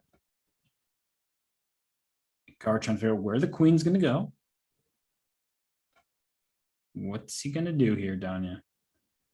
Oh my gosh. Queen F6 hits the rook on A1 with the queen E4 check. And he'll develop his knight. And now he's up 2 pawns. Make that 3. Yeah, no, this is crushing. Queen takes C6. Black's only potential source of counterplay, I think, is the white king on E1. If you can somehow get your knight around to F3, but I don't see a way for black to do that. Yeah, And knight E4. especially if white plays D4. Knight E4 would win for white, if not for the rook hanging on A1. Right. And D4, there's bishop B4 ideas, which is probably why he dropped his queen back. Bishop e2, covering all the key squares. It's over. Okay, rook g5 maybe, and to take that f5 pawn. Oh, don't go knight d5. No, I almost missed that f3 check. That don't was do that. both rooks. Oh! Oh, wait. Oh, bishop f3 and bishop d1. He's still okay. Yeah, but he He just. blundered it. Obviously blundered it. Oh my gosh, Hikaru. He is stumbling right now. But he's still better. It's how do you blunder that and you're still better? Well, it happens when you're up like 3 pawns to begin with. That's true. But this gives Bortnik a new lease on life and serious chances. I mean, what is the count right now? 2 pawns extra for white and a knight for a rook. So f6, is there queen e7 check a threat? No, it's not. Okay, so that's just verifying that. Rook g6. I thought maybe rook g5, rook e5 was an idea, but rook g5 perhaps there were other reasons it was bad, such as queen h7. That was a nasty idea. The queen would be jumping in over there. Wow, suddenly Bortnik right back in this game. Like right now, Bortnik, he's got the rook and for a minor and a couple pawns, the king on f8, not that safe, but the white king stuck in the center for now. And if it ever castles, it won't be much safer. Yeah, this is not looking great. Can Bortnik create any further counterplay against white's king here? Rook e8, but that's queen moves. Queen c4, I guess. Oh, but then queen a1. So where do you go with your queen after rook e8? But look at Bortnik's clock. Yeah, he's down spending to too much time. 43 seconds. Spending way too much time. b4. Okay, you throw in the queen a1 check now. Oh, but king e2, Danya. That the King check e2 is bad. when you connect the rooks, yeah. Oh, Yeah, because the queen defends the rook. Exactly. So that's why he goes queen a2 instead. Didn't even notice that. And rook e8. There's queen d4. Stopping queen a1 check. Now the rook is no longer defended. So if Bortnik can get his queen to c1, he wins the rook. He's down to 26 seconds though. Wow, rook g5. What a move. The rook was under attack over there on Can g6. Hikaru castle? No, d5's hanging. Well, he can legally castle. Like yes. in general, I meant. Yeah. Oh, d5 is hanging. I didn't even see that. So queen a1. Oh, bishop Is bishop bishop- e5. Oh, there's queen c5 check. There is, but king g1 and then castles. Oh, he doesn't do it. He goes queen c6, attacking the rook. Now he castles. No, he goes king e2. So bishop c3. Well, bishop takes c3 was really good there. Rook f5. Oh my gosh. It's still a game. Yeah, f6 is now hanging. Take it. But rook d1, very nice move. Oh my gosh. Bortnik got 15 seconds. I don't think he's going to pull it out. Bishop Oh. h4. That's a scary Attacking move. f2. If the knight moves away, that might be checkmate. Whoa. There's no way d4. He takes He on blunders another pawn, but he's down to 8 seconds. Where's Bortnik queen h6? What's the threat? Oh, there is no threat, but 7.5 seconds is the threat. Yeah, that's the bigger threat. Oh, and it's over. No, but Bortnik queen just h7, cannot queen get himself in these situations with the clock. Yeah, he's always down 20 plus seconds. He's not going to be able to hold like that. But he's so fast in time scrambles. I don't understand why he can't play a little bit faster in the opening. I know I'm backseat driving. You're definitely backseat driving, and Alexander Grishuk, you might have something to say about moving quickly in the opening. Okay, they had this in one of their main arena games. Bortnik, I thought, had a great position, but he lost that game. That was actually the first game of the arena. We were watching it. Yeah, I mean, look at this, right? The rook can land on c7 at some moment, bishop g5 just to remove the knight on f6 and go for checkmating attacks. Rook c7 and bishop g5 looks great. But apparently it wasn't the move because of bishop a6 trading off the light squared bishop, which is white's main attacker. So bishop g5, I think, was the better move. And now what does white do?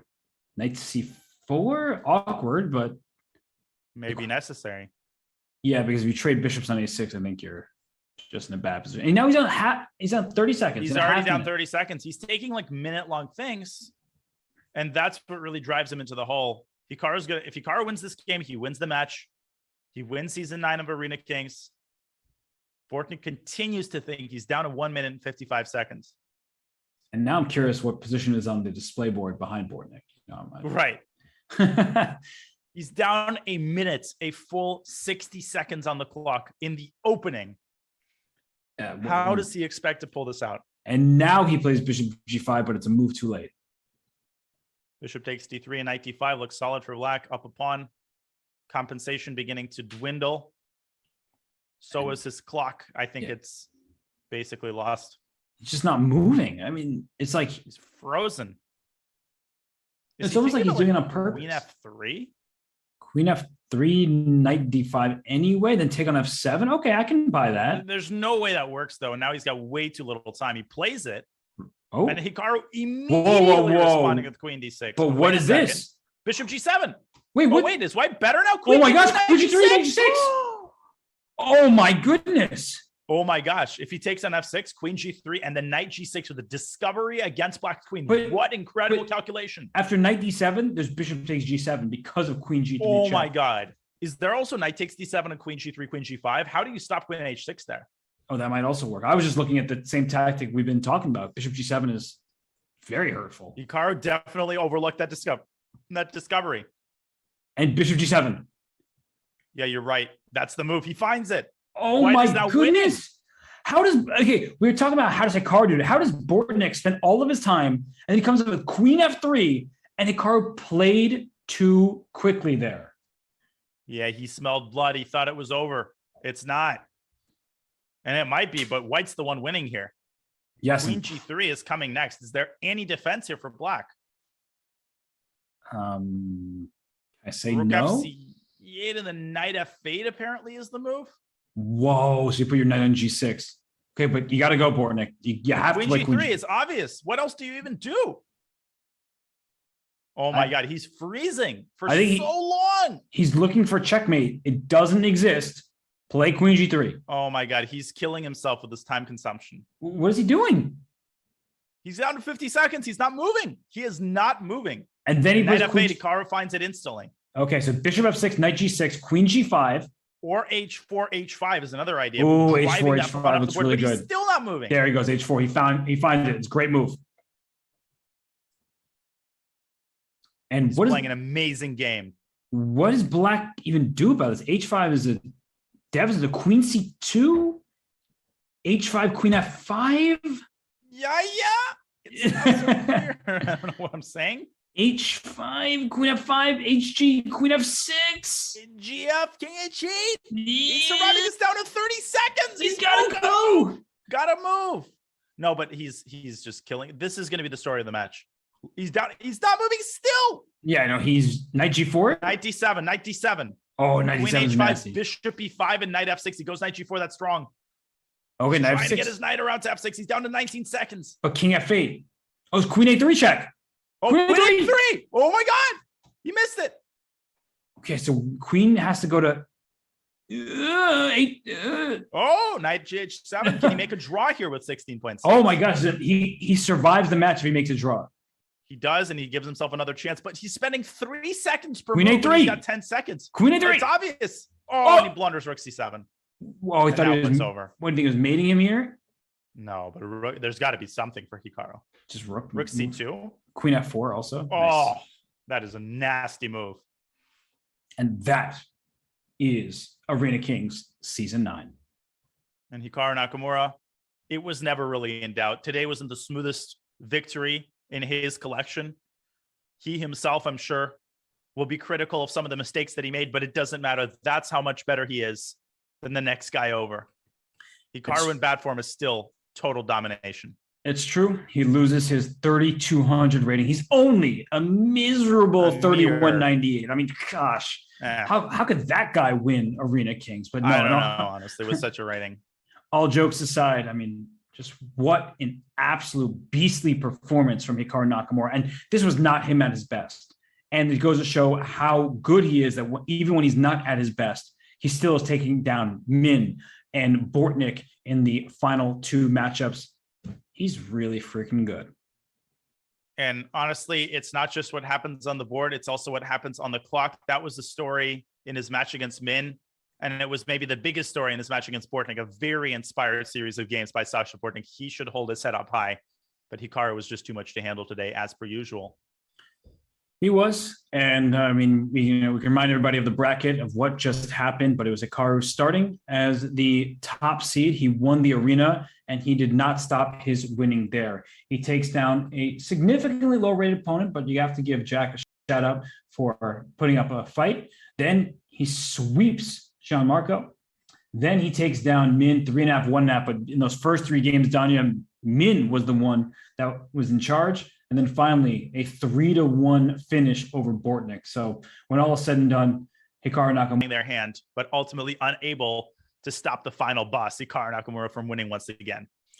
Yeah, that's I don't know who's going to figure it out, but somebody is going to have to do some kind of scientific experiment just to find out the formula to beat Hikaru. But not here, not today. Hikaru Nakamura, he wins the event. And well, of course, I would recommend following his channel, but I'm sure everyone already does because he is. In just a couple of minutes. Robert, Can't we'll wait. be right back.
And want to remind everybody, even though we weren't even expecting to be back, we're here, just us two, but the Rapid Chess Championship, it continues this weekend. And it's a great event, $7,500 to the top finisher from the Sunday knockout. The Swiss happens on Saturdays. You will not want to miss another fantastic week. And done it, I think something else that people will not want to miss is the Grand Chess Tour. And if I'm not mistaken, some half-decent commentator will start the show tomorrow.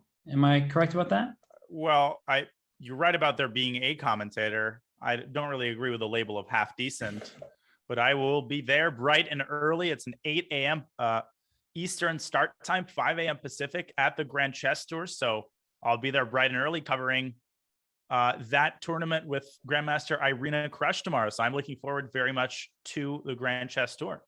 For sure. And Irina, she just won her group in the American Cup. She was dominant there. And the Grand Chess Tour features the likes of Alireza Firouzja, Fabiano Caruana, and other top players. It does not feature Hikaru Nakamura, but we will let you tune into his channel. We are going to send him the raid. So enjoy your Season 9 Arena Kings champion and Super Grandmaster candidate participant, Hikaru Nakamura. We'll see everybody soon.